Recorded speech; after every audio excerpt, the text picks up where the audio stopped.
I wasn't actually trying to press the button and start the game, but I guess we're here now.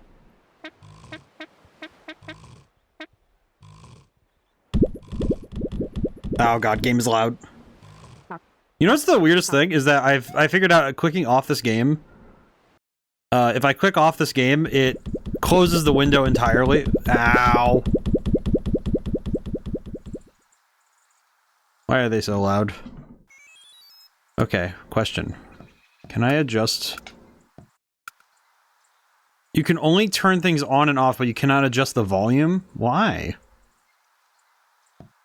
Why? Okay, that's weird. Yeah, I was sitting at the menu for a bit there, and it was really being a bit annoyed with me with me trying to sit, because I was sitting at the menu, you know, at the title. I was like, oh, I'll wait here, and the music stops after 10 seconds. So that is not what I wanted to press, but at least I get to hear this music again. There we go. Okay, well, we saw this earlier. It says it has controller support, but I don't know how much I believe that now. It says full controller support, but... There we go. Okay. Ah, yes. Those are some very... I don't know why, but the sound design has had me... intrigued. Hello, child. Hi, Dad, you found me. You hadn't really gone very far. Out of all your children, I'm definitely the laziest. Good to know. Okay, so... The premise of the game is... simple. Find the children. Easy peasy. Hello. Wow, Dad, I didn't know you could double jump. Well, I wouldn't have to double jump if you just stayed at home like you were supposed to. Double jumping is so cool. Poor Dadish. Well, that's fun. I feel like this is gonna have a lot. This is gonna be a lot of basic level design mechanics. Ah, certainly not a bad thing though. So I think it's nice when a platformer is just trying to take it easy. You know, they're not trying to get you started so hard. Get out, excuse me. So no dads don't get lost. That's it. You're grounded, mister. Sorry. I do like the. I am a bit confused because this Dadish has had many children. Alright, so... Can I get up there? No. Understood. Aha, puzzles. Yes, of course.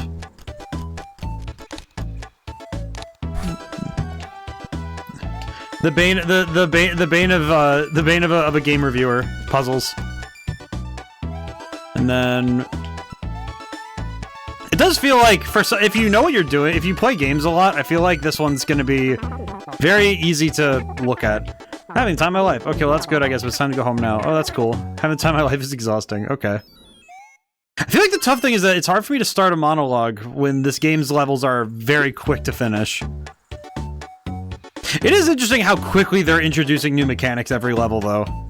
Because we've already introduced a surprising number of mechanics. Not just timing, like this stuff has a bunch of timing stuff wrapped in it, but also the like we've already seen the spikes get introduced one level. We have these razor blade things. It's like there's a surprising number of mechanics being thrown in very, very fast. All in a row. That's pretty surprising. Are you about to tell me to come home? Yes, I've been very worried. Oh, me too. What do you mean? I'm constantly and deliberately putting myself in terrible danger. I pretend I'm doing it for thrills, but really, I just want attention. Neat. The writing's interesting so far. Very... It feels kind of like... It feels kind of like without the writing, there'd be... You know, it's like... I'm not really sure if... I wonder how much of it is, like, you know, genuine characterization, how much of it is just, like... Okay, we just want this to be fun. We just want the Dadish to be funny. This Radish is funny. I think it's pretty good. I think graphically this game is, like... It knew what era it wanted to pull from, and it resolutely stays there, and that's pretty good. But one thing I do appreciate is how much you can kind of... And this is kind of sound weird, but you can kind of tell that this game is less focused on aspects outside of the game design. Well, spiky danger stuff. I know, so cool. Okay. Because it seems more self-possessed in its level and game design rather than being focused at all on the other aspects, which I think is perfectly fine. It's actually one of those things that personally I'm a big fan of, because it's like, oh yeah, that's because I think it's nice when a game can just be a game. You know, it's like this is about a dad radish going to find his kids. It's not, we don't need to get too much like deeper. Oh, I finally died once. Holy crap, that's surprising. I'm surprised it took me that long to die. This is that's a surprising jump in difficulty, I will say. For people who have bad reflexes, this would be a very hard challenge. Those first two jumps, those would be actually really hard to land. I was doing drops like that with double jumps. That's actually insanely hard for like non-gamers, for like first timers or casual gamers. It's actually really hard to do stuff like that. Okay, is my new home. I live here now. No, you don't. Yes, I do. No. Okay, sorry. But I think this game's doing a great job of knowing exactly what it was going out to do, and working really well in those realms, and that's it. I definitely think that's something that other games can have a hard time dealing with, is when they believe they have to do more than just their thing really well, you know? Because I think this game's doing a great job of being itself without worrying about about expectations. Hello. Oh, you're not one of my kids. Oh my gosh. Make a new friend. Okay. All right. Well, that's fine. That's fair. Sometimes you do just need to make new friends. That's fair. Okay. Yeah, this game, I can definitely tell that this game is built with... I feel like this game isn't really built, though, for somebody who's, like, brand new to gaming. Because I'm looking at these challenges and thinking, I don't know how many people I know who don't play video games would be able to pick this one up very quickly. Because there's a lot of, like, invisible skills that are being tested. One of the big ones is reflexes. I've read an article recently about, it was from it was an interview with, I think the Claire Obscure director again. But it was this idea that the JRPG is very unpopular. But I think, personally, there's always going to be a place for games that aren't trying to test the player's, reflexes, their ability to react and such. And a lot of that's just because I don't think every gamer wants to be tested every time they go to play a game, you know? Oh, I gotta sneeze, hang on.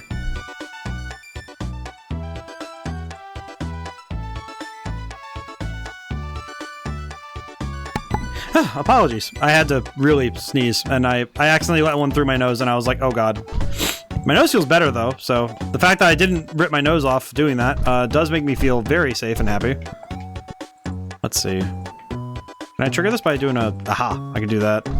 I wonder if there's an internal clock that says how long you've been playing a level. Ah, bad jump. Oh well, that's my bad. Whatever. I will say, if there's anything that has me a little worried, I do hope there's more music. Because I do think the music it's good, but the loop is already kind of worn in. Not worn its welcome, mind, but it's certainly gotten to that point already where I recognize the pieces. And I think that it's not a bad thing at all, but certainly can be a little tough. Hello. Why do you kids have to hide out in such dangerous places? Why couldn't you just hide at the mall or something? Wait, this isn't the mall. That would explain why they wouldn't let me return this pair of shorts. Shorts? You don't even have legs. Exactly why I was trying to return them. How do you buy them? How did he buy the shorts? What money do Radish use? Oh, what's your name? I am Burglagar, third henchman to Lord Durdak. What a nice name. Hi, Burger Gular. I'm Dadish. Not joking for our kids. You haven't seen any smaller radishes around here, have you? We'll never reach Lord Durdak. Prepare to die. So is that a no? Oh, I see. You die to everything, so you have to... I see. I understand. How did I miss... Wait, how did I miss that jump? Okay, now that one I thought I double jumped, so that's my bad. Okay.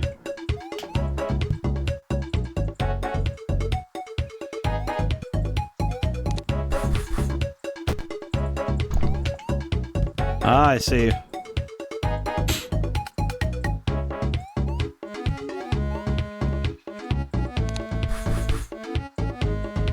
Boss music isn't too bad, though. Oh, he just falls in anyway. It's not a timing thing. Okay. Well, that's... that's okay. I don't know. This boss fight is really not... This boss fight isn't really doing it for me, I'll be honest. Defeat Burger Glor. Hello, child. Oh, wow, you beat that weird hamburger guy. Well, God, I don't exactly feel good about it. He seems like a pretty nice guy. He tried to kill you. I mean, yeah, I guess he did, but... Just glad you're okay. Okay. I'm not really sure what the deal is with that. It seems kind of odd. Strando Beach. So is it... So I guess now the question is, does he have 50 kids, or is it just me saving the same kids in a bunch of different places? Okay.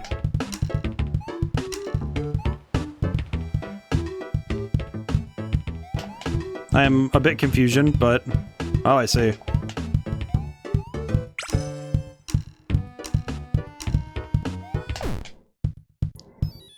Well, that's my bad. Oops. Wait, so each world has its own theme. Okay. That's pretty good. That's not too bad at all. I can jive with that. I do think the bass is a little heavy on some of these songs, though. Actually, the bass in a lot of the sound effects is also pretty heavy. It's a little loud. That is one thing I'm noticing, is that this game is very loud, and it doesn't let you have any control over that. I'm gonna say the beach. It's the most dangerous beach I've ever seen. The most exciting beach I've ever seen. I see. Now, am I saving the same 8 kids every time, or is it just That's the thing I haven't quite understood yet. Am I saving different kids each time, or is this literally just the same 8 kids every time? Oh, I can't do that. Oh, I wish. That would have been funny. Okay. The child is there. Oh, there's a box up there. I see. Okay, hang on. That's my bad. I saw the box only after I jumped. That's my bad. Ugh. Yeah, it's like we've gone through an entire world. It's only been 10 minutes, so I'm a little concerned. But we'll see. We will see. I imagine this game is going to push some crazy stuff by the end, I'm sure.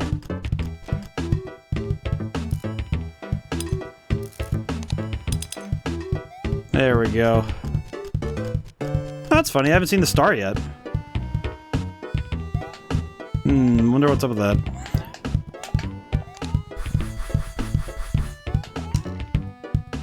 Is a star up here? I don't see a star. Whatever. I'm not going for 100%, I'm just playing. This view is great. This is nice, but we got one just like it at home. In the video game industry, they call that asset reuse. It's a clever way to save memory and cut down on development time. What's the video game industry? I have no idea. Man. Now, isn't that just a tongue-in-cheek point? But it is true. It is true. Oh, the child's over there. It is actually very true, though, that it is common practice to reuse assets when you can. It's actually one reason I really like tile-based games, because you can reuse tile sets across an entire game. Play RPG Maker makes me so happy, because you can use, you make yourself a couple good tile sets, and it's like, all right, cool, I can make the rest of this game with this, you know? And that's really nice. It's also just a lot of fun, I find. Alrighty. Is that jump down on the left? Wait, no, if I jump down on the right side, there's probably, yep, there's the star. There it is. I may not get all the stars this time, but I will get most of them. I can be assured of that. Do I die if I... Nope. Yeah, this is one of those things though where I do think I do think this loop is probably going to get to me. Like the loops are going to get to me at some point. Hey, it's good to see you too, buddy. I'm so sunburnt. Oh, why did you take so long?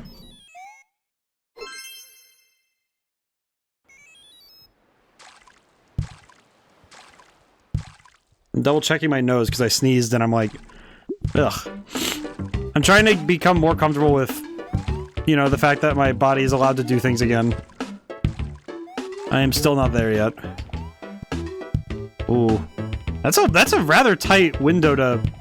That's a rather tight window to sit in. To be honest, that's actually pretty.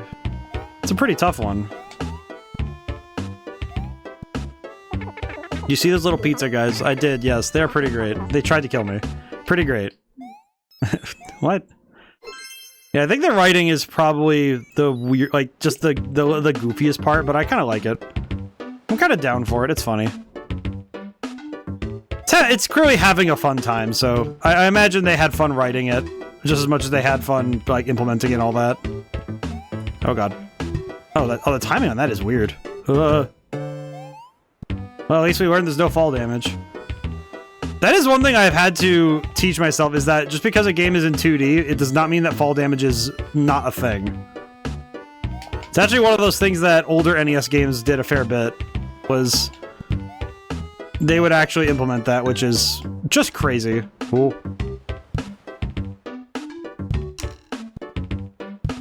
The art style is definitely simplistic, though. I'm looking at it more and more, and it's just... It's certainly not a bad thing at all, but it's one of those things where you stare at it long enough and it's kind of like, oh, it's intriguing what it's doing. Oh, I see. You have to knock down only one to get the star. Ah, I see. Oh, that's a shame. I see it too. Yeah, whatever.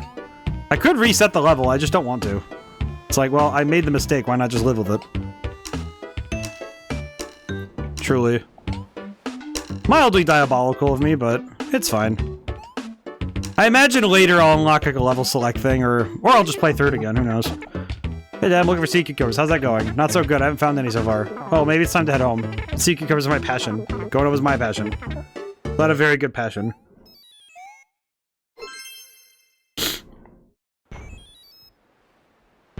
Yeah. Apologies, my mic, my nose feels very weird now.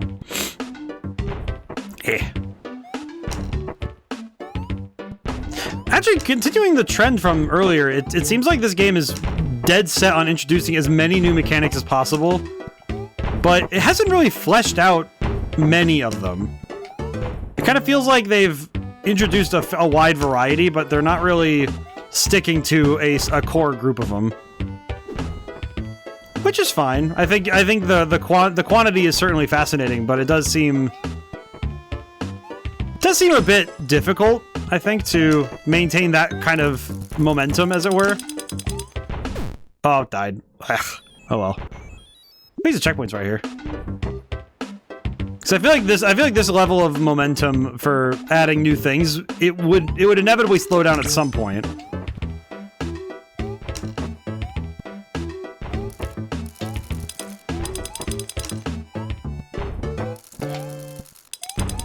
But we'll see. We'll see what they do by the end of this. It does certainly seem... Oh, jeez. Okay, well, that was my bad. It does seem like this is a lot to throw at a player early on, you know? Like, this is a surprising amount of mechanical, like, density. I think especially given that we're only on World 2. Like, this is only World 2, and we're already, like, alright, here's your cannons, here's your enemies and your cannons at the same time. Like, that's a lot to deal with all at once. Especially given that we...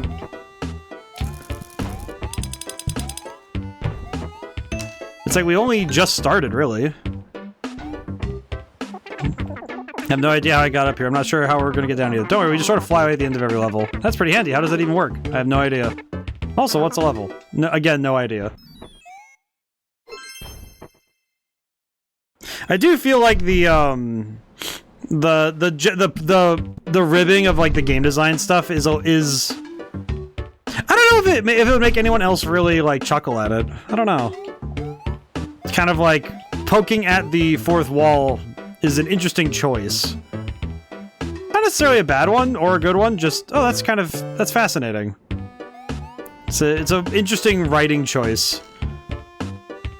It makes me wonder, you know, it's one of those things where it just makes me think, okay, what's the dev on about? What's their modus operandi, as it were? Oh, I hit the thing. Oh well. What are you gonna do? Oh well. Hello, child. I didn't crushed by those huge spiky things. Thanks, Sam. That really means a lot to me. No problem. I do feel like I do feel like a part of this game's gimmick, like I'd call it a gimmick, is the character designs. Both the player character and like the you know, the kid radishes and the, you know, the food enemies.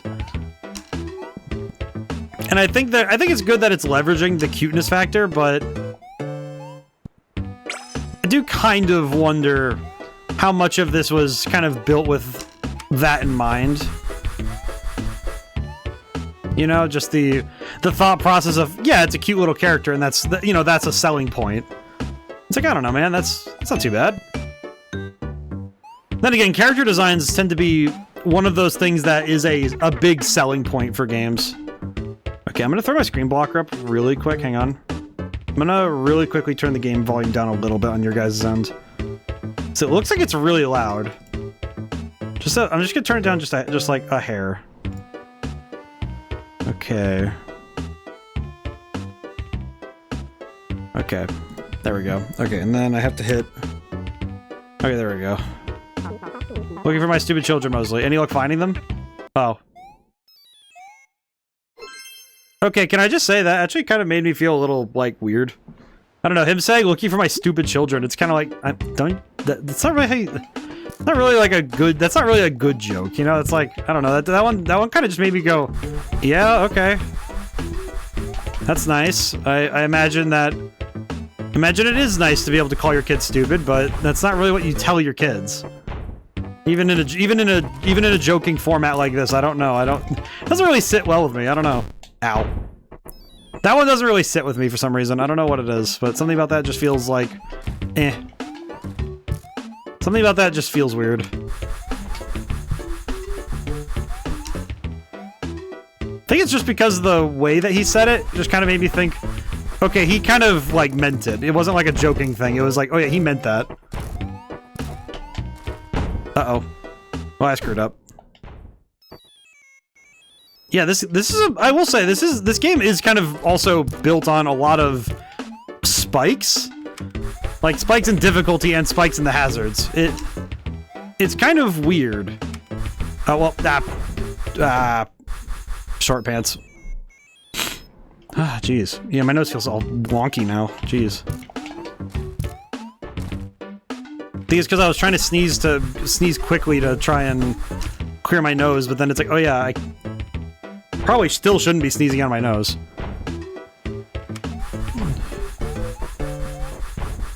Okay. Clearly it's a timing thing. Yeah, it's a timing thing. Okay.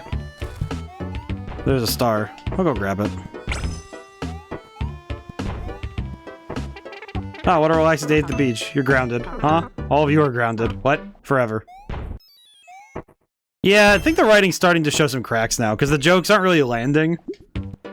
I don't know, they're not really, it's like, this isn't really landing for me. Hi there, I'm Dadish. Have you seen my stupid children? I am Hot Dog. Second henchman to Lord Durnak. Name is Hot Dog? Are you absolutely sure? I am Hot Dog. Prepare to die. Righto.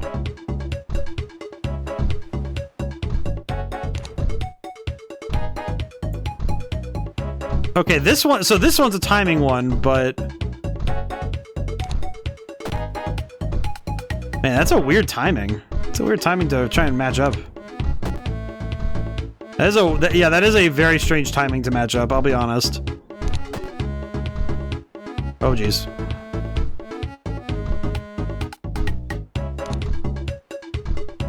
Nuts and bolts. Ugh.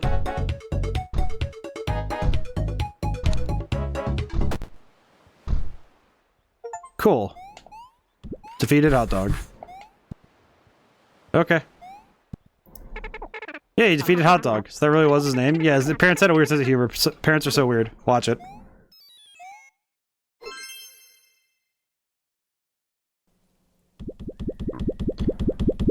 Monto Mountain.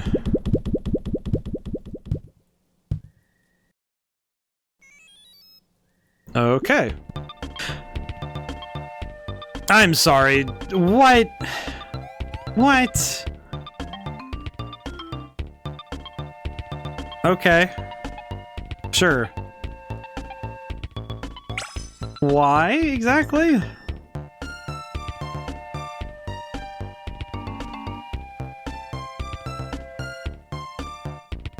It's like I'm not really sure what to think of this. It's just like a weird jump. Again, it feels like this game's making really weird jumps in difficulty. Almost like that's like that's the gimmick, right? Is that it's like, oh yeah, we're gonna... Like, I don't know, that feels odd. You know, like it's... Like, these are some surprising jumps in the difficulty here.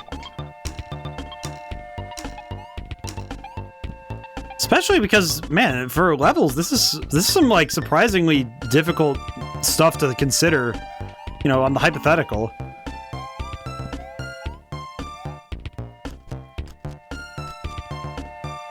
Okay.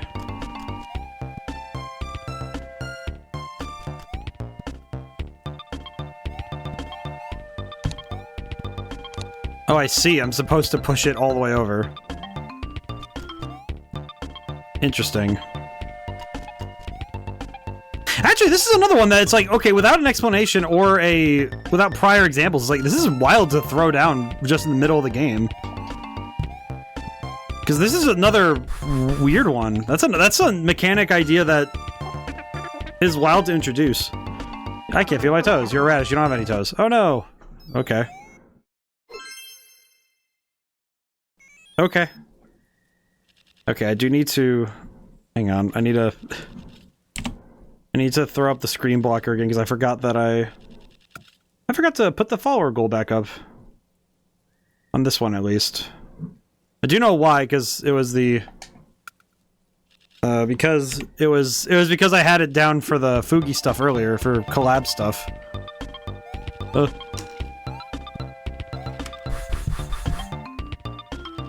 Yeah, this game is definitely, I think, guilty of feature creep, where it's just, let's throw in as many little ideas as we can. I don't think it's to a detriment 100%, but I do think it's not always to the game's benefit to go this fast on the design creep like this, because there's a lot of little ideas going on all at the same time, both in terms of level design and in terms of the, like, in terms of like just other little mechanics. There's a lot of little ideas working all at once here. Oh, got poked in the butt. Oh well.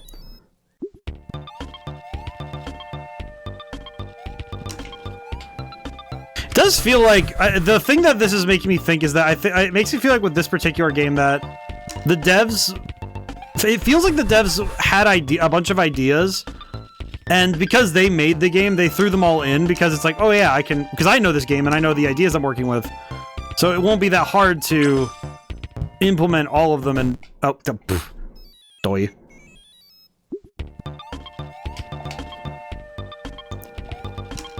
But it definitely feels like this is the kind of thing where the developers are really good at their own game.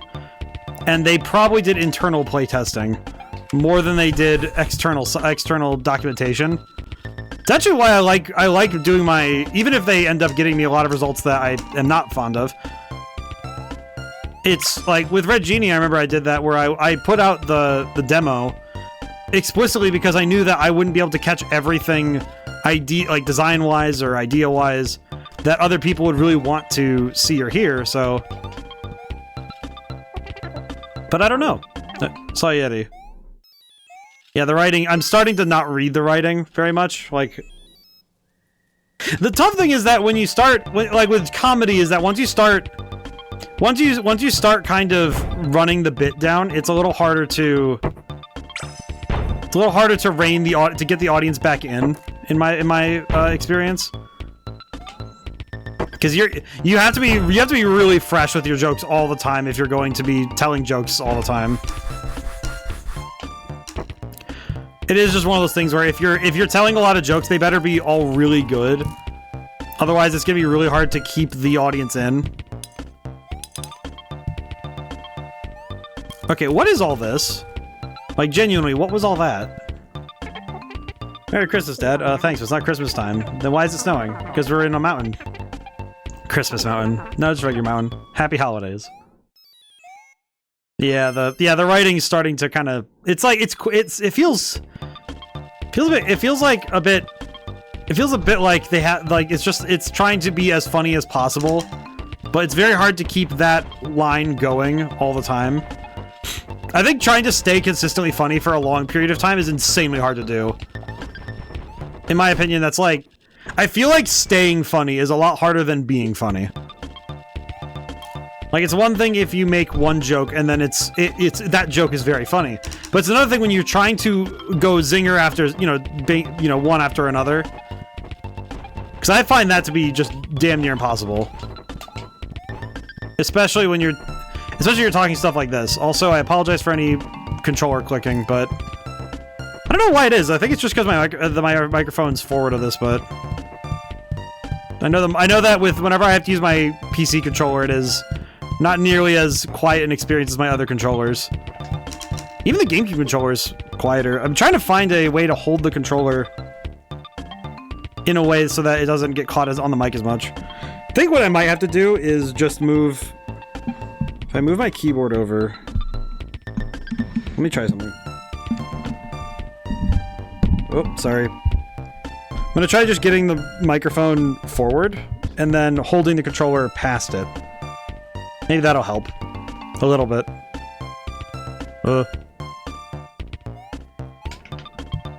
Okay, what is all this? Genuinely, what is all this?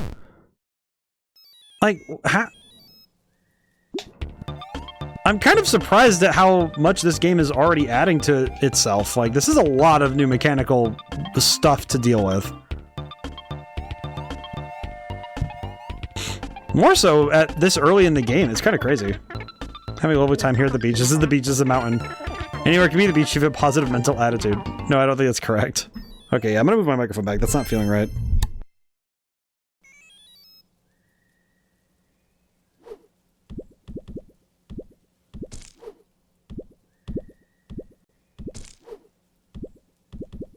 Okay, there we go. Okay, I had to move the microphone back a little. It was just like, where it was settled, I'm like, and it's only okay. Ow. Okay, well that was just... it's practice, it's fine. So it's a bouncing projectile, got it. Jumped right into it. Understandable. I do appreciate that they introduce it here so you can see the arc of it easier.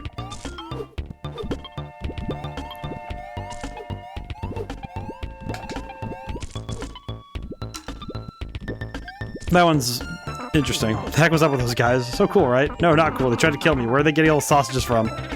They get them from the interdimensional sausage vortex. It's probably best not to think about it. Okay, yeah. I'm kind of like... Ah, I see.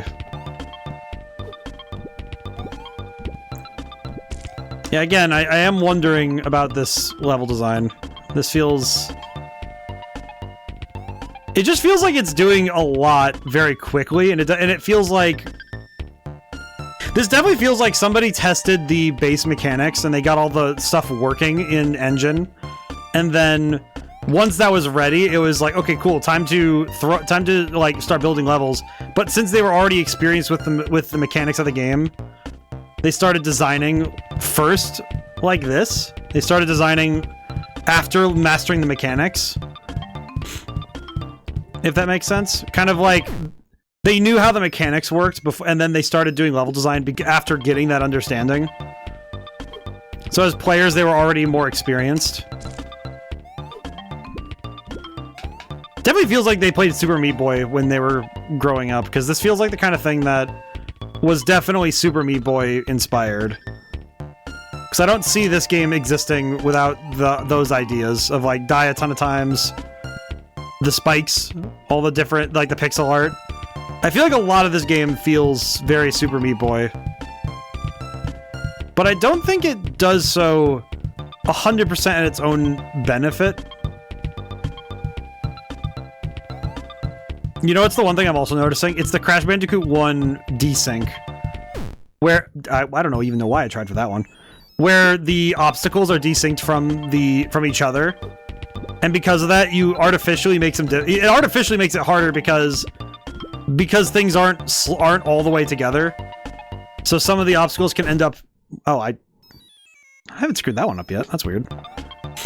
But you could sort of end up making a puzzle, a platforming challenge a lot harder because it just doesn't line up half the time, so you have to sit there waiting.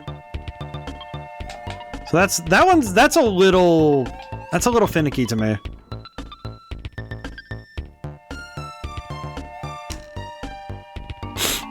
Oh, jeez, apologies.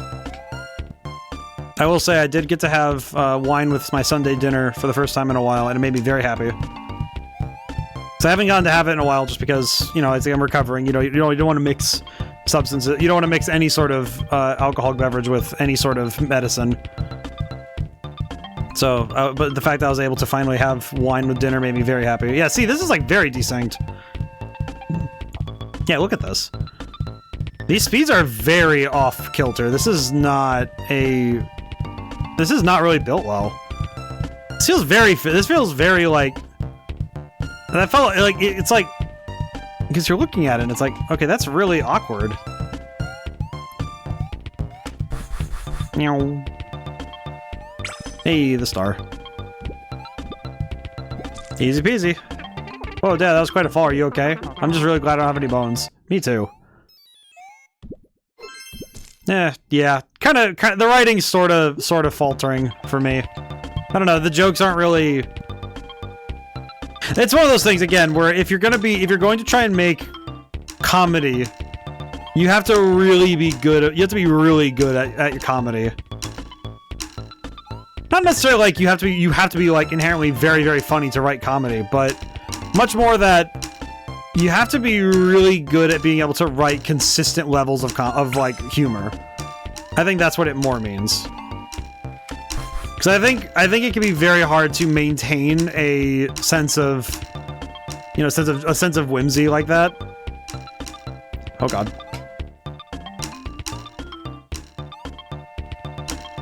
Okay, I'm just gonna say it. Timing. I'm supposed to time this, right? Yep, I had to time it from there. Oh, that's weird. How are you supposed to time that? Yeah, how are you supposed to time that? That's... Because you can't make that... Yeah, you can't make that jump from this spring, so...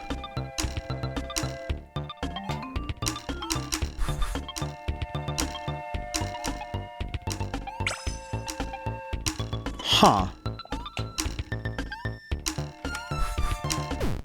Ow.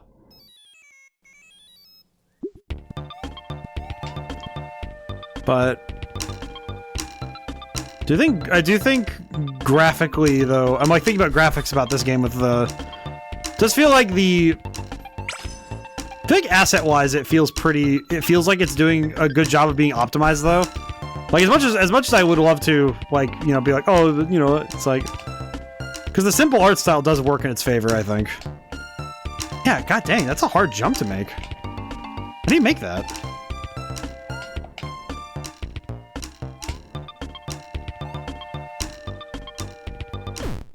Yeah, how are you supposed to make that? That one's tough. Huh. Let me try, you know what? How about I try that one first? How about we try that one first instead of going for the easy one? Okay, so you can't like do the ground jump into the other jump. Interesting. And you can't land on a spring platform, so you can't... It's not on the table to like, you know, land next to the spring and then choose to go off of it. It's like, no, if you touch a spring, you're going up.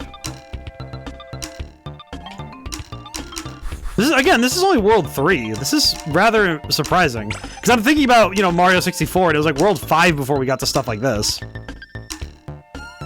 There we go. Holy crap. Oh, and then I slapped my forehead into the thing. I should have just gone off the edge. That would have been... It would have been slower, but it would have been safer.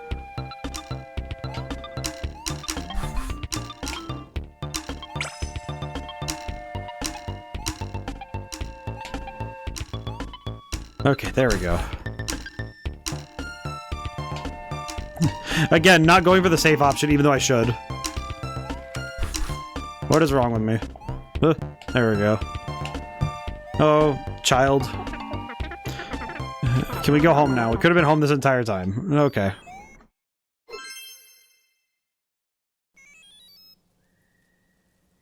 Yeah, God, my nose. Ugh. Huh, okay. Oh. I do think the use of the keys to segment the world. I do think the use of the keys to segment the level is very well done. I think that's actually really cool.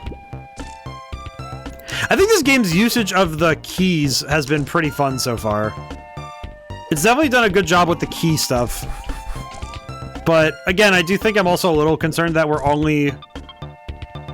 not even that far in the game yet, and we're already like kind of burning through a lot of mechanical ideas in a row.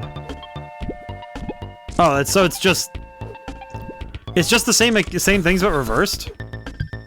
What? Okay, well that kind of feels like a step forward, step back sort of thing. It's like, okay, but it's the exact same thing as the other. Oh, it's literally repeating. Okay, that's a little less interesting, in my opinion. I don't know, that kind of makes me feel like they could have done like one or two other things, but whatever. There's the star. I can grab that really quick. There we go. Not bad. Not bad at all. I am frozen. You're fine. I'm a block of ice. No, you're not. Changed my rap name to Little Icicle. It's actually pretty good. At least the kids are just as weird as the dad, so that's fair. Okay. Well...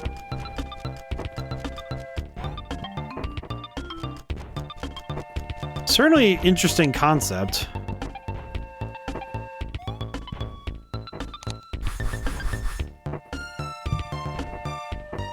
A little bit confused.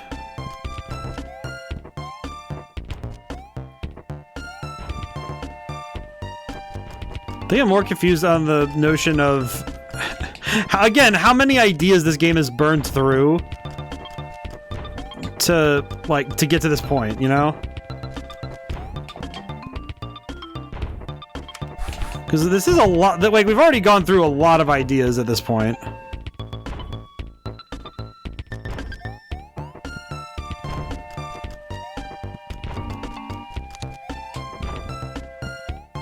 Ah, yes.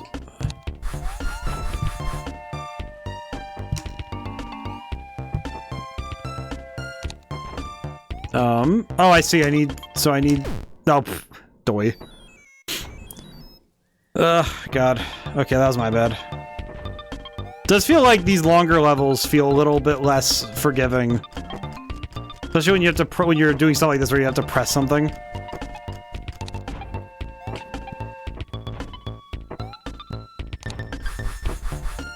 Again, I do think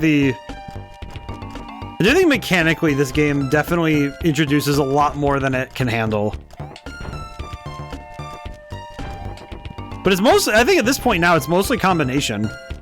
Because now we're at the point where it's introducing, like, much more intensive combinations of mechanics.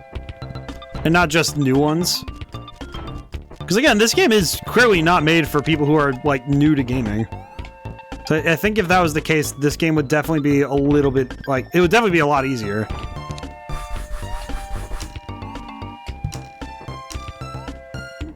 Okay, do I need this?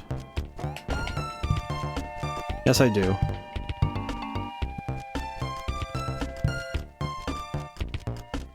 Ah, another friend. Another friend-shaped boy.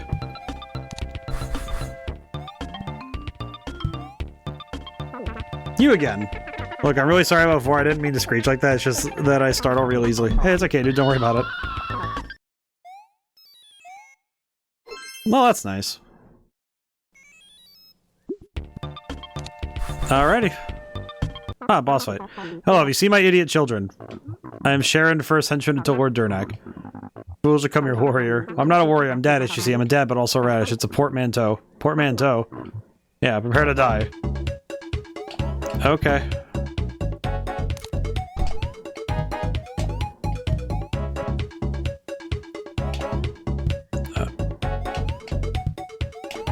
Oh, she just chases you. Okay. So you absolutely have to hit her with the thing. Okay. Well, that's certainly... Oh, God. So you have to wait till the last moment, huh? Sort of? Okay, never mind. That's a lot harder than I anticipated.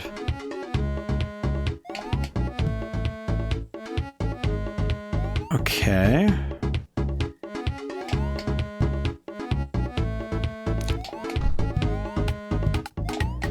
Huh.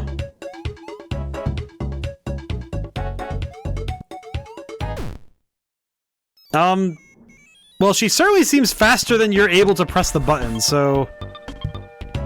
Huh. Okay. That's a bit problematic, actually. How are you supposed to do that, then?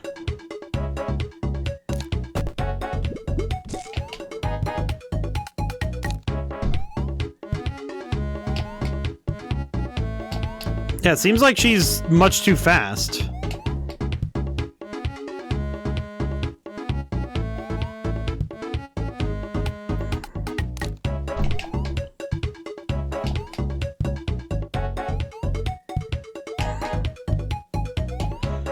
Why does she have Tim's on? Well, I guess it's... I don't know if Sharon's a... I don't know what... I don't know how Sharon identifies, but still.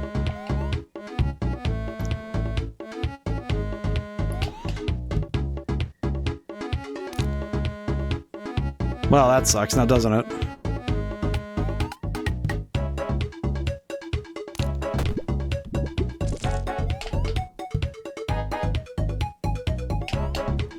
I do feel like the boss music definitely does not... I don't think the boss music is hitting as much as I think it would.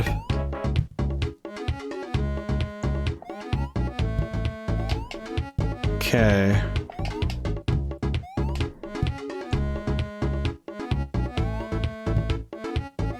What is causing her to turn around like that?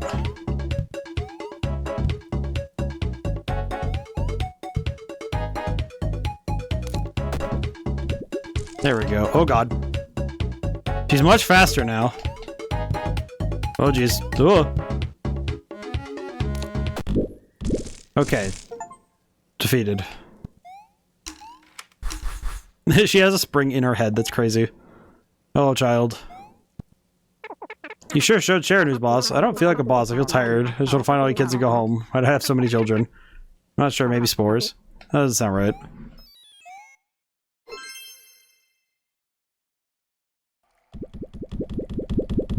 Fungo Cave. Oh, Fungo? Interesting. Alrighty. New level. Oh, music's pretty good.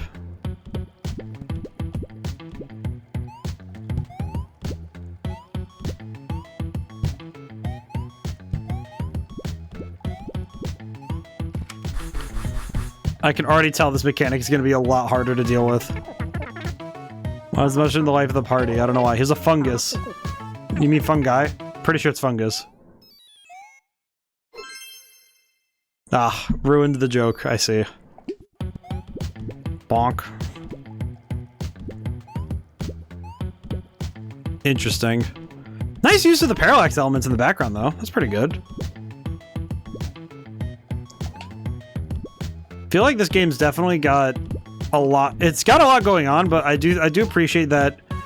I appreciate its willingness to try so many new things, because it is, I think, rare for a game to be confident enough to just like go gung-ho like this. It's rarer, I think, that games are willing to be this crazy with it. Because I have seen games before where they refuse to move out of their bubble, as it were. And it's definitely to the game's detriment, you know? And I think this game does a good job of actually utilizing its own mechanical weight. But again, I do think it is going a little too fast in terms of difficulty.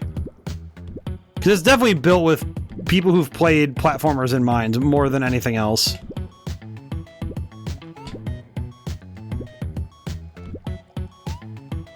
Where?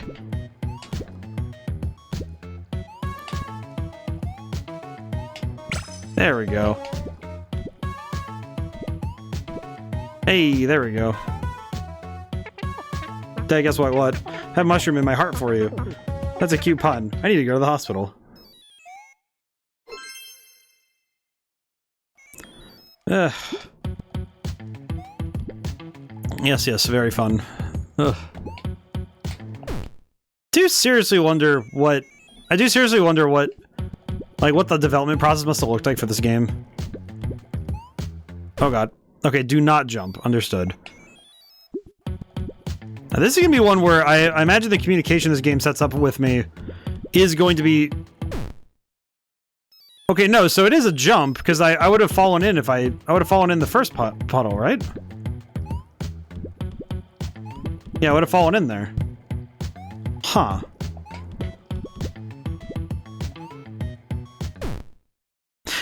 Okay, these are... very finicky. Yeah, the angles are inconsistent, I see. It's like, because it kind of depends on how, like, the speed you hit the mushroom. Yeah, because if you hit it too slow, you end up going low, so you have to jump at some point to stop yourself. But, yeah, like, right, yeah, see there? It's like, it's... Either you're too low, or if you come at it fast enough, it'll launch you properly, but... Yeah, see, like that.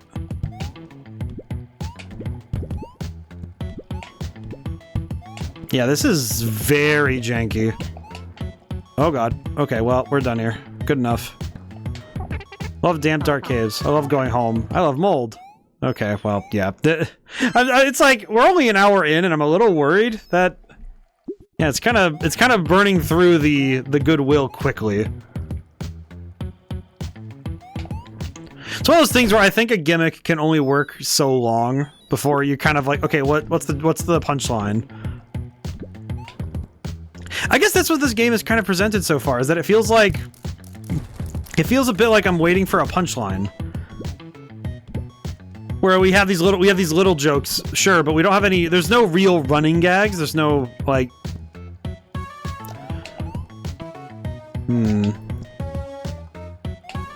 We can go and grab the star. It's not that hard. And I screwed up. Oh, god, that's rough.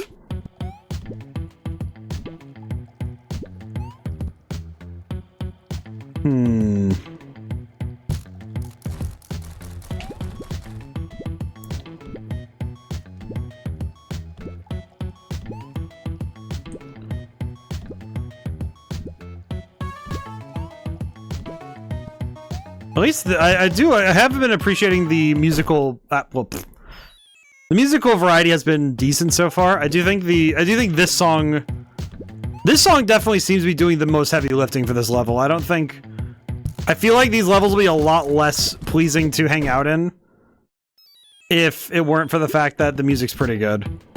The other music was kind of just alright. I think this one's probably the best of the tracks that we've heard so far.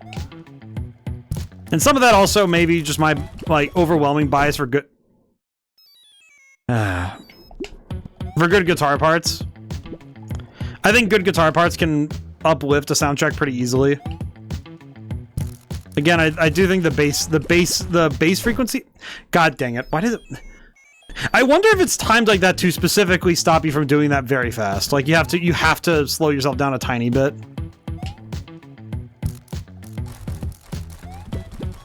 Yeah, now I have to stop myself.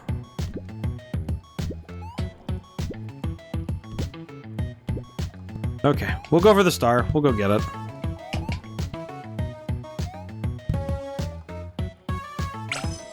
All right. Technically, I could just jump down. Yeah, I could just jump down from here.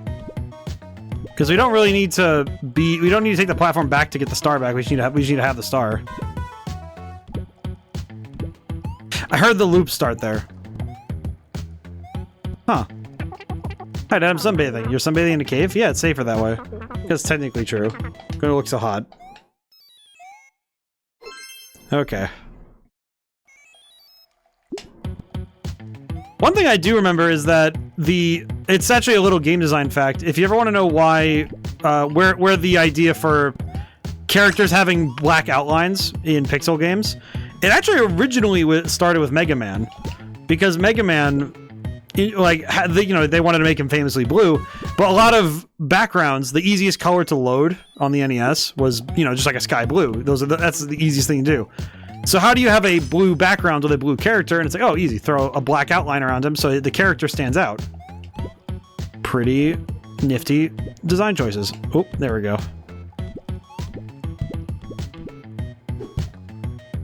And it's really cool too, because it's clever it's like problem solving, really. I say puzzle solving, but problem solving, to come up with clever solutions like that to a pretty common problem. And now a lot of games will put black outlines around pixel characters because it lets them stand out no matter where they are and where they stand. My kids have gone missing. I knew I'd keep getting killed, but I'm also having a great time bouncing on giant mushrooms. Mixed bag of neat. Yep. I feel weird because I was asked during the Final Fantasy IX stream. It's like, oh, are you multi-streaming? And I'm like, because I was talking to myself, and it's like, well, no, it's like I kind of figured it was common courtesy, common etiquette for streamers to talk at all times. So I felt very weird when I was sitting there thinking about it. Like, what is it? It's like, how weird is it to talk all the time? It's like, I don't need to be talking to somebody. I could talk to the theoretical future. Very strange. Very strange indeed. Then again, that person was also trying to sell me something, so... Had to kind of ban them later, because I was like, whatever. It's like, well, flagrant self-promotion and all that crap, but also just... I don't know, just somebody coming in and be like, I want to sell you an emote. It's like, oh... It's kind of like the soft implication that it's like, oh, well, you should buy stuff from me. And it's like, I really would rather not, I'll be honest.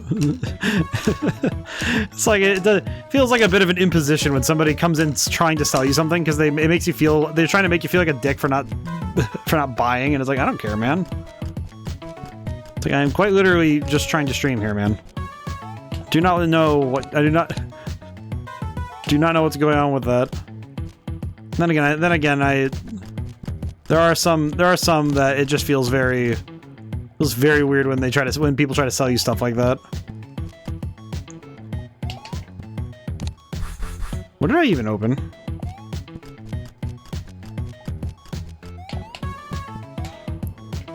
Oh, it was on the other side, wasn't it? Yep, I think so. Yikes. Okay.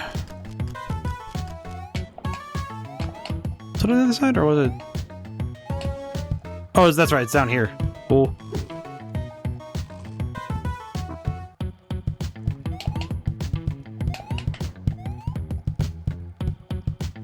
That's not too bad. Yeah, puzzle-wise, that's not too bad. Don't try eating the mushrooms, okay? Are they poisonous? No, just gross. Oh, right. Man. That's fair. That's fair. Alrighty. Oh, interesting. It kind of chases you up there.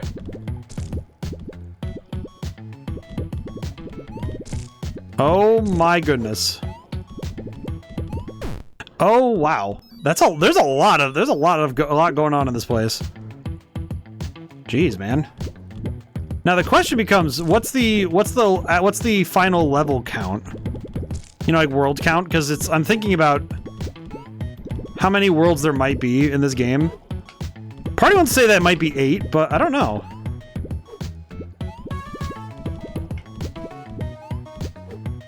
Okay, star acquired. There we go. Easy peasy. Dad, hi. I made friends with these cave-dwelling hot dogs. They don't seem too friendly to me. We're starting a band called the Subterranean Sausages. Let's go home. Okay. Yep. Yeah, I think I'm gonna stop reading those. Just kind of like, ugh. It just kind of feels like it gets a little, like, fatigued. Oh god. Okay, we're good. I think in some ways it's when you read a joke and you kind of hope for you're kind of waiting for the punchline. And I feel like when you're waiting for a punchline, it's different than when you get hit with one, you know?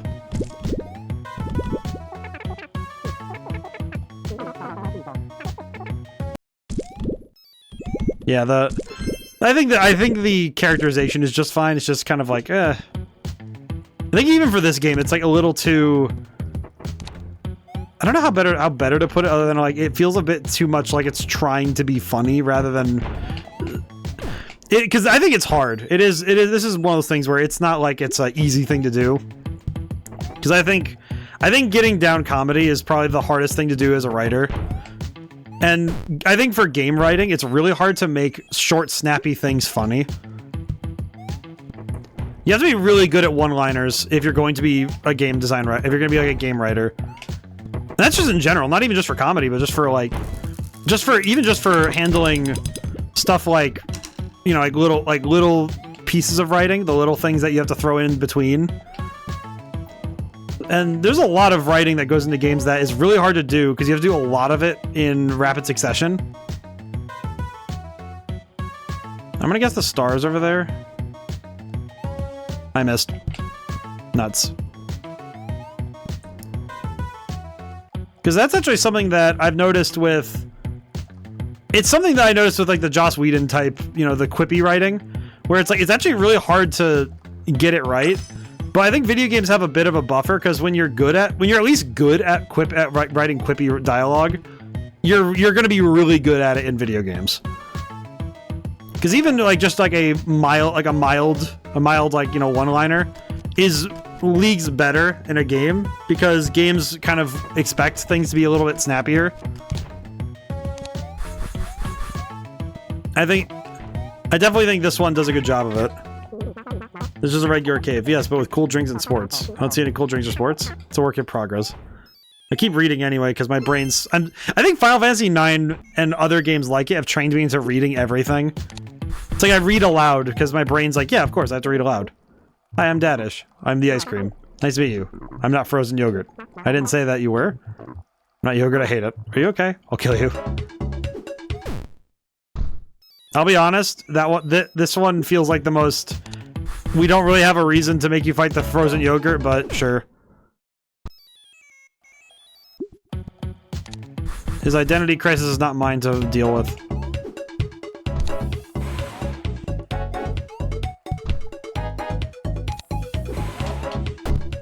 Okay.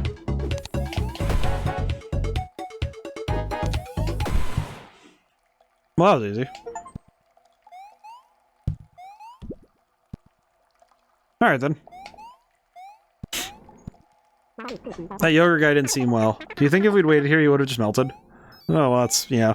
Yeah, I think playing text-based games where the dialogue is all text has trained me into reading everything. It's a lot harder for me to turn that off. Probably for the best that I don't turn it off, but... eh. What am I looking at here?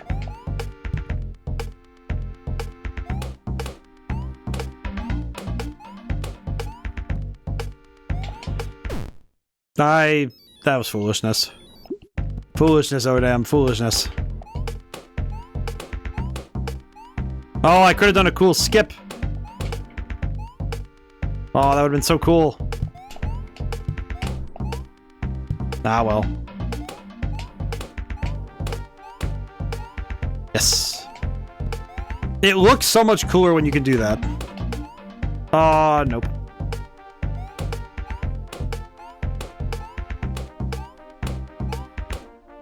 I will say One thing that I have gotten good at is I can sort of spidey sense when it with mid-eye instruments. It smells like ghosts. It smells like mold. Moldy ghosts. I have sort of like a spidey sense for mid-eye instruments now, just because my brain has gotten very used to them. I think it's one of those things where it's like, yep, I can tell when I hear like an instrument of that type, when it's electronically controlled rather than being like a person.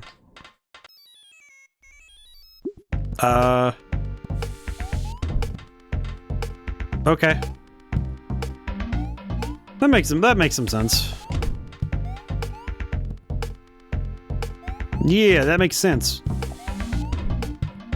And I can just trigger them to explode and then just dip.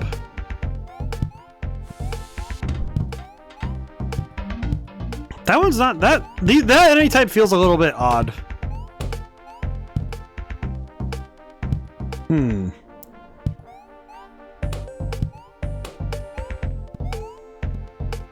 Honestly, this feels very final for some reason. But I think it's just because it's a castle. I don't really know what this game's gonna look like level-wise by the end of it. Oh god. Oh, okay, well I fell. That's fine. Enemies don't respawn anyway, so it's kind of fine.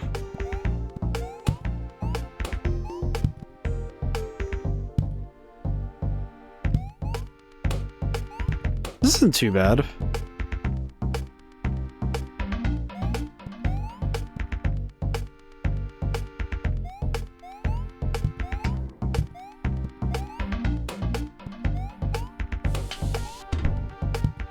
Ah, I fell again. Oh well, what are you gonna do?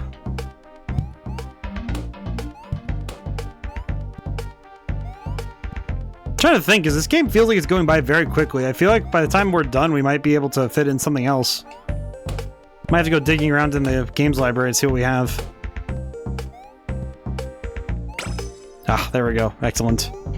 This guy's just exploded, I noticed. Do you think we should call Doctor? No, they'll be fine. That's nice.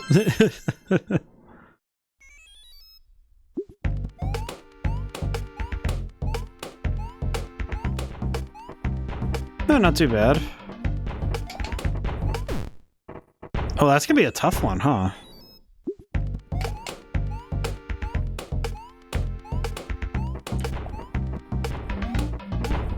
Okay, what am I...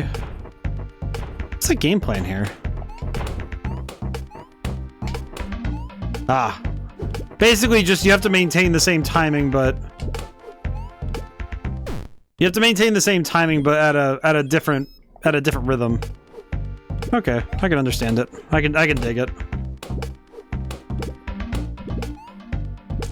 For some reason my brain keeps that phrase locked in for some, like, I've never even been able to finish Vector Man, but I remember the achievement for finishing the game on the PlayStation 3 version of the Sonic Genesis collection.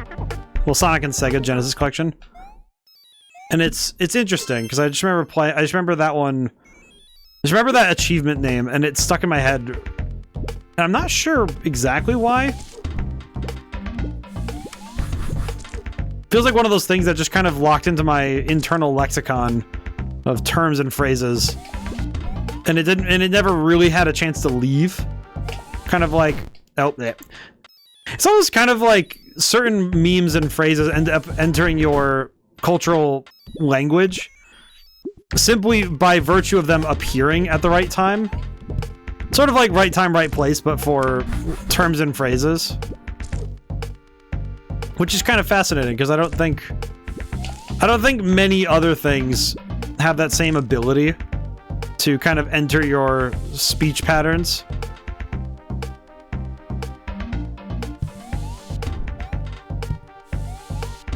There we go. Oh, there we go.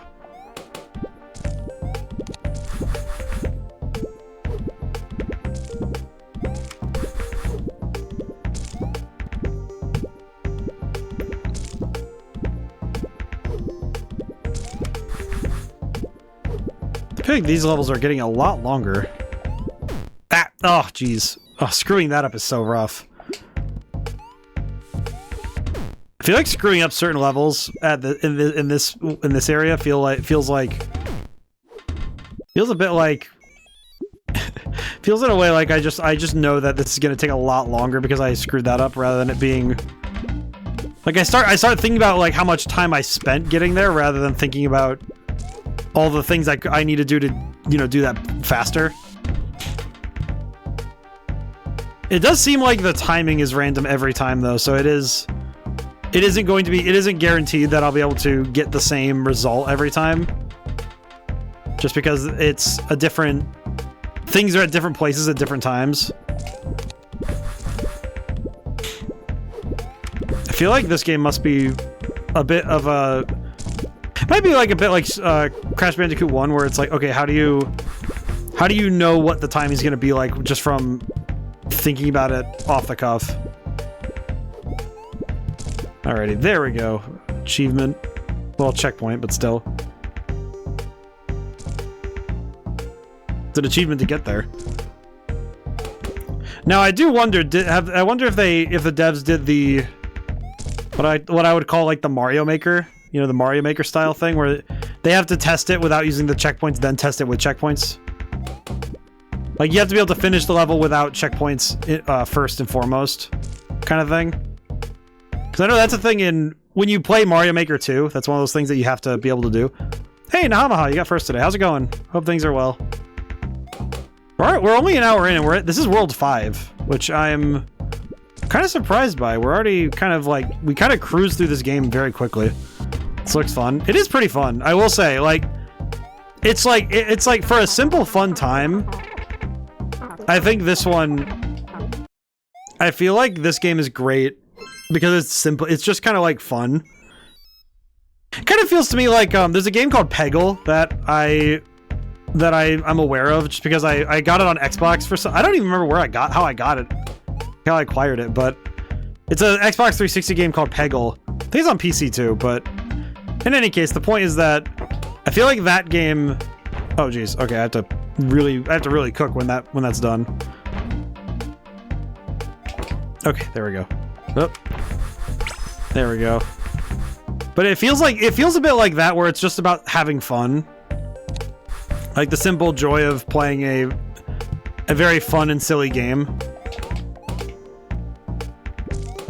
Because that's the vibes I've been getting from this one. Is that it? Oh, that was silly of me. Because it feels a lot less like it's trying to take itself seriously. It's just having fun.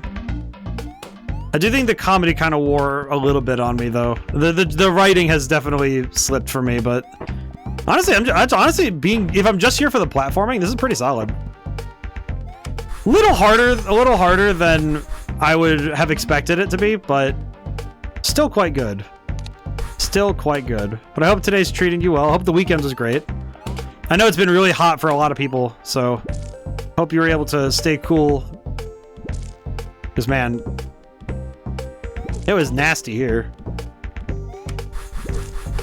Alrighty.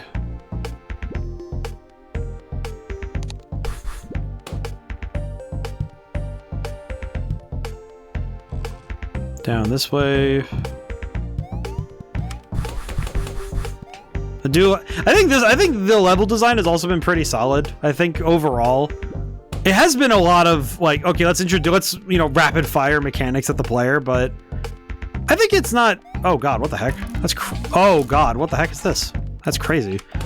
I definitely think this one throws a lot at the player all at once, because this is World 5, so it's, you know, an hour of gameplay, and like this is a lot to get hit with. This is Lord Durnak's house. He's a charming gentleman. Oh, that's good news. He's also a madman who likes to torture intruders. Alright. Alright, what?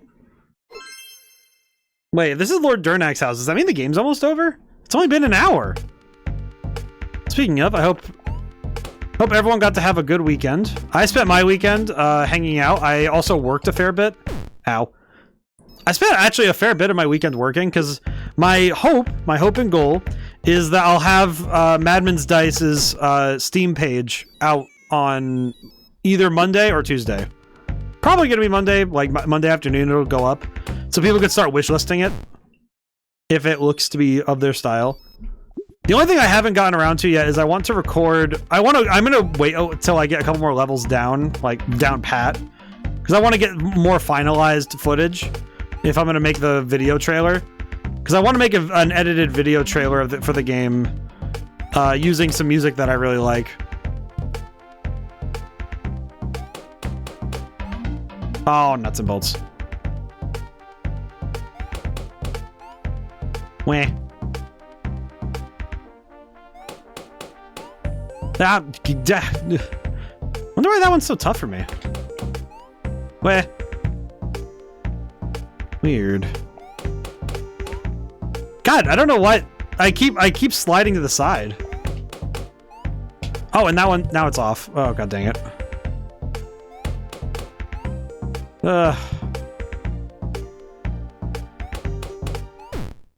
Okay, well, maybe it's good I reset it.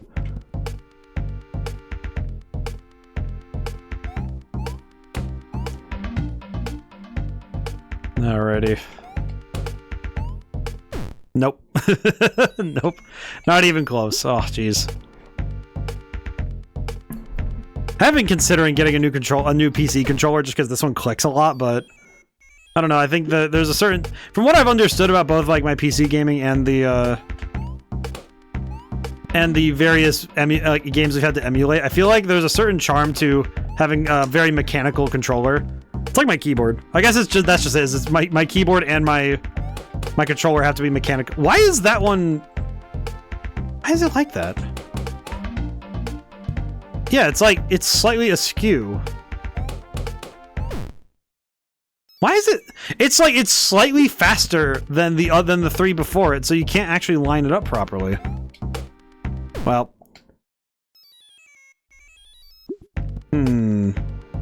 That's awkward. Nuts and bolts. This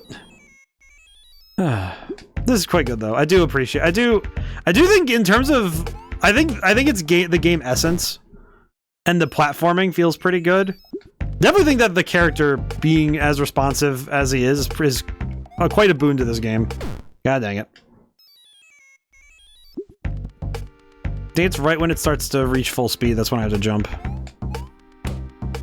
There we go. Good enough.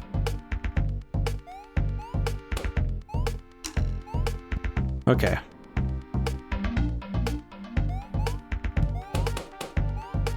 Yeah, man, that's weird. Why is it? It almost feels like it's the timing is slightly off because of the spawn in. That's weird.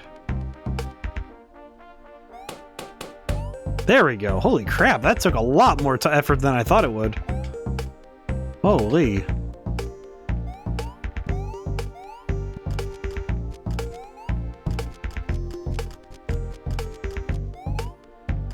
Huh, I wonder why it's like that. That's weird. Alrighty. There we go. I'm guessing I have to set up... the goal is to set up over here, right? I would just guess as much. Never mind. Okay. Oh, we have to start from the beginning. That's right.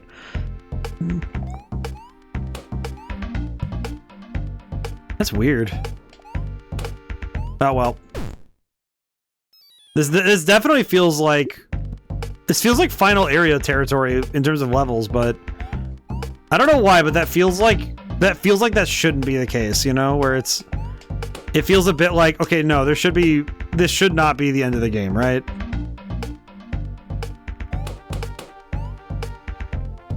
Because some of those levels were really, like, realistically only... like a few minutes at most. Nuts and bolts, dude. There we go. Oh, I touched the blades. Eh.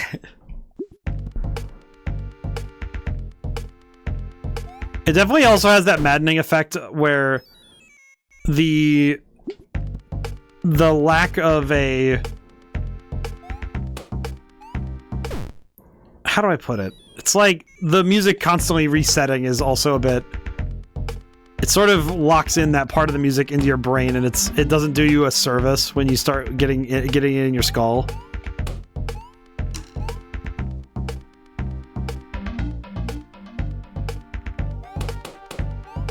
Yeah, it's not. I think it's specifically when they're going that way that they're not quite. Yeah, they're not quite lined up when they're on that side. Nope. Man. Yeah, you won't be able to hit them all if you... And I slid. Oh, God. Oh, boy. Yeah, this one's weird. I do think this game is kind of defined, though, by its large spikes in difficulty rather than a continuous steady curve. Or even just, you know, like a continuous linear equation. It's actually rather surprising, because it feels kind of like... Because most games, I think, even if there's a linear curve, it can be at a steeper gradient, as it were. Kind of like the game is on a steady curve, but it's a lot faster than other games. That box balloon jump kind of feels like one of those quarter eater leap of faith death drop kind of. You know what, Nahamaha? I haven't really like put it into words yet, but there's a good number of moments like that in this game, where there's a couple of moments where it kind of feels like the game is trying to adjust its own playtime by giving you a challenge or a jump that feels like it's supposed to slow you down. Because there are some things in this game invisibly that seem to be affecting the pacing that are specifically meant to stop you from just kind of blitzing through the level. I'd even say down to like core game mechanics, there are some things that level design wise are meant to specifically stop you from doing the level really fast. I feel like this is just one of them, because there's a bunch of them that I've run into already that feel like similar to that, where it's you kind of have to have foreknowledge of the level to get that point. The balloons are nice. It's a creepy birthday part. Yeah, I swear the writing is kind of just like, okay, yeah, they're just being quirky. I feel like quirky is it's like a gunshot, you know, to me. I feel like when someone describes a character as quirky, I'm like, it's almost like it feels like a consignment, you know, like that's not a trait that should be in the descriptions for a character. I guess it's just me. I think that might just be a me thing now, but it seriously feels like whenever I say the word quirky, I feel like some part of my soul starts to like get eaten away. Oh, I should have waited. Nuts and bolts. Ugh. I feel like knowing that this is like... I feel like knowing this is somehow knowing that this must be the last area, something about that just kind of feels wrong, you know?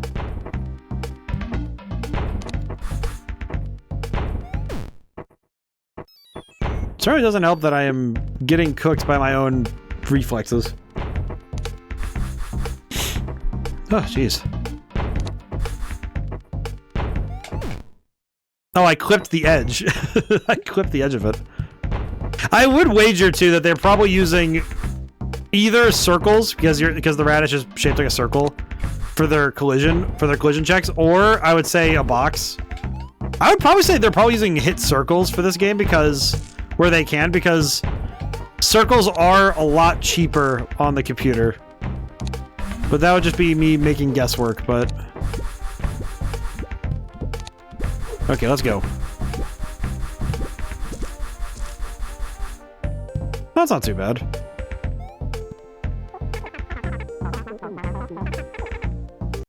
Spooky Fortress Queen. Yeah, I think, though, that this is definitely... Oh, God, what the heck is this? Oh, no. Oh, it's one of those follow the platform... it's one of those follow the platform areas. I see. Yeah, that makes sense.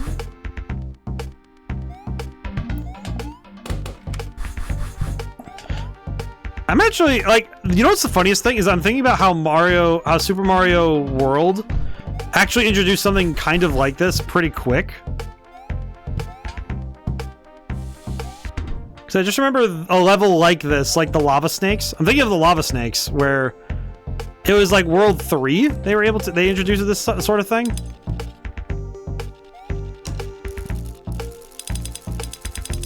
So it's kind of surprising to see that it took them 5 worlds here to introduce a similar mechanic, where you have a platform you have to stay on, and like you have to do things around the platform as it moves. Because other platformers jump to this sort of thing because it's pretty fun and easy to do. Cool as this indoor pool. Pretty sure this is sewage. Do you think it's safe to drink? I'm gonna say no. I feel like when a kid says uh-oh because they ate something they shouldn't have, it's just a bad sign. Ah, auto-scroller. Oh god.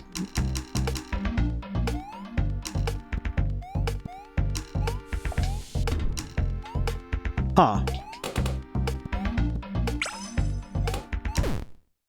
Oh, that's a quarter. Oh, that I see. That one's not a quarter eater, but that one's definitely like a. I like to call them like the faux help. It's like false help. It's like it's like you think that's where you're supposed to go because that's what the game has trained you into going for a certain thing. So when you go to do it and then the game punishes you for it rather than rewards you for it, feels a bit. It feels a bit wrong. Like, oh, that shouldn't have punished me. What's up with that? Oh, well, nuts and bolts. Ugh. I thought this was a lot slower, and now it feels like it's moving a lot faster than I expected. There we go. Oh, I thought I was clear. Nuts. I think, again, it is rather... Actually, one thing that is surprising is that this level in particular is actually kind of invisibly... Ow. It's actually invisibly making sure that you can never get too far ahead of the big thing there. Never mind. Well, it's trying to, rather. But there's a lot of stuff, it seems, working towards keeping you from being able to, like, zoom past everything.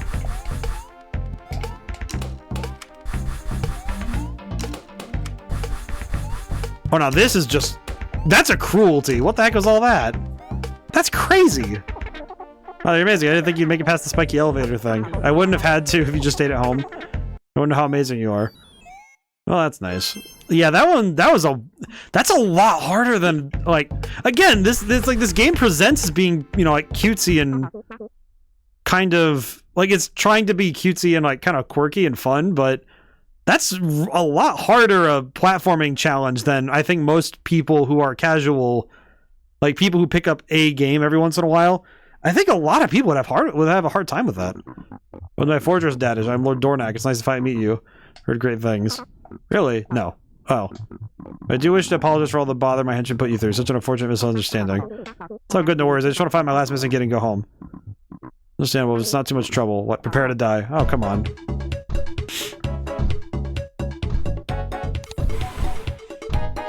Okay, that's less ideal. Okay.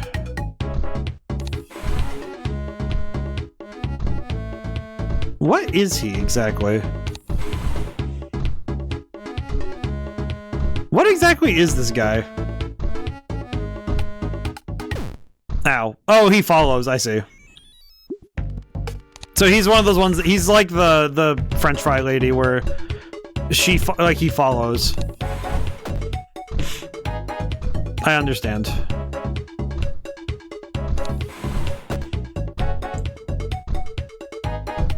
Yep, so he'll turn around entirely to try and follow you. Understood.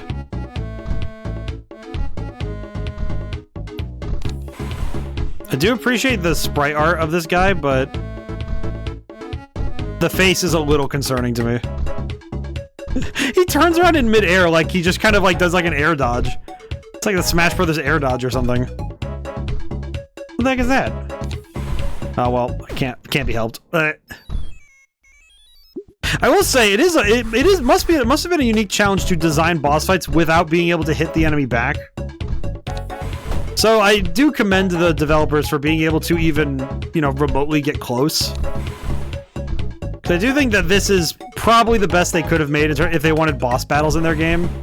It's like It is a little bit tough to design a boss fight in a game where you have no fighting capabilities yourself, you know? Because that is certainly a different type of challenge for, like, level and character design. Okay. And I missed. Fired and I missed. Long story short, missed. Oh god. Stop air dodging! He keeps wave dashing. I don't know what to do about it. Oh god. He keeps wave dashing and I don't know how to stop him. That. Huh. Yeah, but basically all of the boss fights have been like this, though, so... That said, I do think that is one thing that this game is definitely... I think it kind of struggles with, is that these boss fights are essentially the same concept, just you entertain it in a different way. Where it's you run back and forth across the boss room, and you try to get to the button on the other side. So that's certainly not, I don't think it's the most impressive in terms of enemy or character design, but it works. It's functional. Yeah, I can't really be upset about it, you know? It's like there's nothing really to be like there's nothing really bad about it. It just kind of feels like it's a lot less of a gamble to make a boss fight like this, where it's just a room. Oh, I slid right into him like a fool. Foolishness. Foolishness, ODaM. But I think good boss design can be actually rather a difficult thing, because you have to consider the mechanics of your game and then also consider the strengths and weaknesses of those mechanics. And I think the difficulty is that this game, mechanically, your character does very little. Like, the Dadish himself has, like, nothing. He jumps, that's it. And he jumps, pushes blocks, and has the ability to use the environment, and that's about it. And that's a lot harder to design a boss fight for, because you don't really have a lot to work with, really. Like, realistically, it's like, okay, how are you going to make a boss fight more than just press buttons, really? No. I am noticing, though, that his jump on the third and fourth, like, hit, it seems like he has two... Yeah, see, his jump here is narrow, and it's a narrow sine wave type movement. But when it comes to the other... Oh, God. When it comes to the later ones where they start getting a little wider, I'm noticing that his jump pattern is just a little off. It's just a little bit off, where you can't exactly time it right. Oh, okay, one thing I did also notice is, so the hitboxes are clearly, whatever they're using to calculate the size of the character, they're actually pixel perfect. So I noticed it there that his corner was on the box, and he didn't touch a spike because it was a pixel off. Oh well, that. I wonder now. Maybe I'm supposed to utilize that space to get him. I'm uncertain.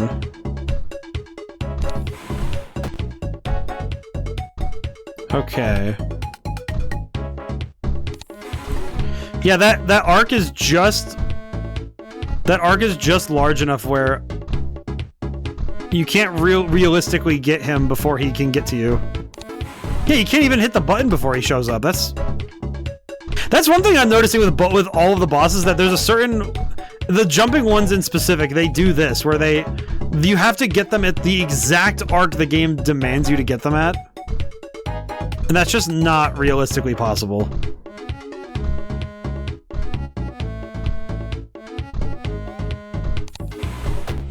You have to kind of do this like finicky jump thing to get them to get where you want them to go. Okay. You have to Yeah, even that didn't really work. Oh god. It's like you have to mix him up a little bit, but you can't really do a mix-up because he doesn't consistently follow you all the time anyway. Yeah, see, he follows me there, but he doesn't follow me... What is he doing, man? Yeah, see, now he follows me. I do not really understand... I do not understand that movement. That movement is very janky. This boss fight feels really... Ugh. Then again, the boss fights are definitely not where this game shines. I do not think these boss fights are where the game is doing its best work. And this one is definitely proving me right on that regard. I think it's tough too because I don't really know why he's called Dornak. It must be a food thing, right? Because a lot of this is puns and food stuff, so I'm thinking it's a food thing, but I have no earthly idea what he's supposed to be. Thank you for the work, Nahama. Man, what is up with... I'm really trying to figure out what's the intended what's the intended way to handle him? Yeah, see, I see that it's like... Yeah, there we go. Feels almost like he's a bit too smart for his own good. Like this particular AI type thing. Like the particular programming of this enemy is a lot more involved than you'd expect. Oh, hot damn. There he goes. Oh, child. You did it, Dad. You saved us all. I'm absolutely exhausted. Time to go home. Love you, Dad. Love you too, buddy. You're grounded. Wait, that was it?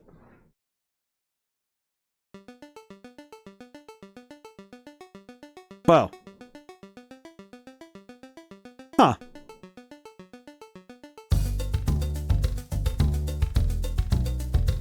You know, I didn't actually prepare a second game because I didn't know how long this one was going to be, but, huh. It was made by one guy, basically. Like 1 to 2 guys. Pretty good. Honestly, yeah, it's alright. Not too bad. I feel like this one... I definitely feel like this one had a bit of a problem. I think... I feel like it's specifically... I think specifically like 90 minutes, that humor kind of... Even in 90 minutes, that humor kind of like... Slowed to a crawl to me. Wasn't terribly...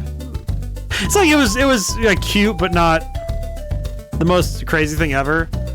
Dadish will return in Dadish 2. Which is already... I know Dadish 2 and 3 are out already, if I recall.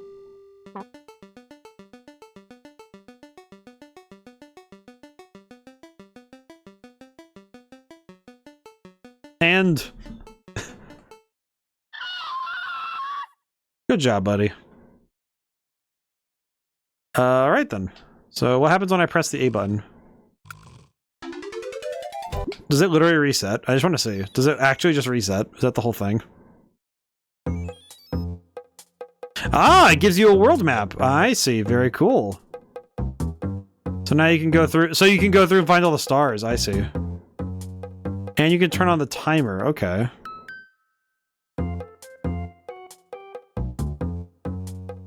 Okay, can I just say... This is very bad of me to say, but I kind of feel like the game would have been... It's like, I know this would have been... It would have been annoying to jump back and forth from the map to the menu all the time.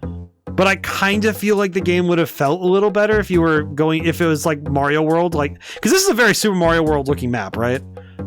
And my thought is, well, it kind of feels like it would have made more sense to have the map be part of the game. Like where you actually do have the map from, like you're on the map. Like yeah, you'd be loading back and forth a bunch of times, but clearly this game is optimized enough that it doesn't matter. And I mean Mario World did it all the time, so it wasn't that big a deal. But it feels like the kind of thing where, you know, just maybe that would have done a little bit more service for it. I don't know. 26 out of 43 stars. One thing I will check really quick, just because I'm curious. Let me shift tab. Let me close that. Let's see. Game overview. Let's see. Achievements. Let's see if we could do a bit of achievement hunting since we have some time. 6 of 7 achievements unlocked. Okay, what's the 7th? Number 1, Dad, collect all the stars. Well, I probably could have guessed that. All right. Well, I mean, we don't really have much else to do with this game, so we might as well go back and inspect more of it. It'll also give us a chance to review some of the level design. So we'll go through each world and see where we started losing. I'd like to say it's right about here I started missing stars, maybe? Yeah, level right away at level 12. I see. Okay. So we'll just go through really quick and try to inspect and see what we can find. Oh, how did I miss this one? I imagine it must be because of something specific. It does definitely seem like...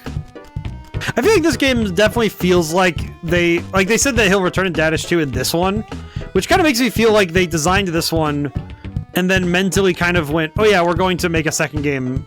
I'm gonna make like the guy was kind of thinking I'm gonna make a second game anyway, which is fine. I think that's fine, but it definitely does feel like in a way like this game suffers a little bit for being the initial, you know, the startup, as it were. And I think that can sometimes happen when it's your first foray with a particular game or style. And I feel like with this game, it does feel like it almost maybe it might be because they made this one, and then by the time it was done, it's like, okay, cool, I have all these other ideas. We'll start working on the second game. But I don't know. That it does seem like I kind of feel like because I was gifted this first game, and I feel like I probably should have looked into it a little more, because I feel like I should have gotten the other 2 games to play this as like a trilogy.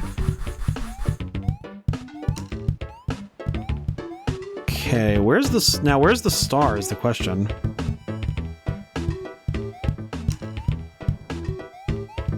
Have to go looking around, I guess. Ah, there it is. That one feels a bit odd. Alright, well, whatever. Yeah, it works out. We found it. With the level done, we can just dip. So there we go. Alrighty. Thinking about asset reuse. I don't know what this game was made in. I kind of feel like I should go... Let me look it up really quick. Let me look up the... Oh, interesting. It doesn't... Hang on. Does it... Oh, whoops. Wrong button. Does it... Let me go to home. Can I pop in and out of the world map? Ah, I see. There we go. Alrighty. Let me look up Dadish really quick, because I want to see if there's any more... I want to see if there's any facts I missed here. Let's see. Dadish. Series of 2D platformer games. Can I see... Is this a Wikipedia thing? It is. Developed by Thomas K. Young and Cat Cup Games, Talking Radish. 6 games in the series. Wow. Almost all being available to play on Nintendo Switch, PlayStation 4, PS5, Xbox One, Windows, and Android. One of these games is not available on PS4 and Xbox One. Daily Dadish. Okay.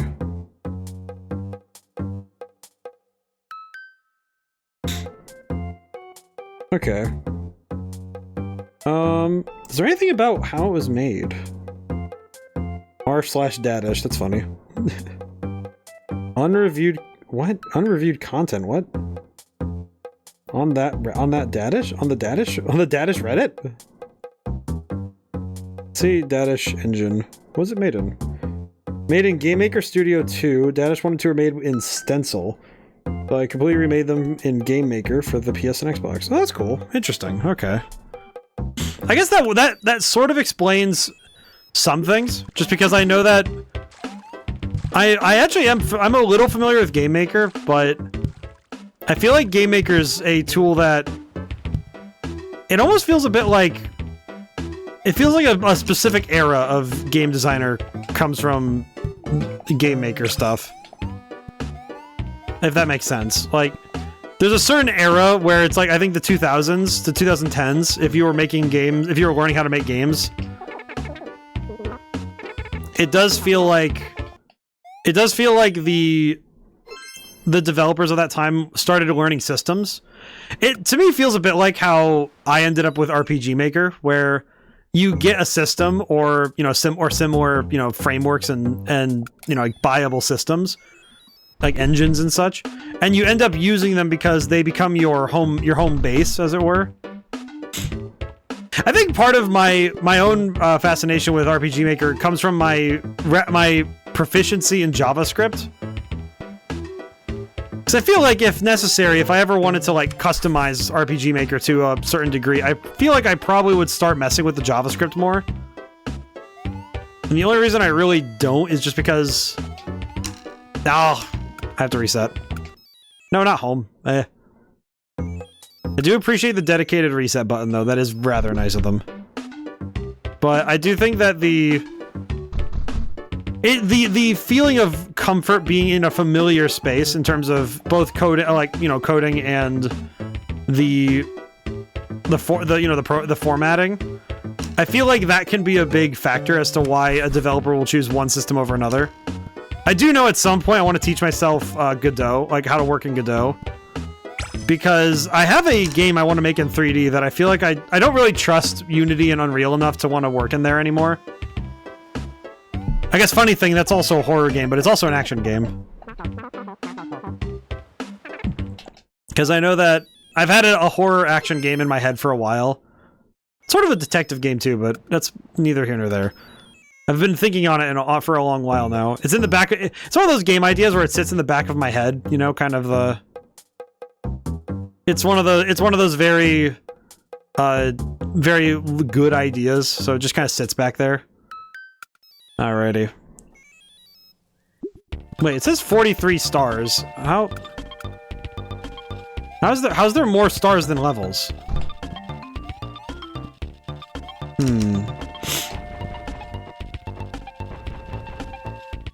That's a little confusing, I'm gonna be real.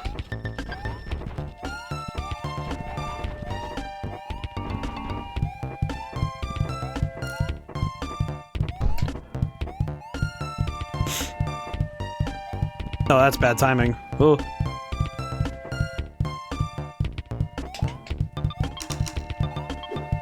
Alright, not bad. Not bad at all. Where's the star here? I actually forget.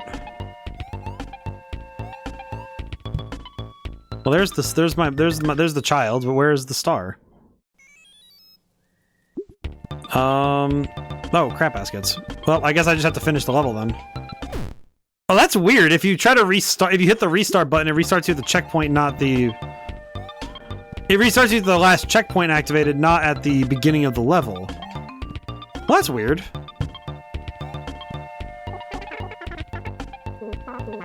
Huh. Well, that's kind of a problem. Okay, well, we have to go back. We have to go back anyway, so it's fine. But 24. Okay, so where's the star then? It's up there. Huh. I do at least appreciate the hunt for the stars as a unique challenge, because it is similar to other games. I'm thinking of Celeste with this one more. With this particular game, but... Because it feels like that, where you have to really... You sometimes have to, like, fully rethink your path through a level in order to get the thing you want. That's kind of fascinating. It's a fun challenge for sure. Though I do think for some players this would be quite a difficult one to get through.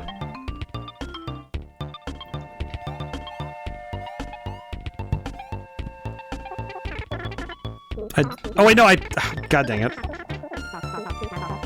Wait a minute, how are you supposed to get past... Wait a minute, what? Wait, how do you get past him then? Hang on a step, what? That doesn't even make any sense now.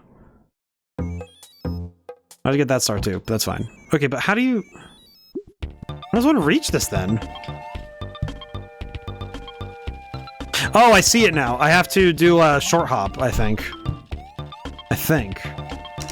I have to do it before I go up there. I see. Okay, yeah, I see it. I see it now.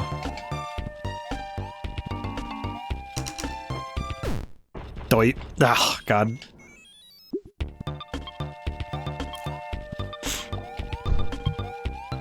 I do wonder I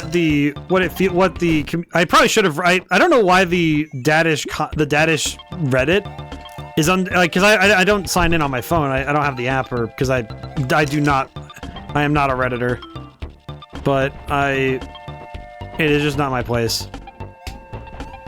But I'm kind of curious why it has unreviewed content. Like, what about this game is unreviewed?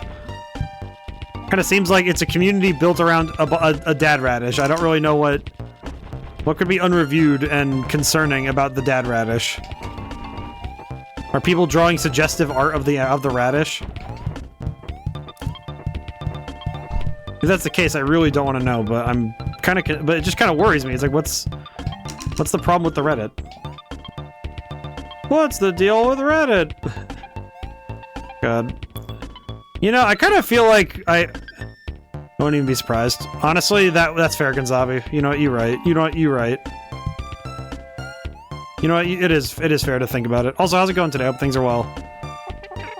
We're currently 100%ing the game already because we beat the game in like an hour, which is kind of surprising, I'll be honest.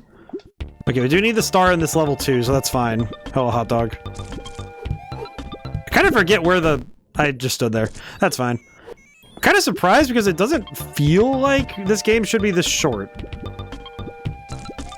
I don't know, maybe it's just my brain thinking that chilling will need to go to bed soon. Oh, I see. Hey man, sometimes we gotta get that sleep schedule on lock. Sometimes we gotta get that sleep schedule locking. I know for me personally, the problem is that my sleep schedule's a bit borked because I'm taking an antibiotic, so it's a little bit of like an awkward it's a bit of an awkward situation because I have to wake up earlier than I normally would, but I also have to go to bed later than I would like because I have to stay up to take it properly. Alrighty. Alright. Saved child, got star. Good enough.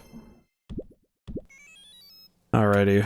Let me check. Is this one I need to go get? I'm pretty sure I need the star in this one too, but I don't. That's surprising. Okay, do I need the star? I need the star here. Okay.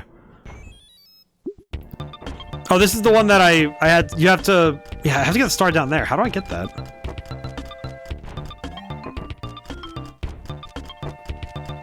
This is definitely. I feel like the platforming in this game is definitely really. It's like one of those things where it feels like this game.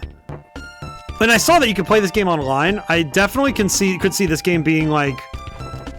I guess that kind of affirms my Super Meat Boy connection. You know, that thought process I had of this game is probably in some way related to Super Meat Boy.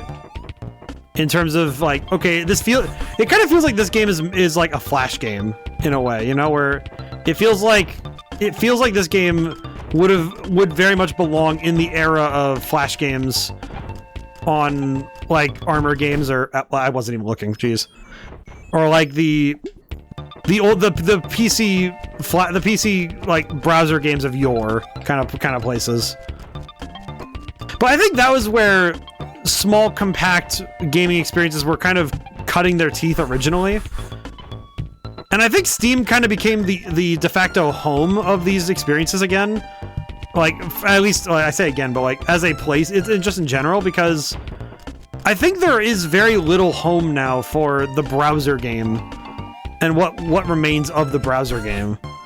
Which I think is a bit of a tragedy, just because it is, frankly, a bit sad that very small game experiences are no longer the norm or expected. Like, games like this, I guess the tough thing is that my brain is trying to accept that this is, like... How do I put it? It almost makes me sad that this is not... It's setting off my red flags because it feels like it's out of time. It feels like it was born... This game feels like it was born too late. It almost feels like it's a generation apart, you know? Like if this was, it feels like something off of Newgrounds. Yes, exactly. But it feels like if this was made and put up in the prime time of the internet of the browser game, like golden age, as it were. I feel like this would fit more. This would fit closer in. And it would, but it's like, but no, this is a $3 game on Steam. So it does seriously make me wonder, you know? Oh, why did I start the fight with Sharon?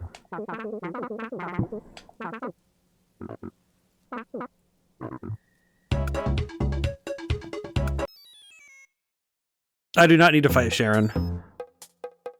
Okay, 32 out of 43, not too bad. Also, again, deeply appreciate that they tell you which ones you've missed and which ones you haven't.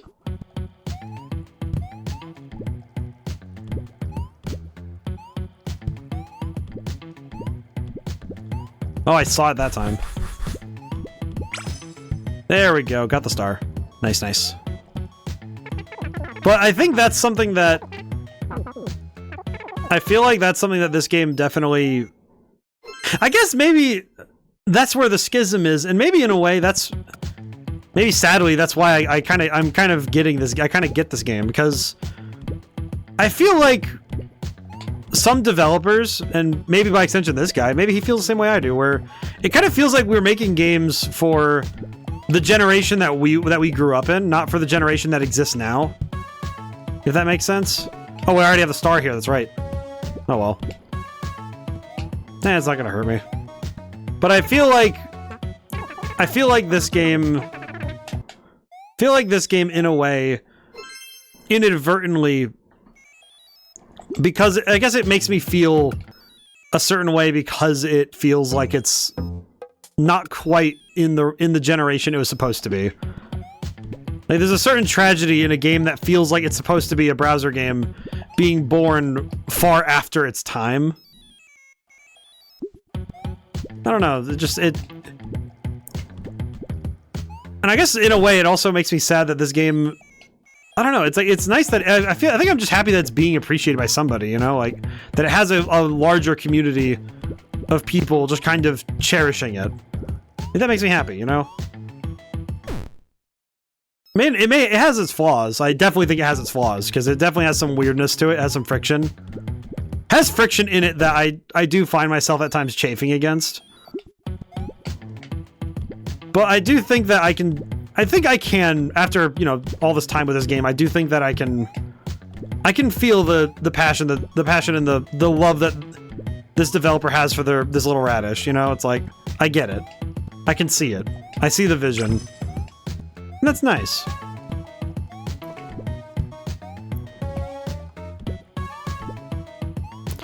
Oh, God. But I think the specific thing that I'm catching now is that the game is self-confident enough that if it makes a design choice, it's not a mistake. There's a difference between a design choice that didn't work as effectively as, you know, we'd hoped, as you know, you hope as a developer, and a design choice that is like a genuine, like, this is just a bad idea in general.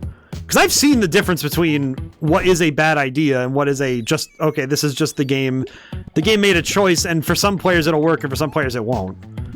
And I think a lot of the choices that this game has made, like the developer made, that I find frustrating, it's not that they're mistakes, it's that it's like, okay, this is clearly just the game doing its thing, and that's not a mistake. Okay, wait, I need to get out of this loop. Ooh. Ah, crap baskets. But I think that it definitely feels like this game understood, like the developer understood what he was going for with this game, and it really does come down to the fact that, okay, what the designer made was intentional. Again, it's like, you can sort of tell when a game makes a decision that is a genuine... Like, it's like when a game has a bad camera, or a game has, like, ships of something that is like egregious to the player experience in a way that is like it only makes the experience worse, that I would consider to be a mistake. But with this stuff, like with all the design, like the level design choices, the weird little mechanical like strangeness, frankly, I feel like this game, oh god, I don't know what it is about this jump that I do not understand. The jump back after the star is what's getting me. Yeah. But I feel like this game is understanding, like the developer clearly understood what he wanted to do and how he was going to do it. And I can appreciate that. Oh god. Oh god. Ugh. No, not again. I will like granted, these mushrooms, I do not like how they control, but clearly he designed it with the idea that, okay, this is how you're going to use them. Game, please. And while I'd prefer they be a little bit easier to use, it's not. Certainly, I don't think that the mushrooms themselves are the problem. I think it's just that my ability to control myself on them is very poor. Big difference. Again, big difference between the developer made a mistake to the pipeline of the developer made a mistake to. I just think that I'm not very good at it. But there are times where I think the game, like the choice is risky. I think there's 3 types of design choices in my mind. It's that there's excellent choice, bad choice, and then there's the middle ground where I think most game mechanics sit is risky. Where a lot of game mechanics, at least to my eye, a lot of game mechanics have the potential to turn a player away. Like, the choice alone to make a game with turn-based combat is enough to make some people leave the game immediately. Not even because turn-based combat is a bad thing, it's just that it's risky because turn-based combat is, by its very nature, not everybody's cup of tea, you know? It's like, oh, that's right, this is the one I got earlier that it was really easy to get. I remember. Actually, in that case, I might as well just dip. Alright, we might as well dip. Alrighty, let's see. Star, no star. And star. Okay, so we can leave right when we start the next level. But I think most mechanics sit in that risky zone for player retention because just by the nature of player preference, but also because implementation of an idea can be a radically different process when you're considering how each thing can be implemented. Like, let's just take, here's a weird one. Let's take just the basic concept of jumping. Because even just having the ability to jump in an environment comes with a lot of different, questions you have to answer. Like, okay, how fast is the jump? How many times can you jump? What does the jump feel like? And with Dadish here, it's like, okay, how good does the jump feel? What does it do? And functionally, like, okay, what are you going to be able to get done with this jump that you might not be able to do with other mechanics, you know? Like, that. Oh, well, that was foolishness. Foolishness, ODaM, foolishness.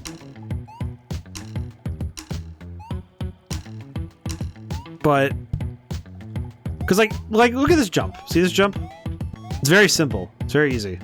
But when you consider, okay, you make a character like this, that jump speed, the jump height, the ability to go vertical, it's like, okay, how that feels for some players is going to be too short. You know, it's like they're used to Mario Brothers, they're used to being able to, you know, like, okay, I can jump very high. If I hold the button, I go higher. Having that control is something that some players really expect. But this character simply does not have that. You jump, that's it. It doesn't matter how long I hold the button. You press the button, it does a predictable single action, and that's it. Like, per mechanic, you have a bunch of questions to answer, and then from each question, sometimes those, you know, spawn off other ones. Like, if I say I'm making a turn-based RPG, you have to answer what are the numbers you're going to work with? What's the combat going to feel like? How strong is the combat going to be? You know, like, in terms of, like, okay, what complexity are we working with? And there's a lot of other, you know, things you have to come to terms with when you're making your game, regardless of genre, that makes you say, okay, what... I think even with platformers like this, it's like, okay, are you going for level-based, or are you going for, like, continuous string of connected areas? I think level-based games, in my mind, I feel like level-based games are a lot more... I don't know, to me, they feel accessible in a certain way that other... I think that other, like, other kinds don't really feel anymore. I'm a big fan of the level-based games. I think Dishonored was one of those ones that the way they handled level-based stuff just made me happy. Oh, it's right there, really? Oof, that's rough. Because I do feel like this game does certain things with its mechanics definitely have some strangeness, but where are those other stars?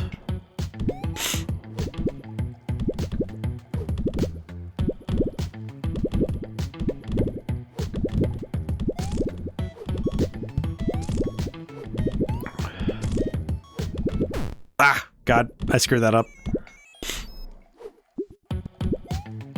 But it does seriously feel like this game had to, like, the developer had to make a bunch of choices and stick to their guns on it, you know? Just like, okay, well, I'm going to make this design choice, and it's going to be, like, there's going to be some inherent risk to making that design choice, you know? There's the star. Aha. Hello, hot dog. Oh god, this might be cutting it close. Oop. Okay, we're good. No! Oh god dang it! And I had the star too, so I have to go back through again. Blech. Oh well, what are you gonna do?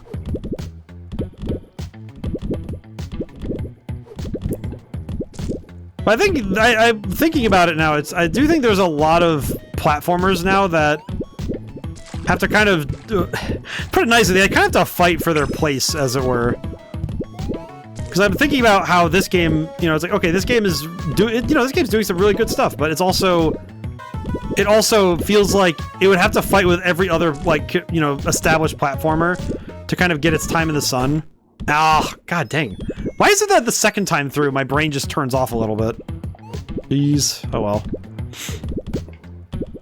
That's fine. Gives me more time to listen to this guitar riff over and over again. That's pretty good.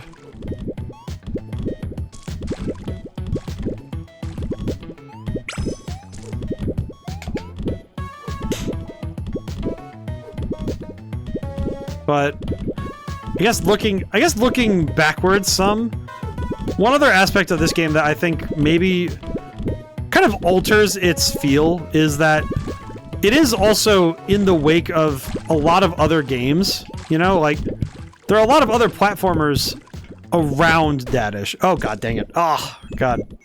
A screw up there just feels tragic. But I do think that the platformer genre as a whole, though, it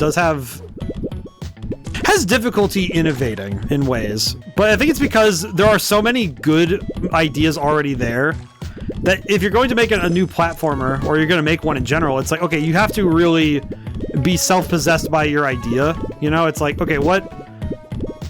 Like, you have to come in with something really specific and then execute it super well. Because the genre itself seems to have most of its own, like, ideas figured out, as it were. And a lot of that's just because this genre is the basis of many, many others. Actually, thinking on it, I think a lot of other genres have to pay homage to this one because there are so many things that come from platformers that without platformers you'd end up with a lot less in your other games, at least to my eye. Something tells me it's up there.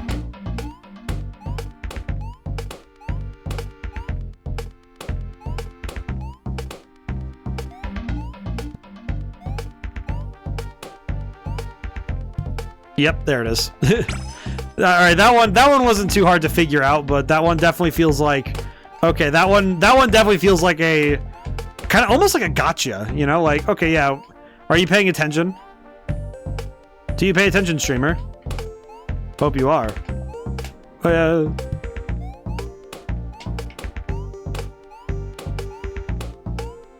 But now it turns the level into a different sort of challenge because now you have to go through without dying once. And I did it. Alrighty. Not too bad. Okay. I do have to... The unfortunate... You know what I should do, actually, is let's preview. Oh, that one I did have the star. Okay, 43... 44... Okay, so the next... So I could do the next 2 levels in a row, and then I quit. Okay. So 2 levels, then we're good.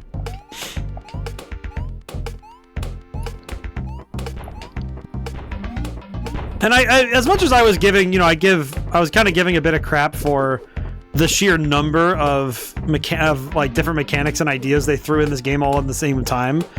I will at least give them credit for being able to manage them all, because it doesn't feel like any of them are wasted. It just feels like it's a lot to take in all at once, you know? Kind of like there's a lot going on in this game, and that's a lot, and it can at times be a little hard to catch your breath if you're playing the game all through in one go like this. I actually wonder if playing the game in this manner, like, you know, kind of blitzing the whole thing, like 100%, I kind of wonder if that is the intended method.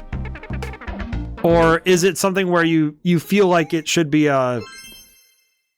like break it up by world kind of thing. But that would take some foreknowledge, yeah? It's actually the kind of thing that I consider regularly when it comes to certain games is foreknowledge. Because I think some games are kind of altered by the fact that you know things before you ever even load the game. You know, like, I would say Final Fantasy VII's entire plot suffers this. Like, if I were playing the original Final Fantasy VII now, I don't know if I'd have the same experience that somebody would want as a first-time player, you know? Like, because there are certain plot points that... I'm not going to repeat them, because I don't think that's a good idea. But there are certain plot points that are ubiquitous with both game designers and, you know, anybody who knows video games well enough. It sort of feels like there's a certain... Again, I won't mention the spoilers by name, because I think that's a dumb idea.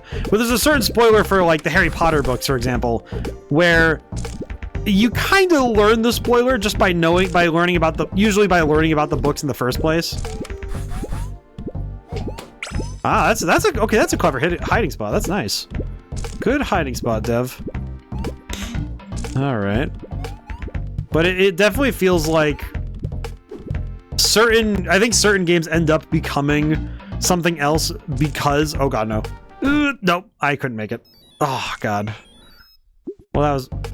Wait a minute. I have to reset because I can't go back and get the star and I died. Oh, that's... well, that's rough. Oh well. Yeah, because you can't go back up there, so... That basically means once I get the star, I'm not allowed to die.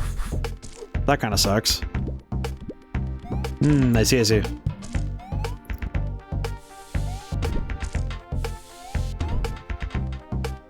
But I do think there is something, though, that... It's similarly, I think game mechanics end up becoming their own sort of spoiler. Where, when you know that you're playing a platformer, there are certain things nowadays that you just kind of expect, right? And I think in one of the ones, and it's something that's been coming back to bite me every time I play a platformer on stream, is fall damage in games like this. Because the modern 2D platformer does not include fall damage. That is just not a thing that you deal with, right? You don't deal with fall damage in 2D platformers. But both Donkey Kong 94 and this game, and Wizards and Warriors. Wizards and Warriors didn't really deal with fall damage, but it did deal with, like, hey, if you're falling for far enough, it's going to be a problem. Actually, no, it did kill you if you fell too far. But it's like, you don't really think about fall damage in a game like that because a lot of the conventions of the genre make it so verticality isn't really a problem. But conversely as well, it doesn't ever make you feel like verticality is an enemy, because you don't really do vertical stuff as often in 2D platformers. And I think the modern evolution where vertical movement is just as important as horizontal movement, I think that's where fall damage sort of disappeared. Okay, I'm gonna wait for him to throw so I don't accidentally bonk my head like a fool. Foolishness. I'm a foolish fool who foolishly fools his way through things. Huh. Grab the flag anyway, even though I shouldn't need it. Actually, that's a unique challenge of this level, is that you are not allowed to die at all. Like, I cannot die on this section or I lose the star. And by extension, I have to restart. Why do I say things? Why do I do things? Okay, back home. I gotta do it again. That's a rough one, man. Hello. Oh.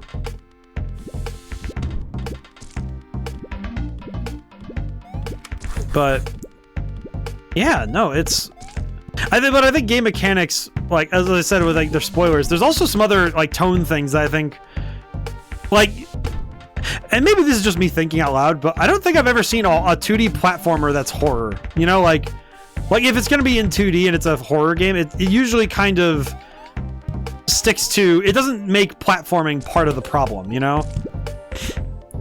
Like, those EXE games kind of feel like anomalies in that regard, right?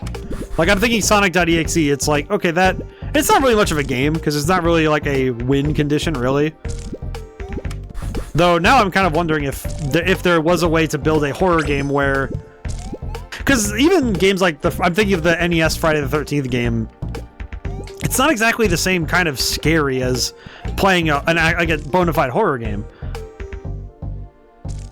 But there's probably some example that like breaks that mold in a way that I don't know, but I could play this lame and safe and just wait for each saw, but I don't really like waiting like that. Yeah, waiting like this is... Clock Tower on Super Nintendo is a spooky game, but not quite a platformer. Yeah, it's like it doesn't quite. It's more like a point and click game. Also, how's it going today, Etcho? Hope things are well. Hope you're doing good. Hope this weekend was nice too. It was really hot, but it was nice out. Cool. Okay, I can jump that. There we go. Yeah, it's like Clock Tower is sort of there, but it's not quite there. Could have been gooder. Oh, I see. I see. I feel that. I feel it. I feel it. I think this weekend was very strange. I know Saturday was the full moon, so we definitely had some weird energy this weekend. Okay, 4 more. Okay, so I'm guessing the next 4 levels essentially. Keep an eye out for the star.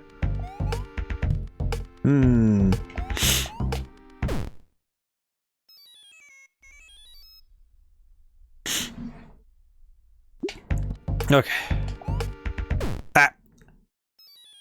But I definitely think I'm thinking about it because it's like I don't think horror and it's funny too because I'm thinking of that one day we did a triple feature. We did a triple feature for stream, and I'm thinking about when I played Greener Grass Awaits, because I think Greener Grass Awaits is one of those games where it's like, oh yeah, that's a good one. That's a good one for like horror in a different setting. Because that was horror golf, and that was very funny. It's quite well designed. Wait.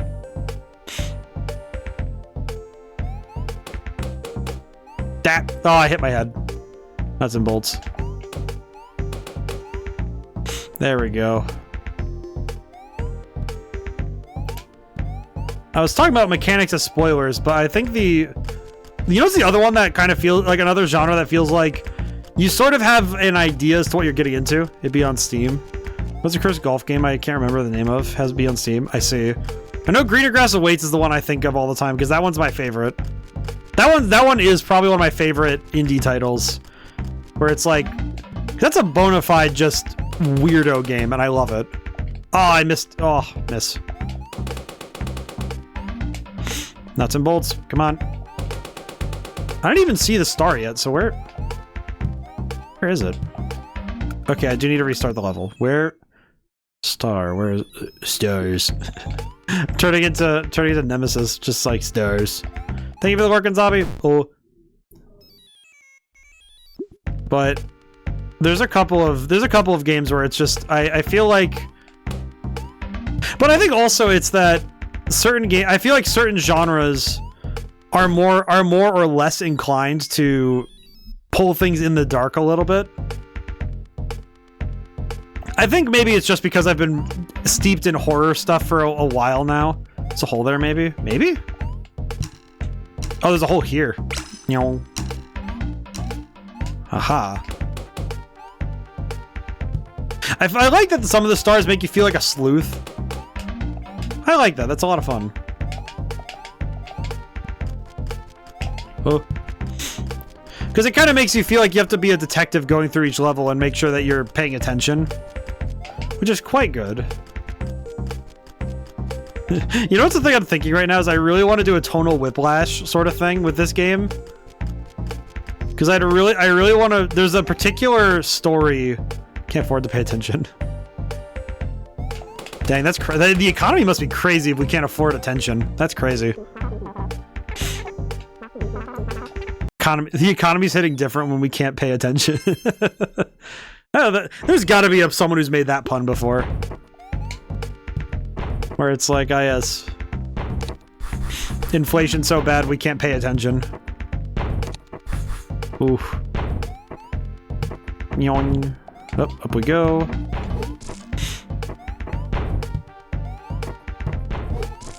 There we go. Okay, I don't see the... Oh, there's the star. I see it.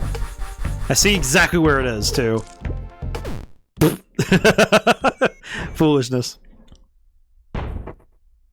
I can't read that particular emote. What does it say? It's a little too small for me. I cannot read. Thankfully, it's not like when I had my glasses off and I can't hear you because my eyes aren't working. I feel like when I take my glasses off, I must be like Muriel from Courage the Cowardly Dog, where it's like, I can't hear you, dude. My vision has been confiscated. I cannot hear you. There it is. A tower. An este a common here. Oh, in this economy, I see. I understand now. That's pretty good. I like that. No, the hot dog. Okay, we're good. Oh, wait, no! Well. I can't hear without my subtitles.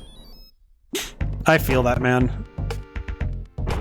It's like, you know what's funny is that I grew up watching a lot of TV and like movies with subtitles, not because I needed them, but because my mom did. So, I'm actually quite used to watching a lot of media with subtitles on. And it's only after YouTube started becoming a thing that I started watching content without subtitles on all the time. Mostly because I don't really like YouTube's auto subtitles, and only certain YouTubers do the thing where they do all the subtitling, which I wish I was, because man, I wish I could take the time to do that for every single stream. I straight up can't. I do not have the time for that. I wish I did, because it would be better for, I think, everybody. Anime did that for me. See, I watched a lot of dubs, so I guess because I grew up with a lot of dubs, so I didn't really have that same experience, but I do understand. I understand it now that I watch there are some anime I can't watch in English. Mainly just because of, like, the voice. You know, like, there's a certain voice in my mind. Case in point, actually, JoJo's Bizarre Adventure. Regardless of the part. Like, I actually can't really watch it in... These were 4 kids. I mean, I watched Yu-Gi-Oh! I did watch the Yu-Gi-Oh! Dub, and... Honestly, I kind of... Oh yeah, DIC deck. That's right. This star is here. Ah, it's another one where you just can't die. Got it. Understandable.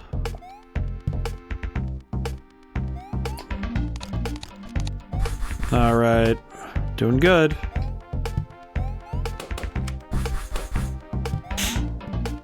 Feeling good, doing good.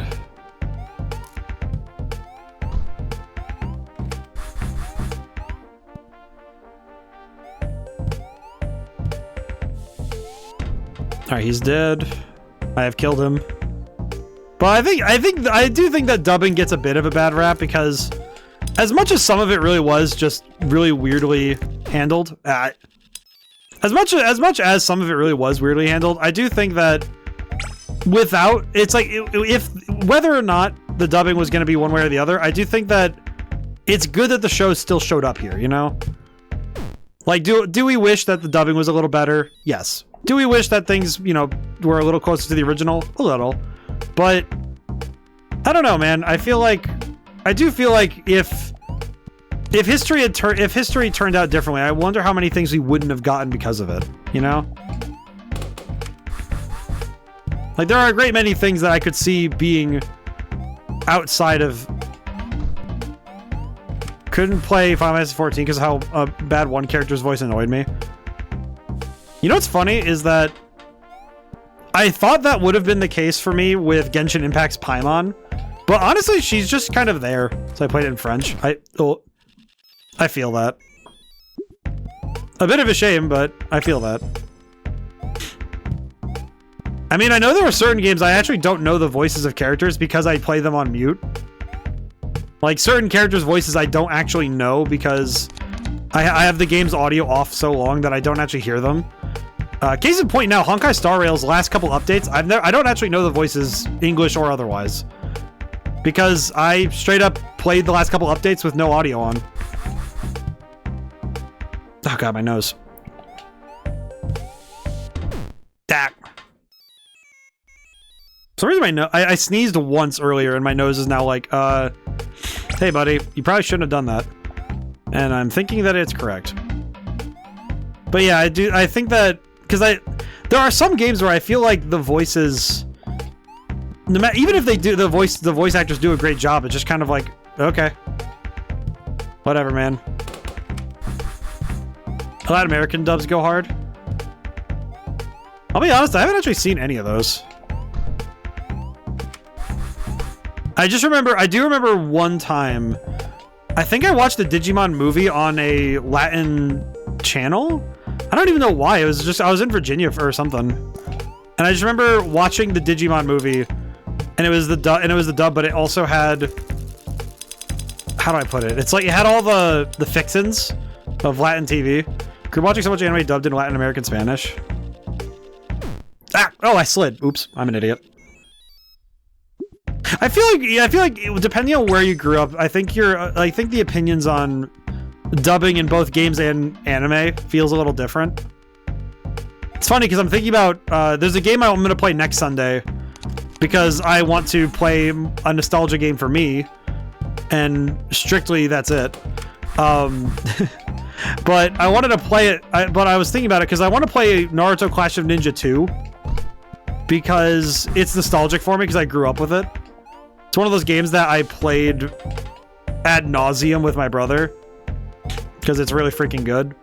And it's funny because it's like the dubbing job on video games like that is so different now. And we got into Mexico so quickly because Hanna-Barbera wanted so much money for the rights that an anime came along. I see. That makes sense. Because anime was just getting ported wherever they could get it, as it were. But I feel like, I remember Naruto being one of those ones where it was one of those ones that made an anime, that started the anime conversation at my school. Like, people kind of considered Pokemon to be a kid's show. Like, it wasn't even considered like anime. It was just, oh, it's Pokemon. It's a kid's show. Because we were kids and we played the games, so clearly the show must be for kids. And it was like, that was an easy sell for a lot of people. But then, like, Naruto came along and people were like, wait a minute, this is cool. I also remember I knew a guy who had, like, a big binder, and he had written down all of the jutsu that ever shows up in the show, like, chronologically ordered. By the way, like, chronologically ordered, through the anime, all of the hand symbols and, like, which ones they were. Very well written. I remember reading it, and it's like, I remember he wrote, I watched him write one down, and it was like, it's like he's going frame by frame as the person's going through the hand signs and writing them down, and I'm like, how do you even do this? How do you begin to organize all that? It was very funny. I don't even know if he watched anime after that. I just remember he was obsessed with Naruto for a while there. But it's interesting because regionally, I think every conversation about stuff like this changes. Because different regions and by extension different groups of people ended up with different opinions and different shows. Like there are some places that got like Yu Yu Hakusho and Inuyasha, and I just remember never even knowing that they existed until much later. I know one of the ones that I remember seeing like 1 or 2 episodes of was Bleach, and never being able to get the whole context because it never showed up in my area. And it was only later when I could read the manga in high school because they got some books, and I read the beginning and I was like, oh, okay, I get it now. Alrighty. But yeah, it's definitely... Oh, this one. You know what? This one, I actually don't recall ever seeing the star, so that's on me. Or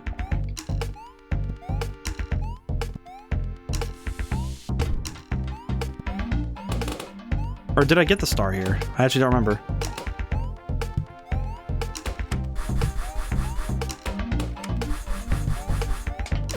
That. Ugh. Let me back out really quick because I'm curious. Do I have the star for this one? I thought I had the star for this one, but let me check. I do.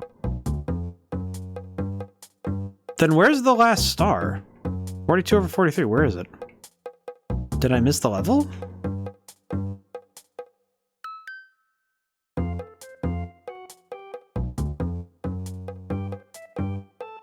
Let me go through the levels really quick.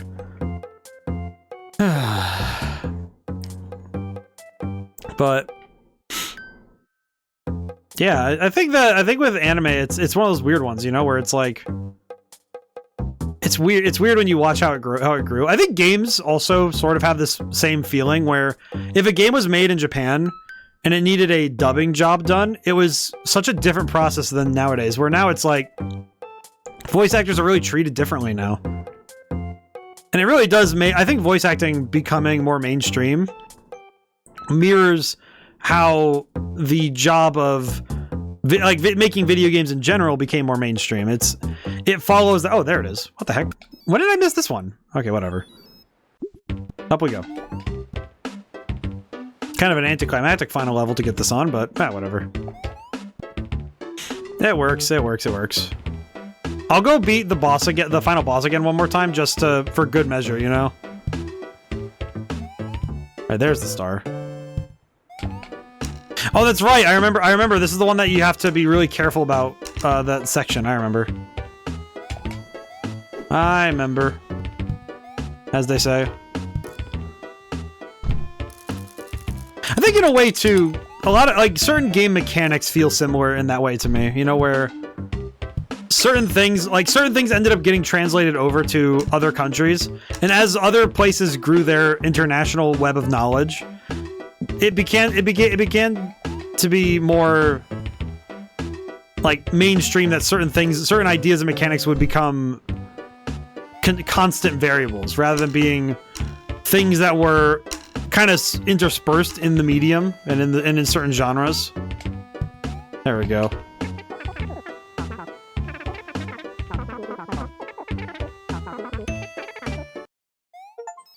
All right, we got all the stars.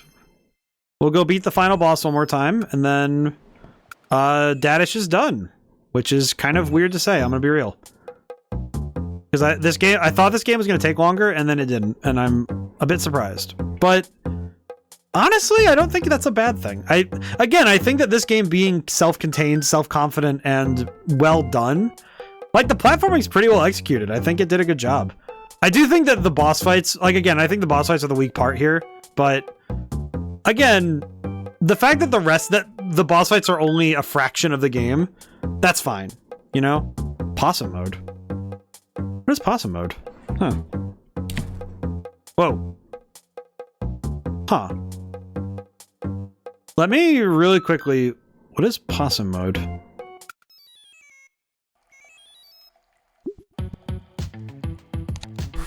I see. Oh my gosh. he screeches at him.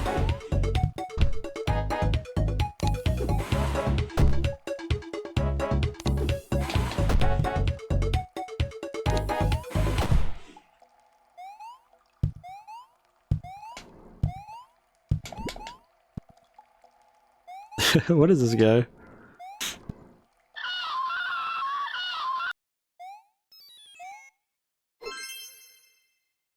Why does this exist? What?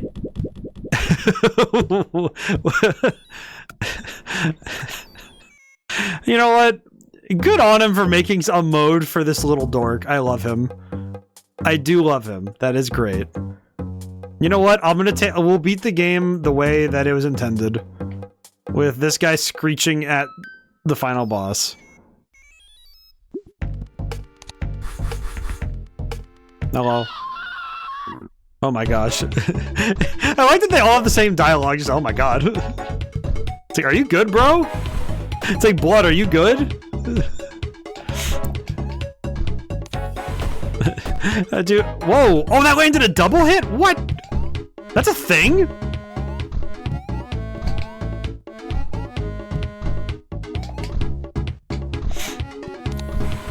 Oh, nuts and bolts.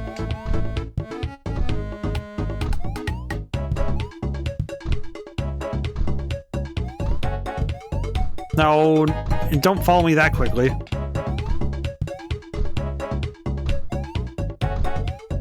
Yes. No. Why is this bottle? Why is this bottle? Why is he able to do air, like an air turnaround like that? That's crazy. Okay, let's just flip. Oh, oh, that was a close one.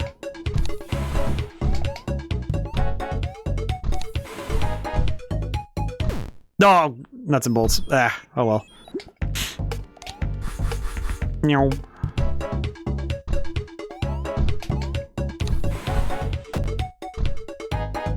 But I do think that, you know what, I do appreciate that this game just has a random additional mode, as it were. Like, this is very silly, but I do appreciate it.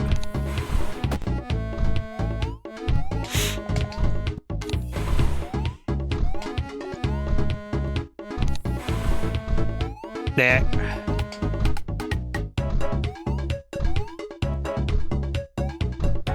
Alrighty, maybe this will work. It won't.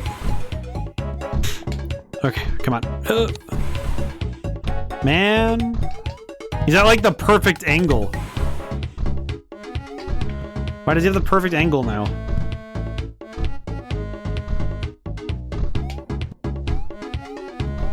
Okay, got him. I got him this time, for sure. Yes, very good. I feel like the boss music is kind of warming up to me now too. It's not like the best boss music ever, but I do like it a lot. I do like it a lot more now. There we go. Amazing.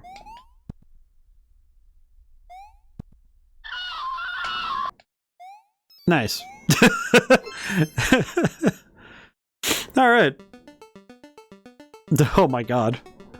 It's like apocalyptic. I don't know why. It feels like... This feels like the kind of thing that you see coming toward your doorstep and you're like a little scared of it.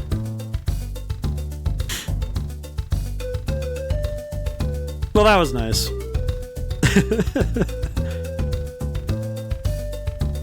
I do wonder if the possum noise was like one of these guys working, like, you know, just like the developer has a friend who just makes a weird screeching noise. And he said, "Hey, can I record that really quick? Can you like come over and record it for me for like just 2 seconds? I'd very much like to have that noise on tap, please."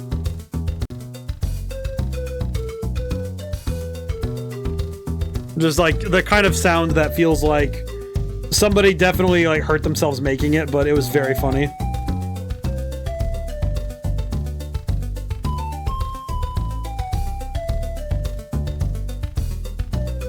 Oh boy.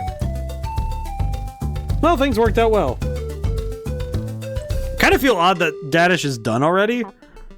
So now I have to think about what game do I want to follow this up with.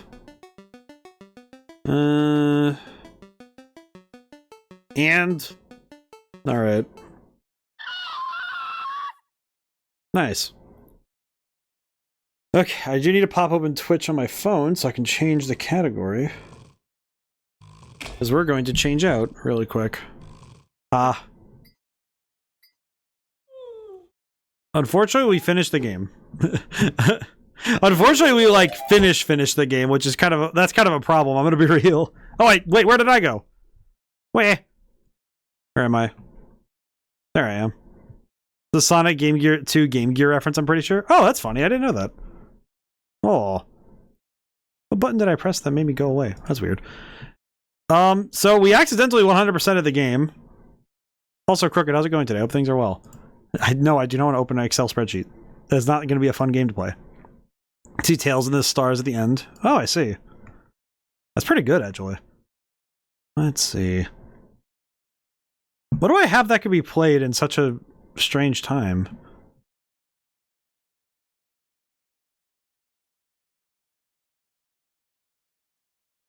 Oh, I see.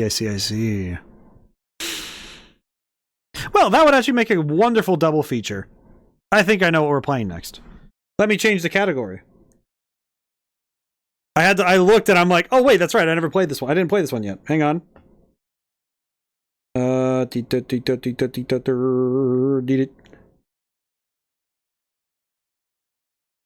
Okay.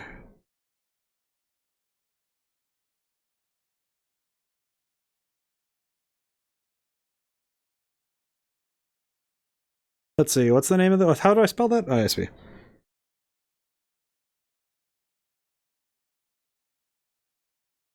Okay, switch out the category real quick, like, can I... Why is it that switching the category on mobile is now so frustrating? Come on. There we go. Most excellent. Alright, very good. Ugh, my nose. Alright, we're gonna play something a little bit different. It says here that it's controller supported, so I might be able to use the controller too. We will soon see. I don't know why, whenever I think of this, I think of the Great Runus. I think of the Runus. I don't know why, it just hits my brain differently. Oh, it's made with Unity, I see.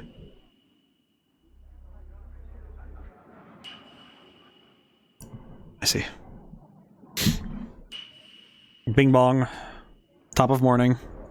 Let me adjust the... Let me adjust the stream audio really quick, because this game's not as loud. At least not yet. God, I might find out. Uh-oh. Oh, there it goes. Oh. Oi. What am I up to? I don't know. Playing funny video games, I guess. What is happening? Thank God there's subtitles. Oh. Can you hear something? Adjust the slider until it's at a comfortable volume. Oh.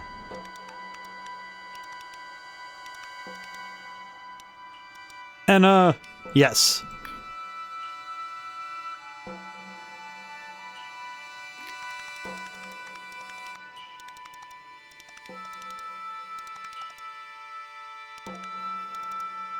That looks about good. I think that looks about good.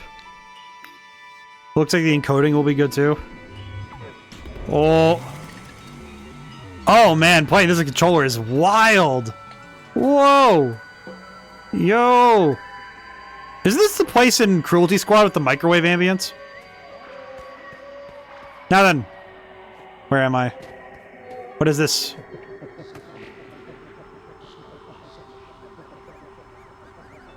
Oh, I have made it. You're in for a treat.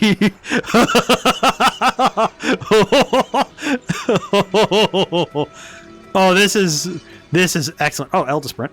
Oh, they have the controller stuff too. Good on them. What? I should probably keep running. Oh. You know what my main objective is in this particular playthrough? I want to find Senior Palo. My objective.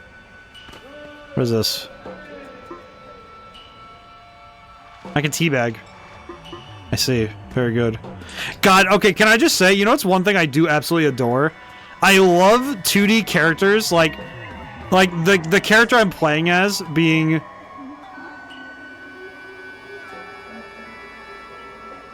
It's like when your character's hands or their model is 2D, but you're in a 3D space. It's my favorite trope. My favorite trope. It's one of my favorites. Open this door? Yes, please. I don't want to look at his crotch, please. Sir, invert his balls. No. Vegas. Very good. Very good. Something behind me? No.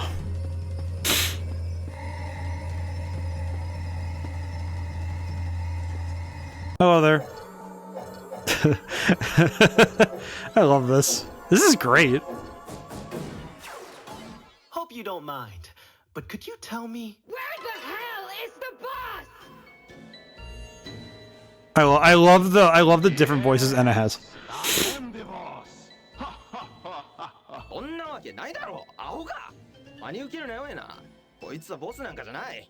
Okay, you got me. I am not the boss, nor a penguin. What? But, in fact, the great Dracula. Okay. I I wonder why he speaks a different language. I am Dracula. what are your pain points? What's your problem? What are our business struggles today? Let me help you invest in your future. えこれって新手のマルチか何か難しい言葉よしてくれないかめまいがしそうだ I don't even know if he's saying the right words. Tell me about this dumb job already.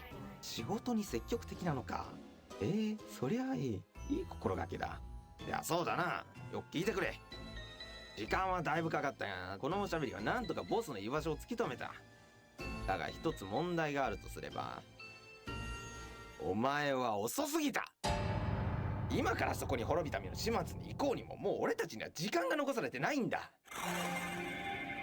Huh, seems I'm out of the loop. Shall we review the job description? あまああんたのその変な言葉遣いで言うとすれば俺たちが狙ってるのはボスの腹渡だなそいつは俺たちの最大のワークターゲットってとこかな What? Understood. Aim for the target. そうなんだこれ誰だタバコ吸ってるのダメだこのスモークのせいで肺がどうにかなっちまう This is great. もうタバコのスモークは大嫌いだ Man, that's just me.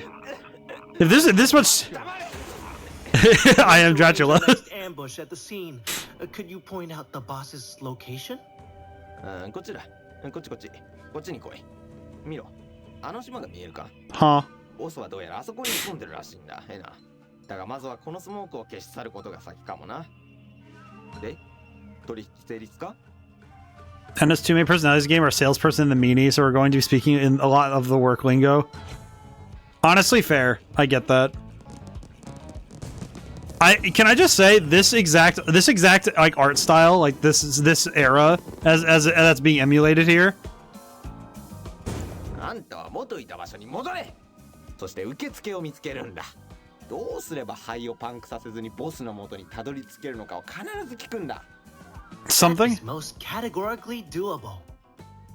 Something about this era of gaming, like this graphical fidelity, this art style, this is what I want to make. This is the stuff I want. This is what I like. Is it abrasive to the senses? Yes. That's the point. That's the beauty of it. That's what I like. That's what I like to see. Talk to the receptionist. Understood. You there, egregious Dracula. You must be the entity that figured out where our target was. Is that The menu's so verifiable? cool. It's so good. What? Did you call me a stinky penguin? What? No, but I know a guy who could get you one. I can hear your thoughts. Stop! What? This game feels like it's too much, but at the same time I am so at home right now. Like, to put it nicely, I feel at home here. Like, it's a weird thing to say, but I genuinely am like in love with this. This is so freaking fun. I love this. Like, look at this. Look at it. It's quite it's exceptional like verisimilitude is perturbing. Look at it. Like, this is too much. And that's exactly what it needs to be. Because if it was anything less, I'd be in pain. Did I catch you at an okay time? Ah, encore vous? Allez-vous-en! Vous suintez la pauvreté. Allez manger des plats surgelés, sale limace à col rose. French? Afraid that the smoke here is polluting our lungs. Cut the crap! Yes! We'll get rid of it for us so I can deal with the man in charge! Quoi? J'espère que vous racontez des conneries de prolétaires. Vous arrivez trop tard. Le boss n'est même pas encore né. D'ailleurs, ce n'est pas de mon ressort de donner de tels ordres. Maintenant, revenez quand vous serez plus riche. Misérable mendiante pouilleuse démunie sans un sou. This makes this somehow. Who else is involved in the decision making? Ah, c'est reparti avec les questions, c'est ça? Vous avez l'air très problématique. Are you poor with words or what? Let's talk, you cheap assistant! Pauvre? Bas de gamme? Moi? Worry not. You are still a child of God. Huh. Vous jouez avec le feu, mademoiselle. Bon, écoutez, les Genies sont les seuls à pouvoir arrêter la smoke. Tout ce qui se cache derrière les portes de cet endroit chante leur gloire. Et n'essayez même pas de manquer de respect aux portes. Is it weird that I understand much of this? Is it weird that in my brain I just like immediately parsed all of that without work? Granted, I guess it's because in my head, I like the game I'm working on currently does something like I've sort of felt that this is similar to what I do, where it's just here's your situation and here's your context is optional, to put it nicely. ENA、あんたの会話をつけてたよ。今々しいジーニーとドアについて聞いてたんだがね。もしあんたが探しに行くっていうんなら、俺は一緒には行けないみたい。I want to use the door.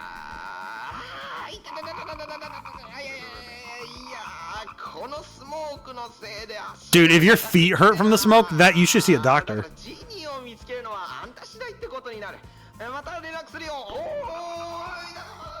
Heal, frog! Ping me in some moments. Hello.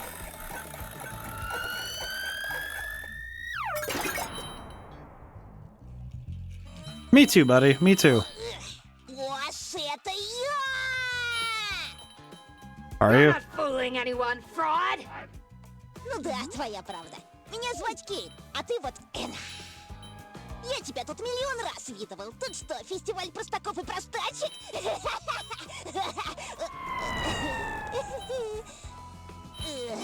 Ну да ладно. Ты видал уже одинокую дверь? Я от нее тащусь. It's like watching TV with the subtitles on, but you still don't understand. Нарушая все законы. Вот в этот раз я точно повстречаю туалет. Bathroom? You must be talking about the Genie, true? Дженни? Как странно ты называешь туалет. Bathroom. Somehow this still, like, again, it's like my brain's parsing the information, like, clearly. Like, okay, so the Genie is obscuring his presence via the power of using language. Because the language therein allows the Genie to control how people perceive.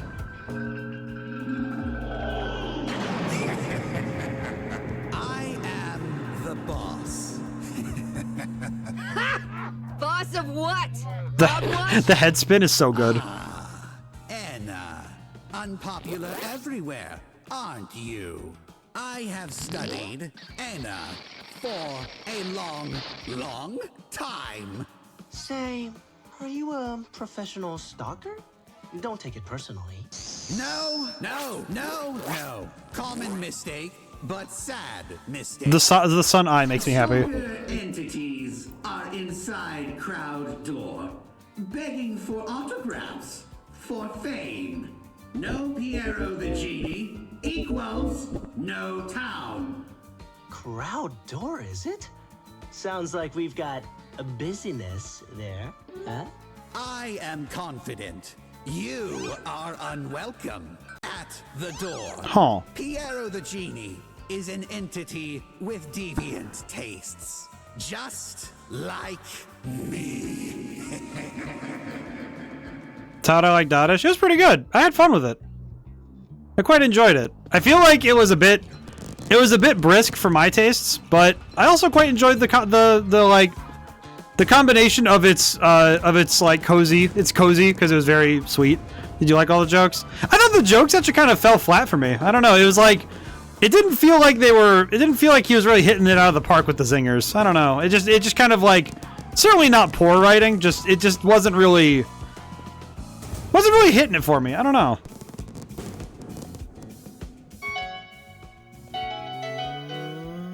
I wish I could do that to my friends. Are you kidding me? Spin around like a head. Do you want me to turn around and roll my window down? But I thought it was a fun platformer, most of all, and that was what it was going for. So it's good.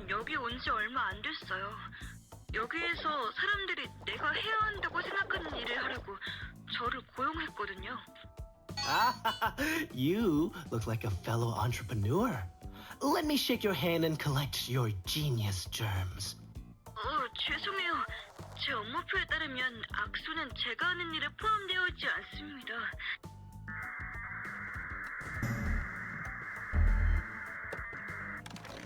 그들은 단지 새로운 호스트와 지니의 취임식을 준비할 수 있는 누군가를 찾기 위해. Wait, horse, crowd, and what was the other one?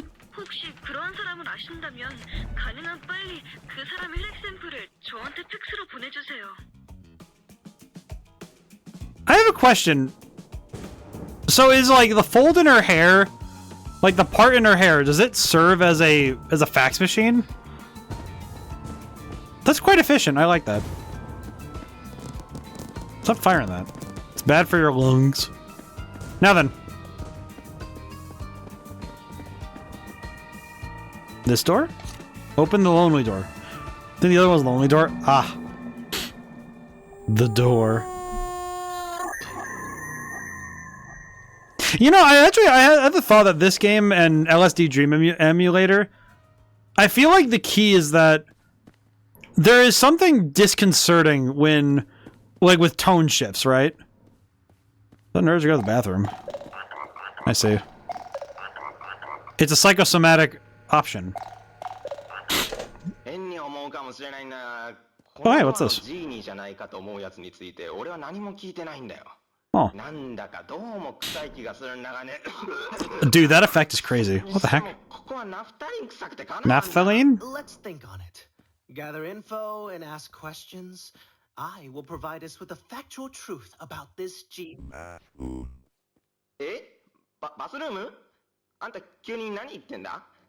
Bathroom. まあいいや、別にいたらいいんじゃないか。ただし仕事をサボるためにそこに留まったりはするなよ。その手口を俺はよく知ってる。 Something linguistically is wrong. It seems that's what I'm thinking. I'm wondering if the genie is protecting its own presence by changing language, as it were. But yeah, I think dreams are one of those things that I think inadvertently become a bit worrying because they're not easy to parse for most people. I think for many people, their dreams don't make logical sense. It's actually something I'm kind of, unfortunately cursed with, is that... Well, I'd say fortunately cursed with, because... whenever I have dreams, I understand them a bit too well, to put it nicely. And I understand where they come from. Excuse me, Miss Boss Lady. Are you looking for the bathroom too? Oh, I am no longer the boss of myself. However, I can teach you to grow your own one in a few short steps. That is amongst the weirdest spells I've ever heard from a witch. How did... Do you, by the chance of chances, know how to reach the genie? Naphthalene is from Black Tars using mothballs. Ah, I see. Did that lady just die? She said bathroom. Shh. Let me talk. She said bathroom. Let's not make any compromises. I must get rid of this smoke to reach the boss. And it looks like this bathroom could be the key to our business's success. Actually, one of us went looking for the bathroom and promptly got lost. This is exactly why we should have gone to that part of it. We could have tried going to the bathroom from there. Psst. We should go home. I am allergic to persons. I got that reference. Hey.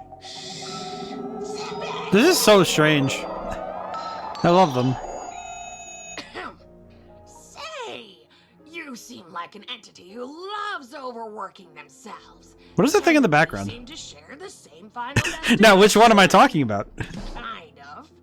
Would you be so kind to help us find our friend? I'll reward your hard work with something that could be useful in that, business of yours you like so much. It's like, this game feels like... Horrible choice, but precise. Anyway, the last time we saw her, she said she'd ask for directions inside Okay. the seal house. Oh no! What if she's already bloodless inside there? Don't you remember? We saw her heading out from there to the complete opposite direction. Ah, settle down, ladies. Maybe someone gave her fake directions. That's your cue, Miss ENA. Time to get to work. Freaking, I know that reference, the one where the guy like spins his arms around and then puts the thumbs up. That's awesome. God, there are so many people to talk to in this place. This is too much. There's far too much going on here. Horse. That's inaccurate.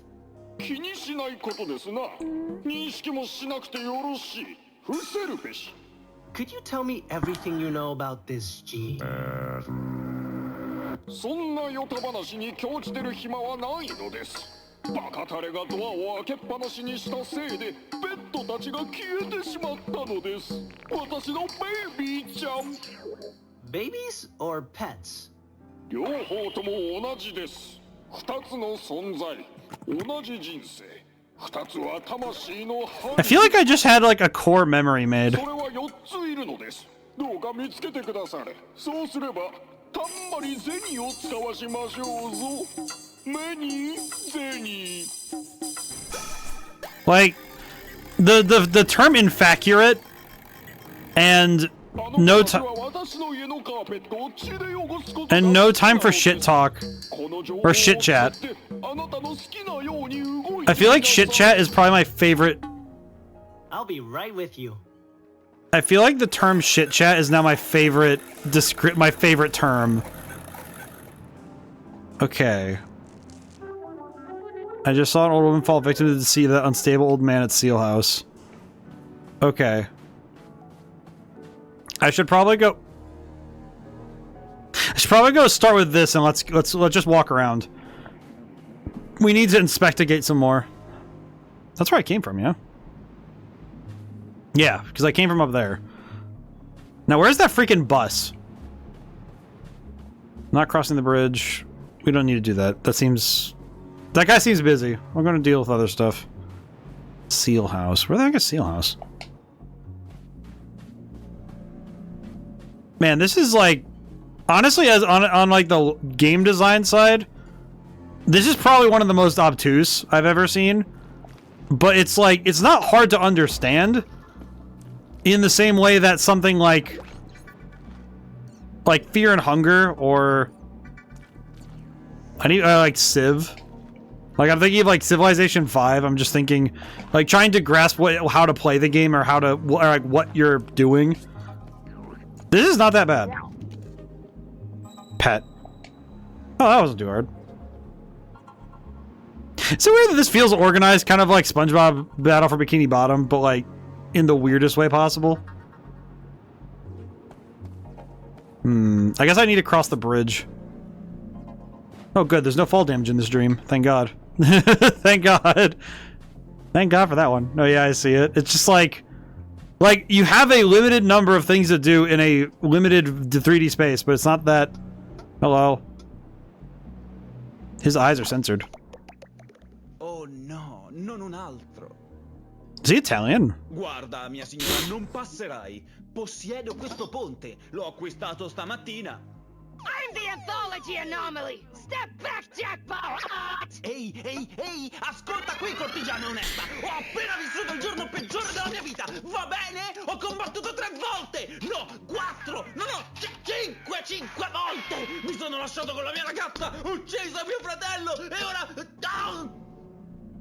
Me too, man. I get that. He died. Mi scuso, mia signora. Le cose non sono state le stesse per me da quando quella strega urlante ha attraversato il mio ponte! Hey, pal! My sympathy is gonna cost you for every condolence. Aspetta.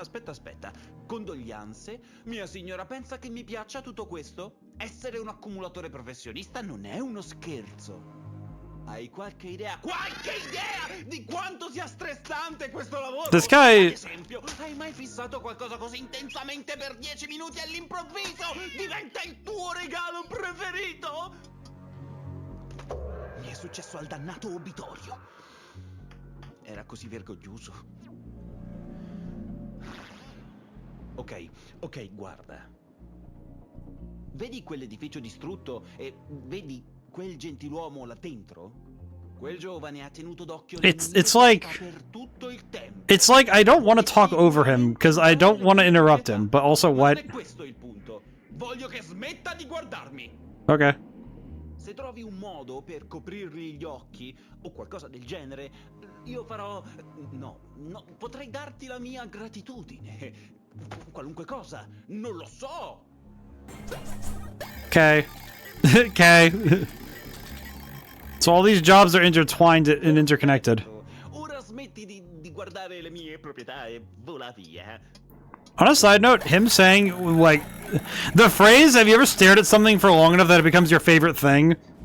Oddly enough, I kind of understood exactly what he meant, where it's like, sometimes you stare at something and you go, oh yeah, this is mine. I remember this thing. And it becomes like the object of your affections for a moment, because it's all you're staring at for a while. Again, it feels weird that my brain is translating all of this very quickly, but maybe it's just because this doesn't feel weird. Like, it's called Dream Barbecue. What else would happen? Besides the strangeness. Hello. The toil beyond death itself. Well, that's nice. You have many eyes with which to stare. You shouldn't do that. I guess the next thing I could check is that house. Excuse me, my affectionate fellow. A man has been forced to desist from his labors. What a who could dare? The mind blown, that's crazy. Heads of this entity kidnapped not microseconds ago. Freeze head from the criminal misdemeanor. Of course. Delighted to help a business fellow. Okay. Cool. Okay.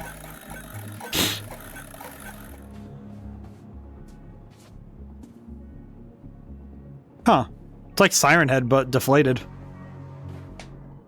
Whoa! Oh, where's this? Where am I? Oh. This feels like a very thorough Gmod map. What? You dare turn your back at me?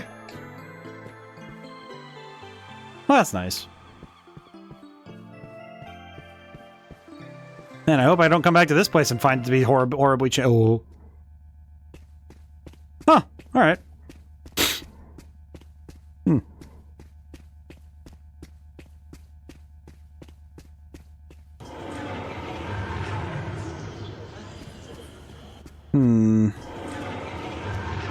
This place is rather loud.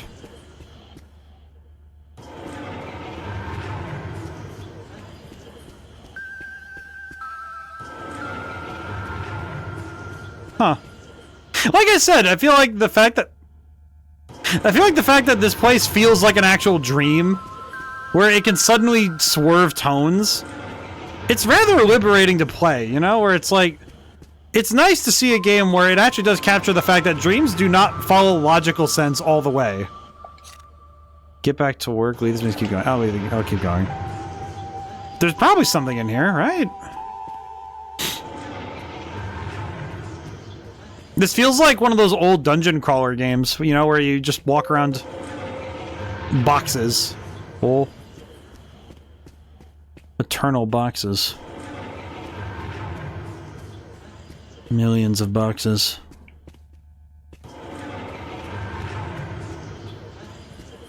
Hark, I am in need of your assistance to learn of my current whereabouts. That's a lot. Where am I? Where am I in relation to the... I must be getting closer.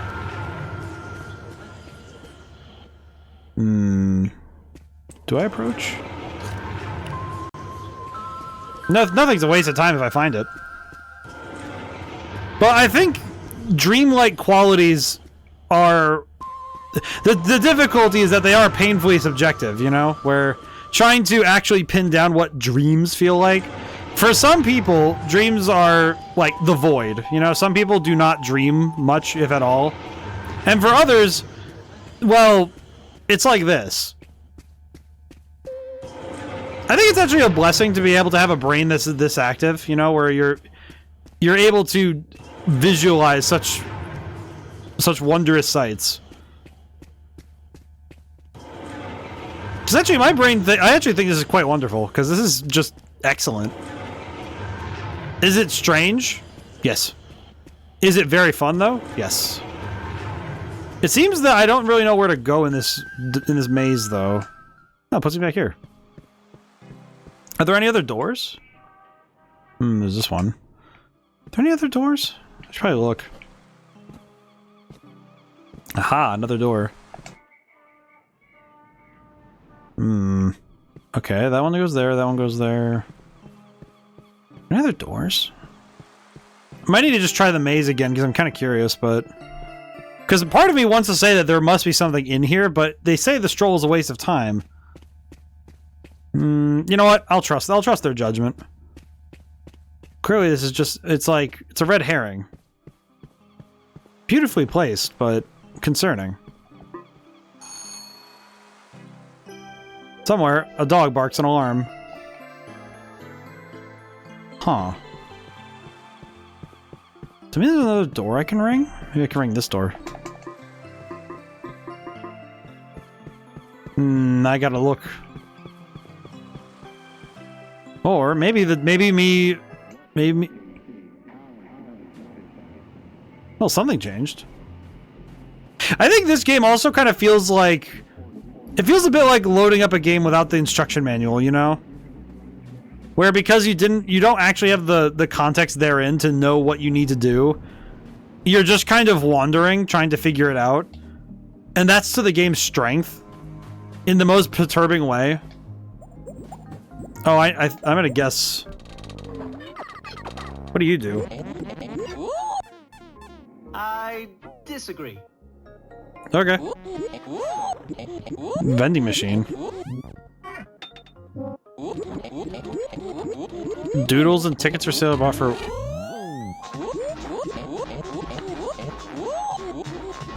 Guys, wait!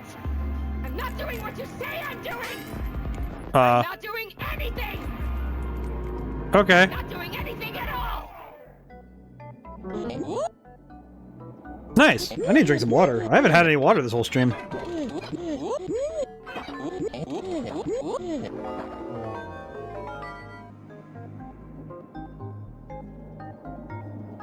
I have no money. I need 10 money if I'm gonna... I need 10 money if I'm to buy the mayonnaise. I reckon the mayonnaise is important. Hello. May I offer you a divestment opportunity? Divestment? Are you making fun of my unemployment lives? I don't care! Don't care! Go away! Interesting. What? You are ENA? You have a job? It's more of a lifestyle. That's my destiny. What more could I do? God knows the rest. Ew, I am nice to you, and this is the thanks I get? Me too. I get that. Oh. I get that too. Rude entities like you get punished for the sins of others. Tell me! I'm joking!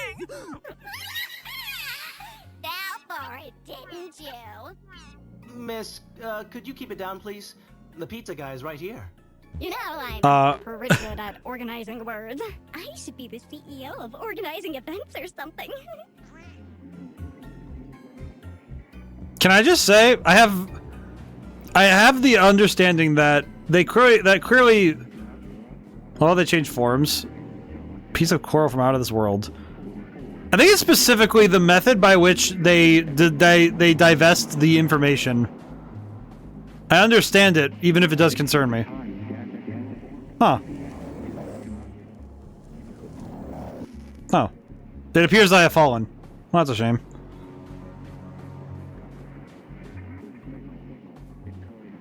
Huh.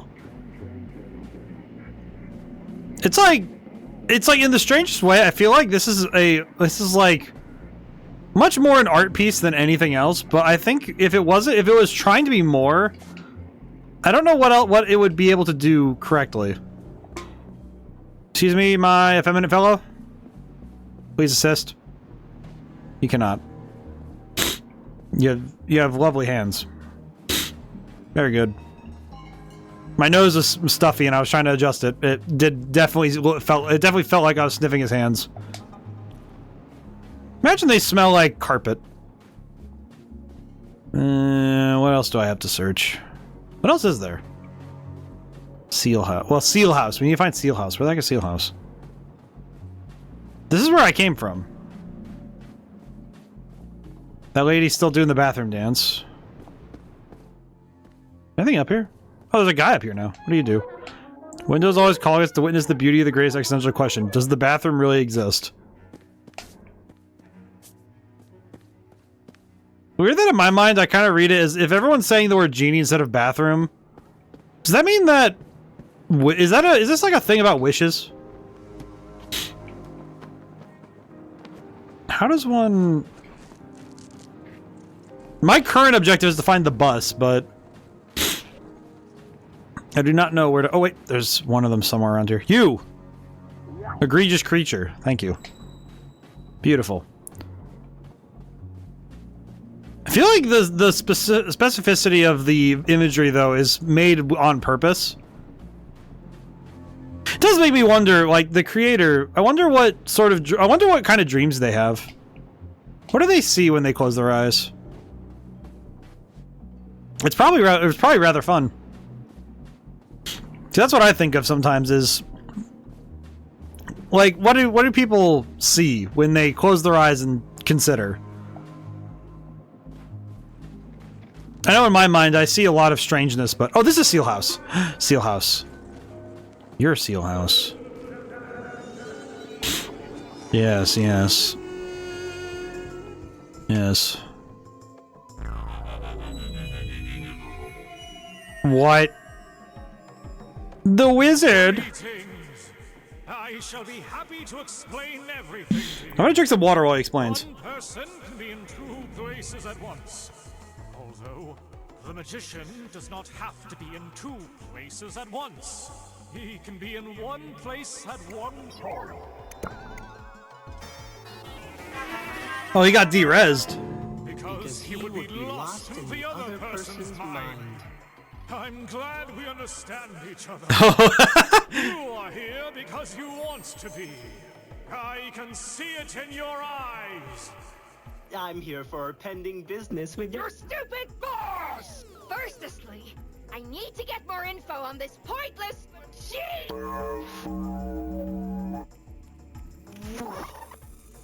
Ah, the bathroom!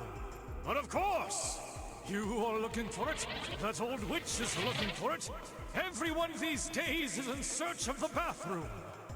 Now, you didn't hear it from me, but the way to the entrance is... The way to enter the bathroom is through that giant orb you see in the sky past the bridge. But in order to reach it, we must create life itself. Now, go away, ENA, and get life! That shall be your quest today! This guy's animated so wonderfully. I love that. Like, that animation was so clean. You gotta be kidding me with that. So excellent. Let me do some research and get back to you. Okay, let me look at the jobs.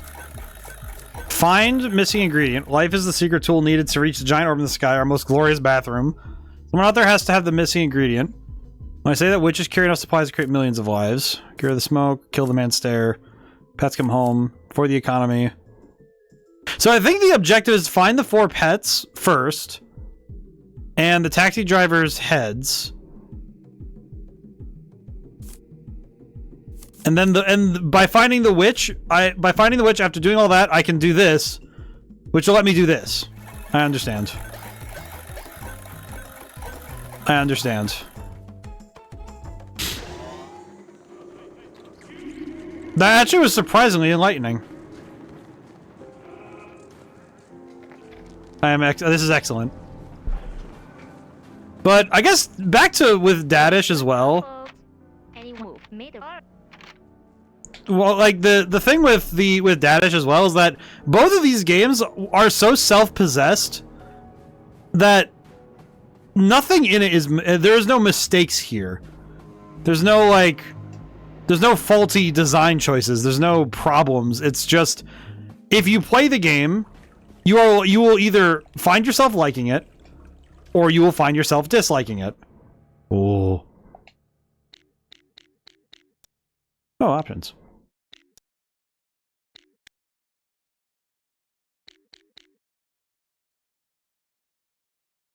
Oh.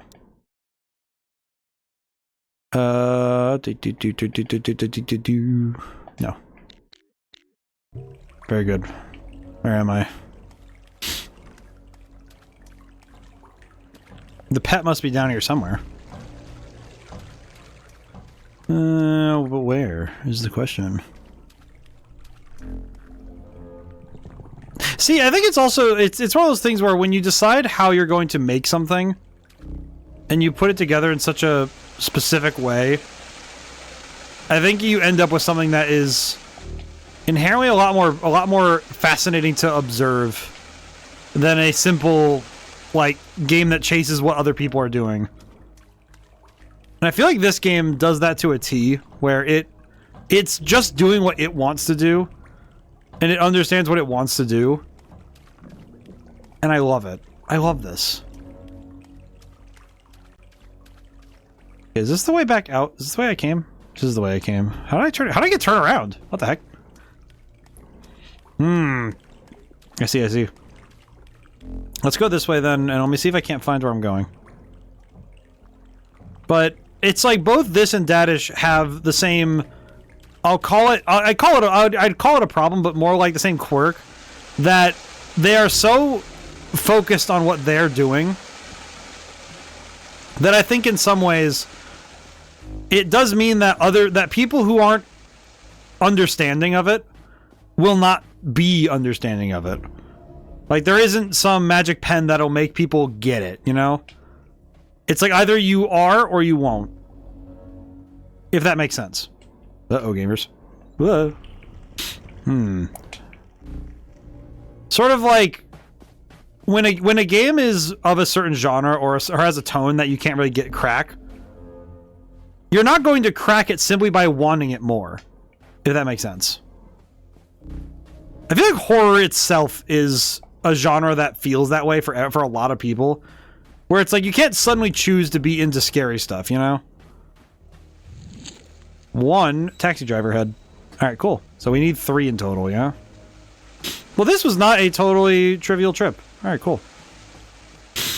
Very good, very good, very good. Most excellent, as they say.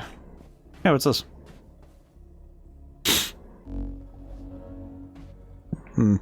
Peculiar. But there's still a pet down here, yeah? Where is he? I need to sneeze again.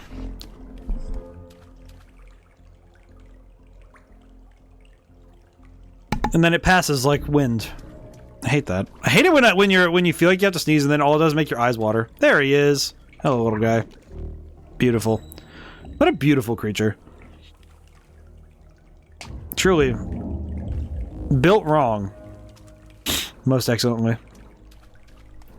But I think stuff like this, like the bizarre and strange, I feel like you only become understanding of it if you allow your brain to divorce itself a little bit from, not logic per se, but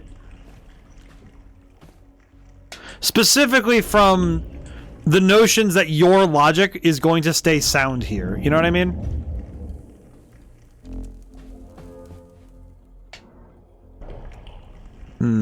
I can't go that way. Not yet, at least. But by...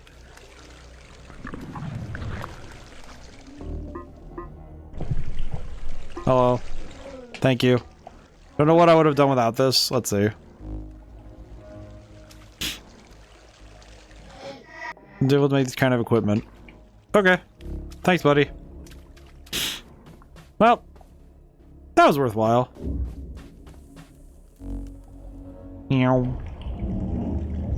Alright, time to leave. We got the pet, though, so that's good. I think we find all the pets, we'll be in a great spot. At least mentally. Psychosomatically. But it's one of those things where I think that's why this game is... It's like making my brain really go... Like, it's like I'm in my happy place. Because... I think it's almost liberating when the logic that you tie yourself to... The logic that, in a way... I think in some ways... logic itself can become a prison. When you only see the world for what is, and not what could be, you kind of stop imagining what is possible. And I feel like that can be detrimental. You know what I mean? And maybe it's because you keep encountering new things, new ideas. Yeah, exactly. Like, this game provides not mechanical dynamic versus static. Yeah. This game provides so many different stimuli, but it's not doing so mechanically, it's doing so, like, conceptually. Like, we're being offered many ideas mentally, but not mechanically. Not like we're getting offered new game design stuff. It's like, no, it's literally just, this is just a lot to take in mentally. Good riddance. What kind of work are you inmates offering to the public?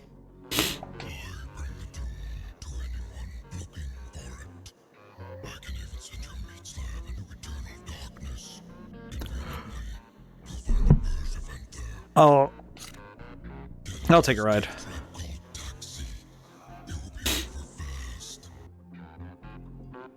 Huh. I see.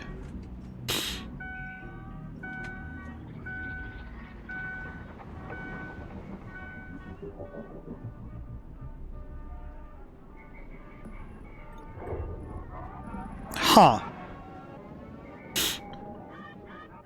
Oh, it's the dolphin from Temptation Stairway. I just realized that the little thing in the car is the dolphin from Temptation Stairway. Or stairwell? Yeah. So the dolphin, it's the dolphin that goes, whoa, whoa. Take a chill pill. I meant no ill will. No trial for you. I just remember him very well. Oh God. Someone's mom just rolled out of bed. Shook the world. Even in this dream, this conceptual dream space? Oh God! Oh. Damn. She pulled a kickflip on the building! That's crazy. I don't know why a Yo Mama joke was the first thing to pop into my mind seeing a building get flipped over, but eh. Not the worst first instinct I've had. It is like top 7 though. Oh, I didn't find all the pets though. Oh, hey, kid. Sir, do you happen to know anything about what just happened? Maybe I should have done more in that area first before I took the taxi. I feel like I should have done more in that area before I took the taxi. I don't know though. I don't know. I do seriously feel like this game it feels cozy because it's not, in a way, it's not doing so much that I'm lost. It's that I'm like settling into it, you know? It's like, it feels like I said, it feels cozy. Like this and Dadish are cozy in two different ways for me. And I like this. Oh, I'm getting a call about the bathroom.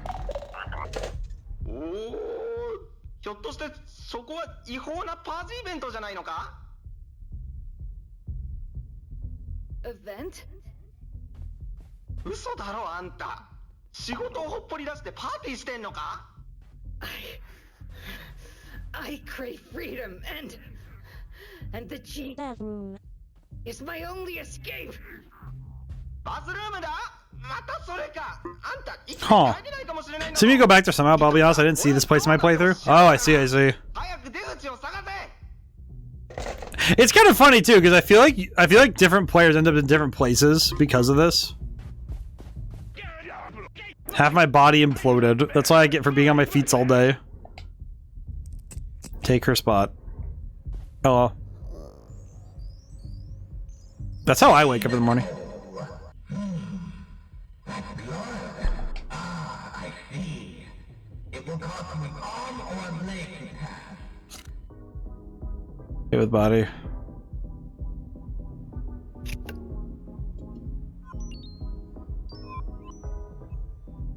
Huh. Oh, okay.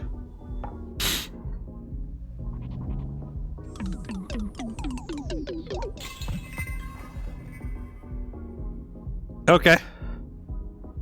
I'm now missing an arm. Oh.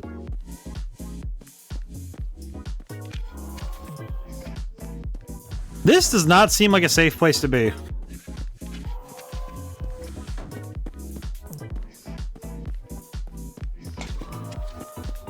This does not seem like a safe place to be.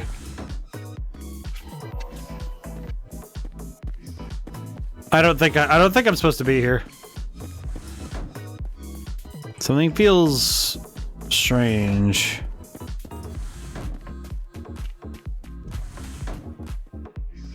This place gives me vibes that I'm like, I am not welcome here.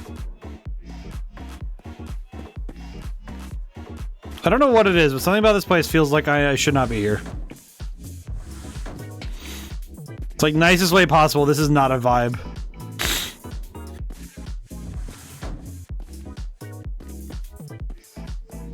Oh, it's you again. Hey! Are you following me or something? Well, I don't blame you. Okay. Well, have fun, lady. I'm gonna b-hop my way out of here. What is this? I am the boss. Nah, I wish. I wish.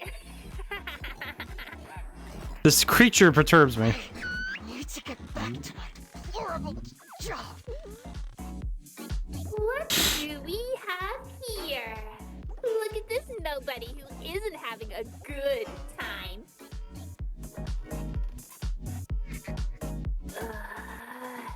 The letters.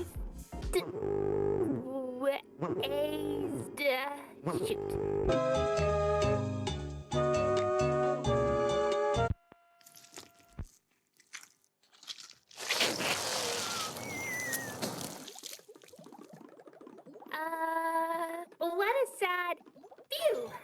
Yes. She can only speak in 4-letter words. Feeling sick in this place. Back. There's no going back, you know? The only duty here is to find the one that you're going to feed. You know? Following the whistle until we end up in someone else's oral cavity. Ew. Well, oh, so this might be a death. Oh, I'm gonna die here, aren't I? Oh. Uh-oh, gamers. This might be the end of ENA. Oh god, it's filling with the pink! Oh god. Oh, it's bright. It's called the Purge event. I know. What else could happen, truly? Why am I surprised? Can Enna die, or is that just like that whistle sounds? Hungry. Oh. Oh. Oh, man.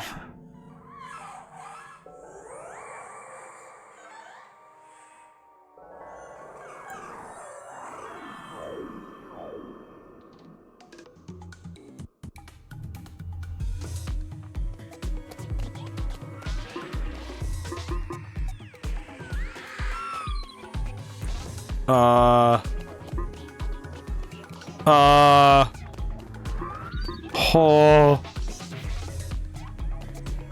Dude, I don't know where I am anymore, but I don't think I'm ready. Oh. Okay. Where? This is like the dream. This is like when you're having a dream and all of a sudden you know for a fact that you messed up, you know? Like you said something wrong to the wrong person and now everything is spinning. It's like you're listening to like Tool music for too long and everything starts spiraling.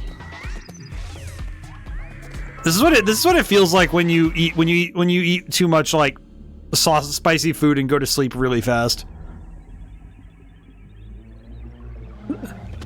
This is like when I learned about that Benadryl iceberg.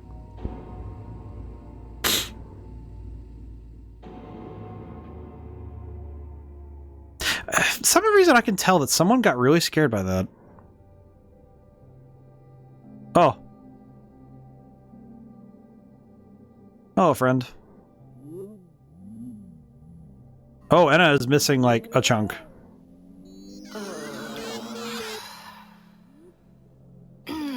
Pardon me.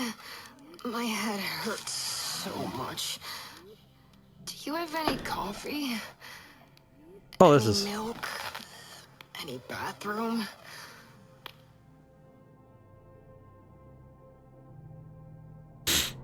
Oh.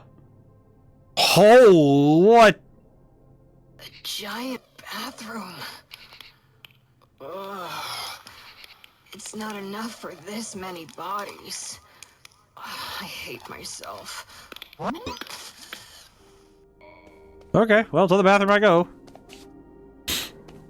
I see no reason to dilly-dally on my way to the bathroom. You know, for some reason I'm thinking of a weird, like, sort of I don't think this is gonna help me much. Oh yeah, I got my arm back! Well, that's a good thing. Oh. Oh. Oh, see, we're fine. It's all good. See? Nothing wrong here. This is a bathroom. I'm guessing it might not be possible to cross that river.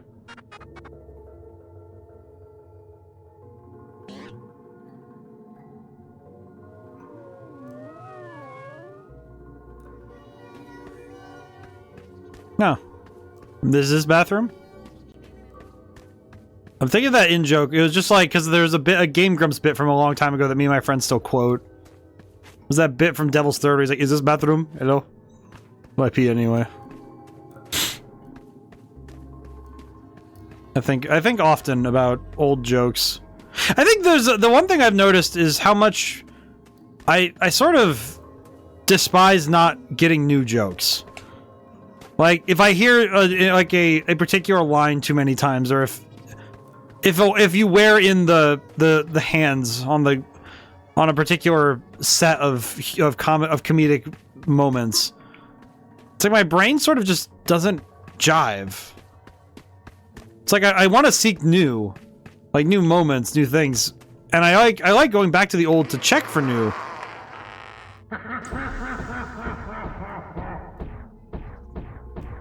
But it's like, you know, it feels a bit odd to not get new things, to not see new ideas.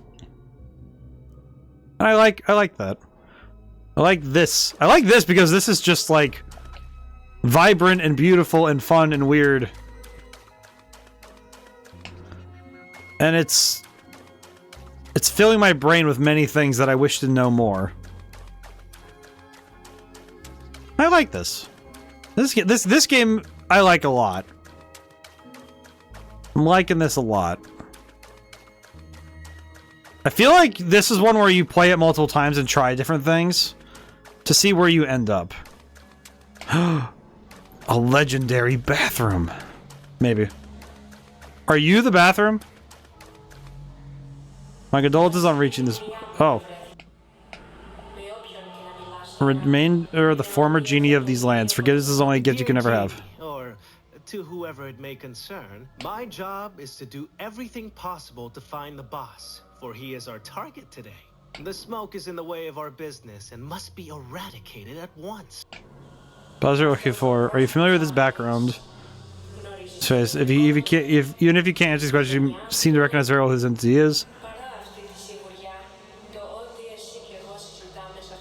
Good hesitation in your actions. Huh. Interesting. There's not much I can do for you right now. I need to remind you this place where it's far away from your real physical form, and I'm going to keep you from returning to it. Make an exception for today. Touch my memories, let me show you reality, one where you achieved your deepest desires. Oh. Okay. Like it. Alright, cool.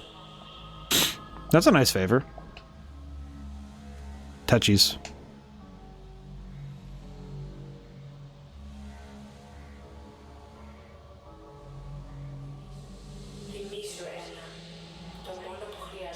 A place in the right food? Oh, like a barbecue. In a dream. I understand. I must bring the right foodstuffs to the right... Oh. It's like that Tekken level. Can the business bear the liability of obliterating the smoke machine? Yes.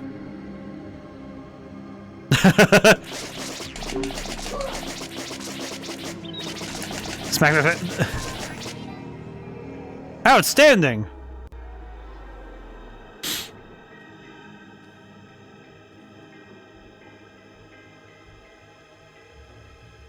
It no longer moves.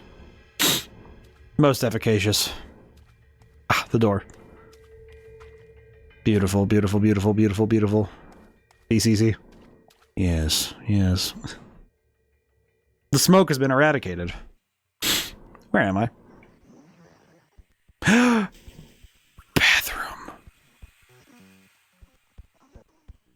Remember, kids, if you pee on it, you own it. Therefore, all toilets are properties of the planet. Where am I? You know what's the thing I just thought of is that I feel like spaces that are like impossibly large really make me happy. Like impossible geometry makes me so happy.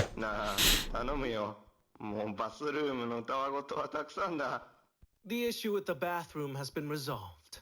Our business with the boss is our next priority. He will be down the drain in no time. 何に降りるって？笑えないぞ。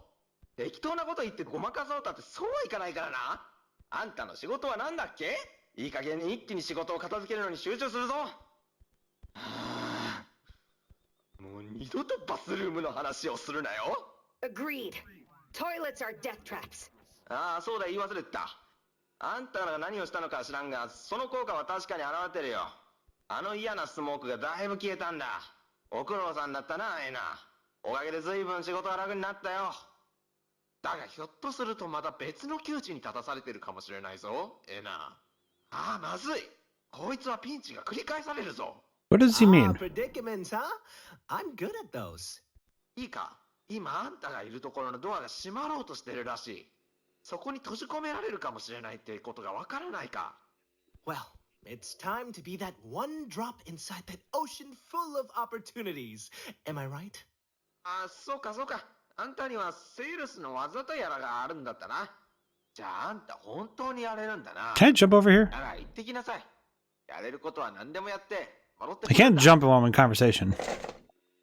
Now I can jump. I want to get out of here. We're gonna get out of here quick. I have exited. I cannot be contained. Behold me in despair. Where am I?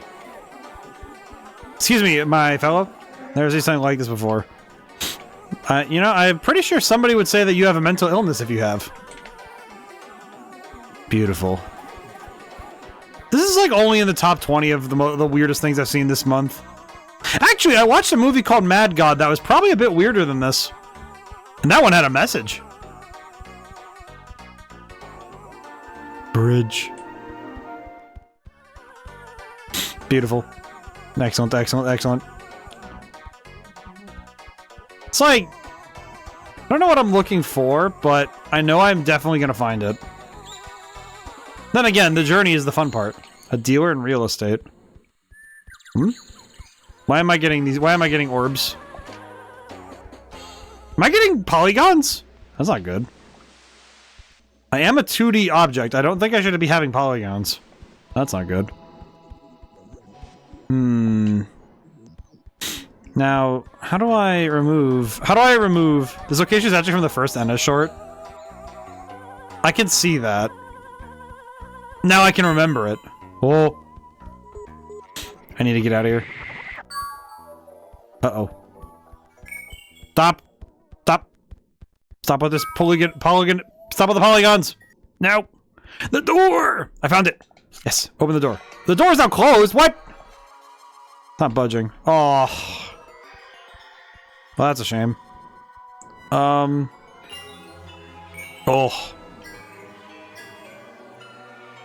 The polygons have overtaken me.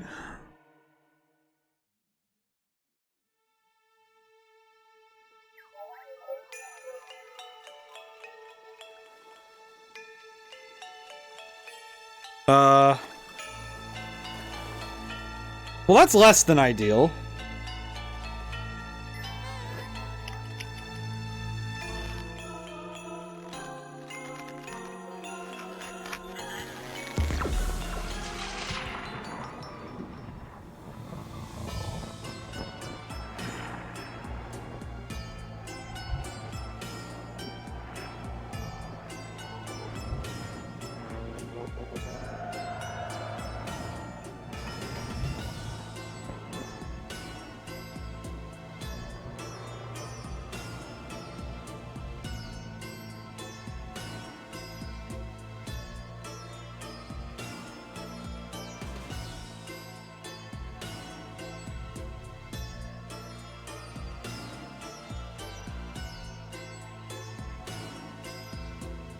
I'm like in awe, but I'm also very happy. Very good. Yeah, it's like I feel like of the two games we played, I think if it's like of the two games we played, I think of them, I think Dadish is a more coherent game, like on the game design front. But I feel like as an experience, like as a thing to play and to like kind of just enjoy, I do feel like I'm a bit biased towards ENA because I really like this. I like this a lot. Though I think a lot of it is also because I think the strange and bizarre strikes me more than the quirky. Like something being, because I think that was the thing I was finding that Dadish wasn't really doing for me, was that its humor was like, it was toothless. It was like, it kind of felt like the humor wasn't really doing anything I was able to, like, it wasn't, because with comedy is about subverting expectations, that you have to take a crack at this you have to take cracks from angles that the viewer isn't seeing. It's like sleight of hand but words. And I feel like Dadish didn't do that. It kind of feels like it was hoping that being that like the Dad Radish was enough, and it just, I don't think it did so. Whereas this game has had me like smiling the whole time, just on the basis of I understand what's happening, and somewhere in my mind I know that that's not a great place mentally to know that you're understanding someone else's lucid dreaming. It's like Dadish is like a fun little experience that takes an hour to play through, and it's fun. It's gentle. It kind of feels like Dadish is a bit like, if you like playing platformers, you'll probably have a lot of fun. Whereas ENA feels like Do you like having your brain go a little crazy?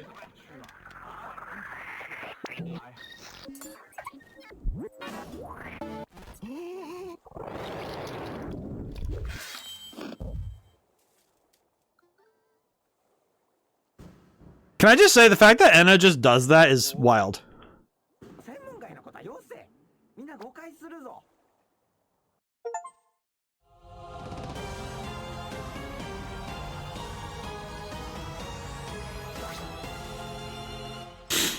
Okay, can I continue? Yeah, I can continue.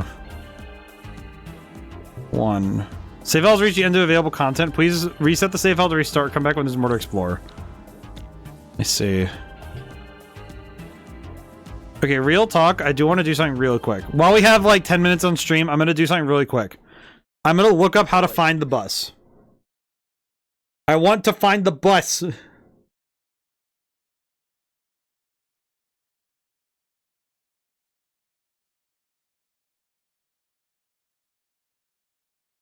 Can it play the video, please?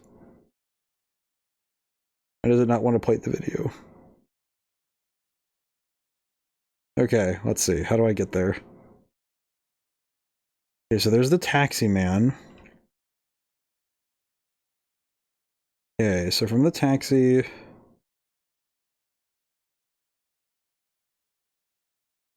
We need an item of some kind. What?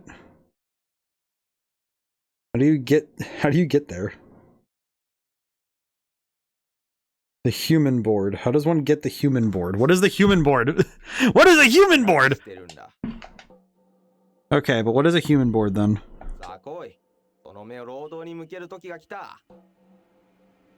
Okay, what is the human board? Alright, we're good, we're good, we're good. Where's the what is the human board? Human board. How does one receive the human board? Human board given by ENA by the shaman. Who is the shaman? Okay, how? Human board appears as the disembodied man. Okay. Okay, but how does the shaman, how does the wizard, how does he give me such items? How do I get him to give me items?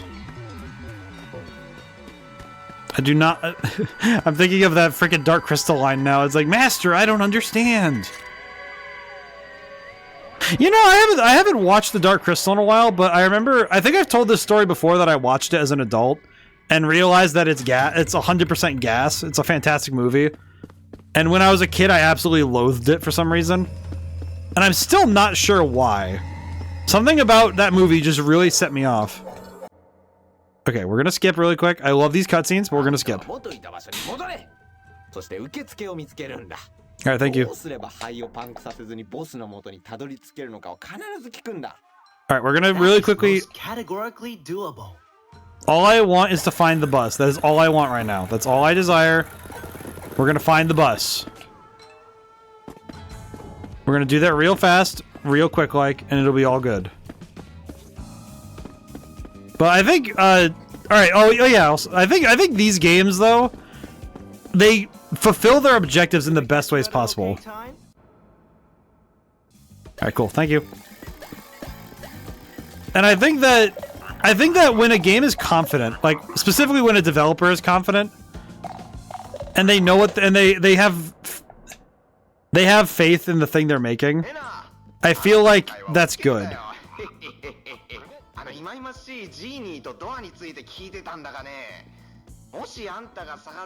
And I feel like these games have done a great job of communicating what they wanted to.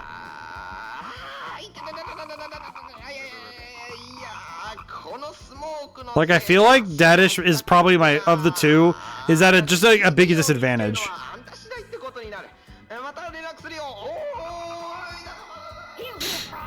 Ping me in some moments. Okay, let's see.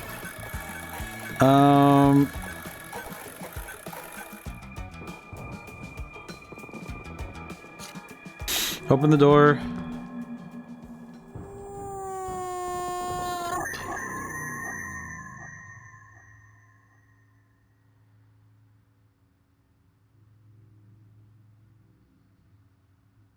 Oh, I see.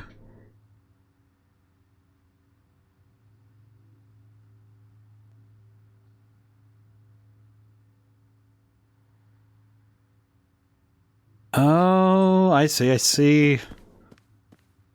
Okay, I understand now how this stuff happens.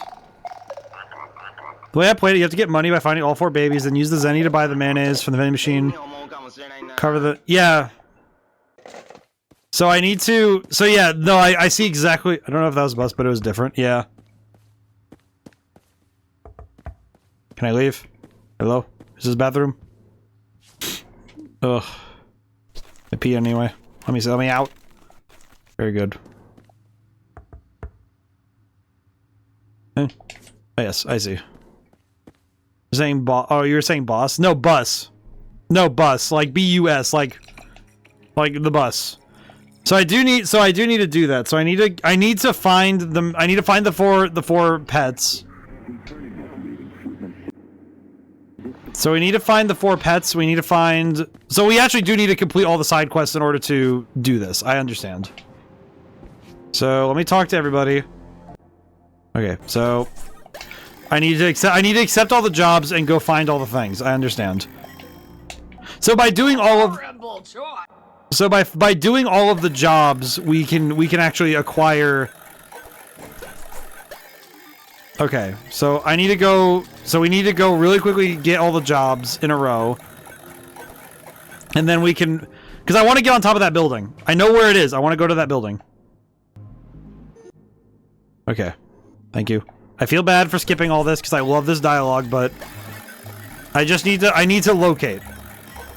I know where it is now. Okay, now the other problem is I need to find... So I need to find all 4 pets. Which I at least know where 3 of them are. I don't need the taxi driver's head. We don't need the taxi driver's head, so we don't need to grab that when we go to the underground. Pet. Okay, the other one's over there. And then we need to go to the underground area and get the 3rd one. Now the only problem is I don't know where the 4th one is, but... Alright, I'll go talk to the shaman really quick so I can get that quest. It says he's called the shaman, but I like calling him the wizard. Okay, thank you. We're speedrunning really quick, it's fine. It's working out nicely. But, oh yeah, I should talk schedule stuff really quick because... I have the moment. So, I'm going to be putting I'm going to put a pause on redeems for a little bit, for game redeems in specific. The Apollo Ace Attorney trilogy will start probably on Thursdays after Final Fantasy IX. I would like it to be somewhere in autumn. But the only problem I'm having right now is that I'm trying to figure out... I think I'd like to do some more horror games because I would like to do more research I'd like to do more like horror game research. So I might need to put a pause on some things. We do have the Apollo Ace Attorney trilogy in the future. Oh, there's the other pet. That's where he is. But because I want to play more horror games and some more retro games, I'm going to be putting a pause on redeemed games. And also because I have some Sunday games I want to get to. I have some older titles I really want to play, so... namely, and not limited to, there is a game I want to... There are some games I want to play that are understandable. Yeah. The other concern I had was that it seems like some of the older titles do better, so I thought that people would like to see some stuff, including one game I've never finished, which is going to be what starts on Wednesdays after Clair Obscur finishes. Which, it may seem a bit bawdy to say that I'm going to finish Clair Obscur this week, but I'm going to because it seems like the side content won't be... I don't think it's really going to be something people want to see right now. Seems like Clair Obscur needs to be on its way out, unfortunately. As much as I like the game, and it is fun, I do think that it seems to have concluded its stay on the channel, so... I'm going... So Wednesday's gonna roll around, it'll probably be... I go and do the main story stuff, and then we go and immediately go and we finish the main story, and then we spend the rest of the stream doing side stuff as it's available. So that'll be how we do it. The pets, where is it again? It's here?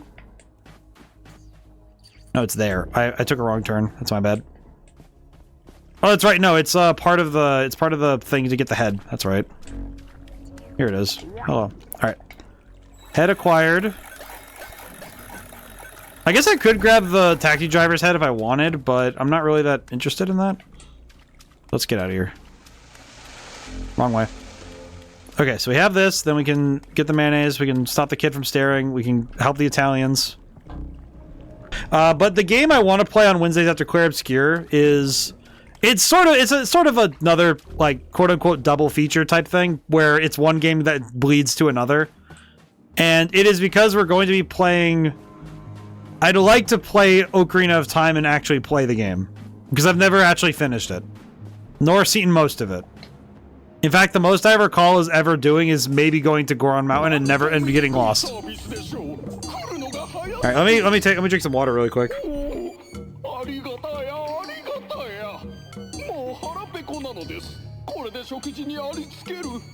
Bless you for your business.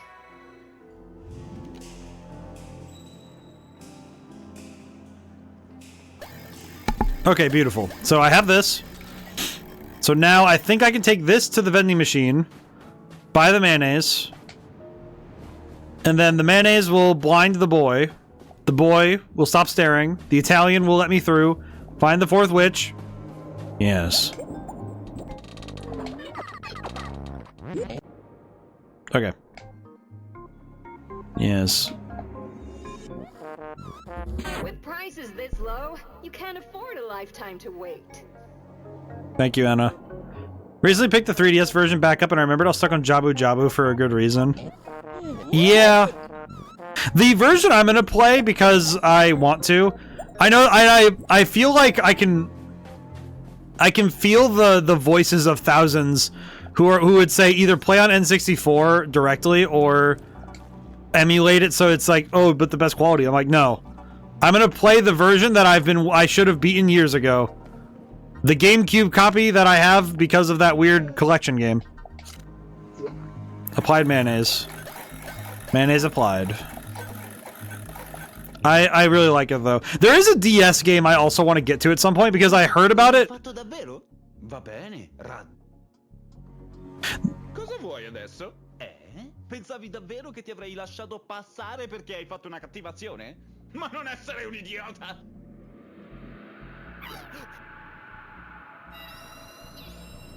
Uh-oh. Beautiful.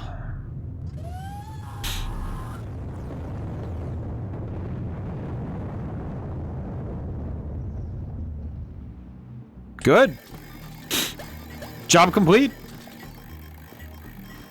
Very, very good. Muy bien. Alright, let's go. I have returned. Oh, hey, Nama. We're somewhere else now. But it works out. It's nice. It smells like cigarette smoke in here. And also, we're trying to find the witch. So I may locate the bus.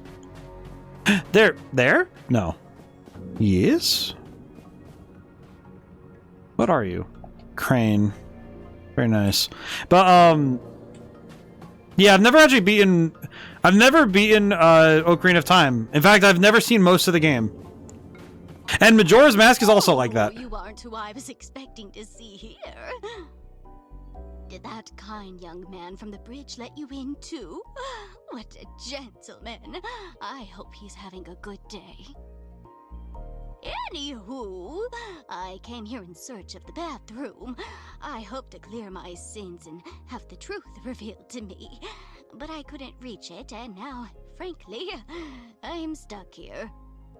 Okay. Could you find a way to send my corpse over to my relatives? They must be waiting for me at the square near Seal House.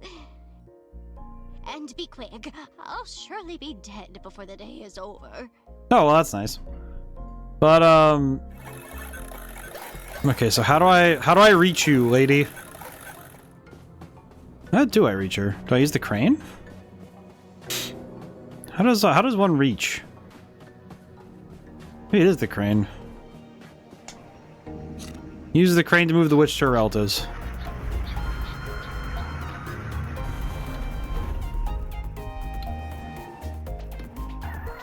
Oh, I see. It's one of these puzzles. Oh, that's fascinating. What the heck? There we go. Okay.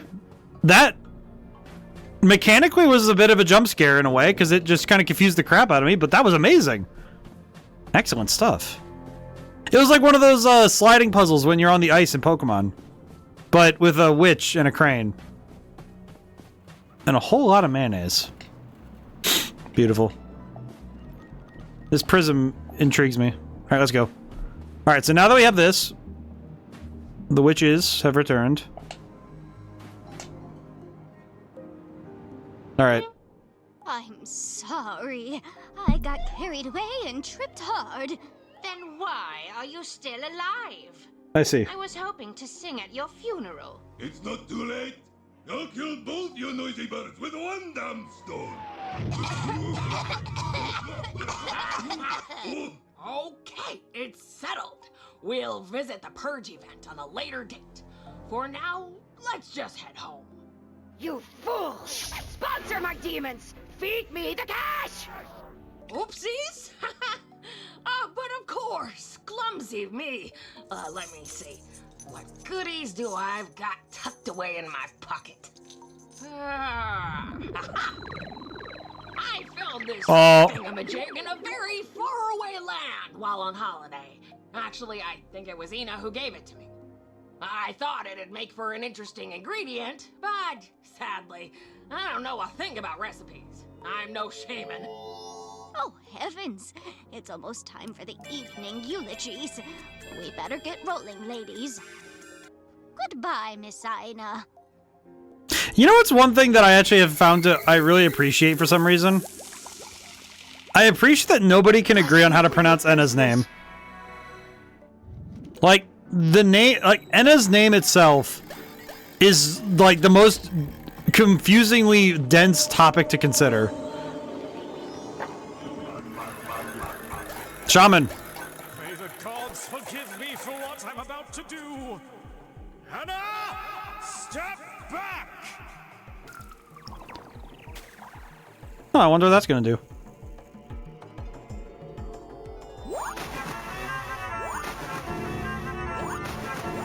How many of those is he gonna throw in there?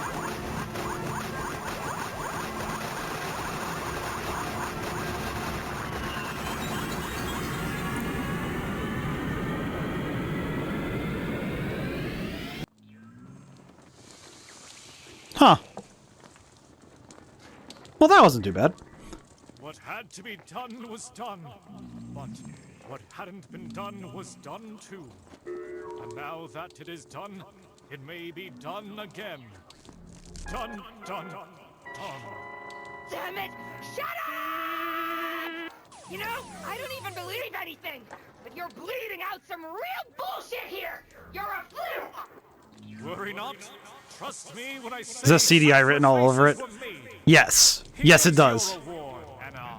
You birthed it. Fortunately, it is not fully grown yet. I'm afraid you may need to gather the rest of the body by sewing this head. But those holes shouldn't be a problem for you to find around here. Now go, Anna! Reach that giant orb in the sky and be one with it! Now, it's your turn to go to the bathroom. Now, it's your turn to begin life anew! Possibly. Bless you for your business. That's me whenever I have to go to the bathroom. Like 9:30 a.m. rolls around every day without fail. Bathroom. Now then, we have all of this worked for one thing only. The bus. Not the boss.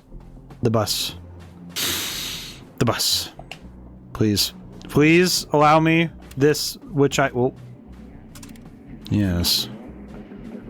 Beautifully so.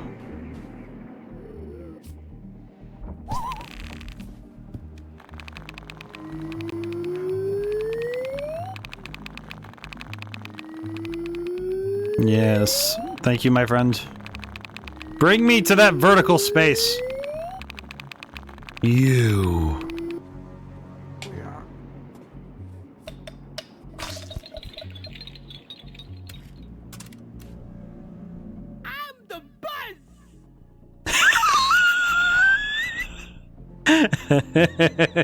Never found that hole.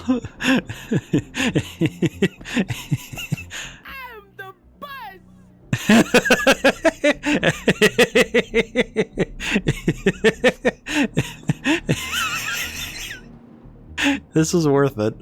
This is worth everything.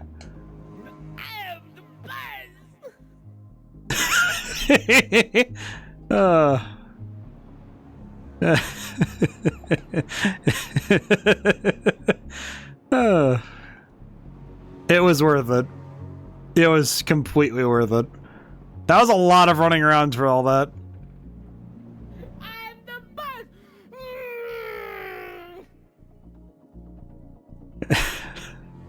Flat bus Friday. On a Sunday? Damn. I love how jubilant he is to be the bus. Well, this is about what all I wanted. Beautiful. Now then. All right.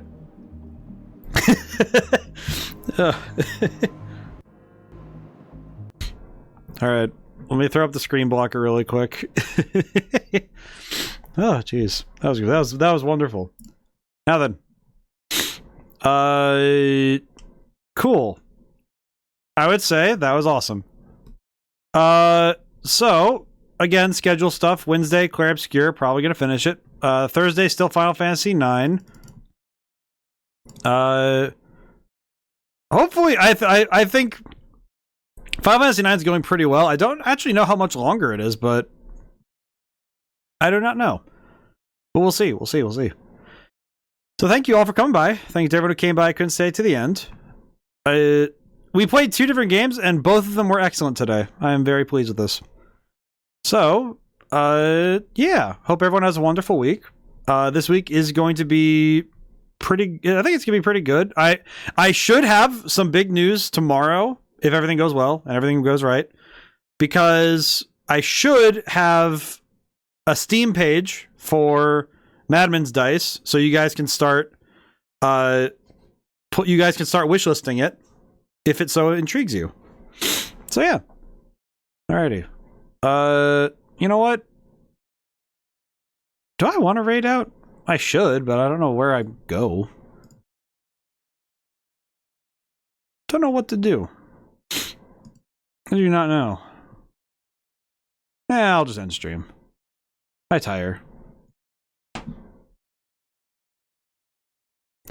So, now whenever I see you guys next, goodbye for now and thank you so much. I'll see you soon.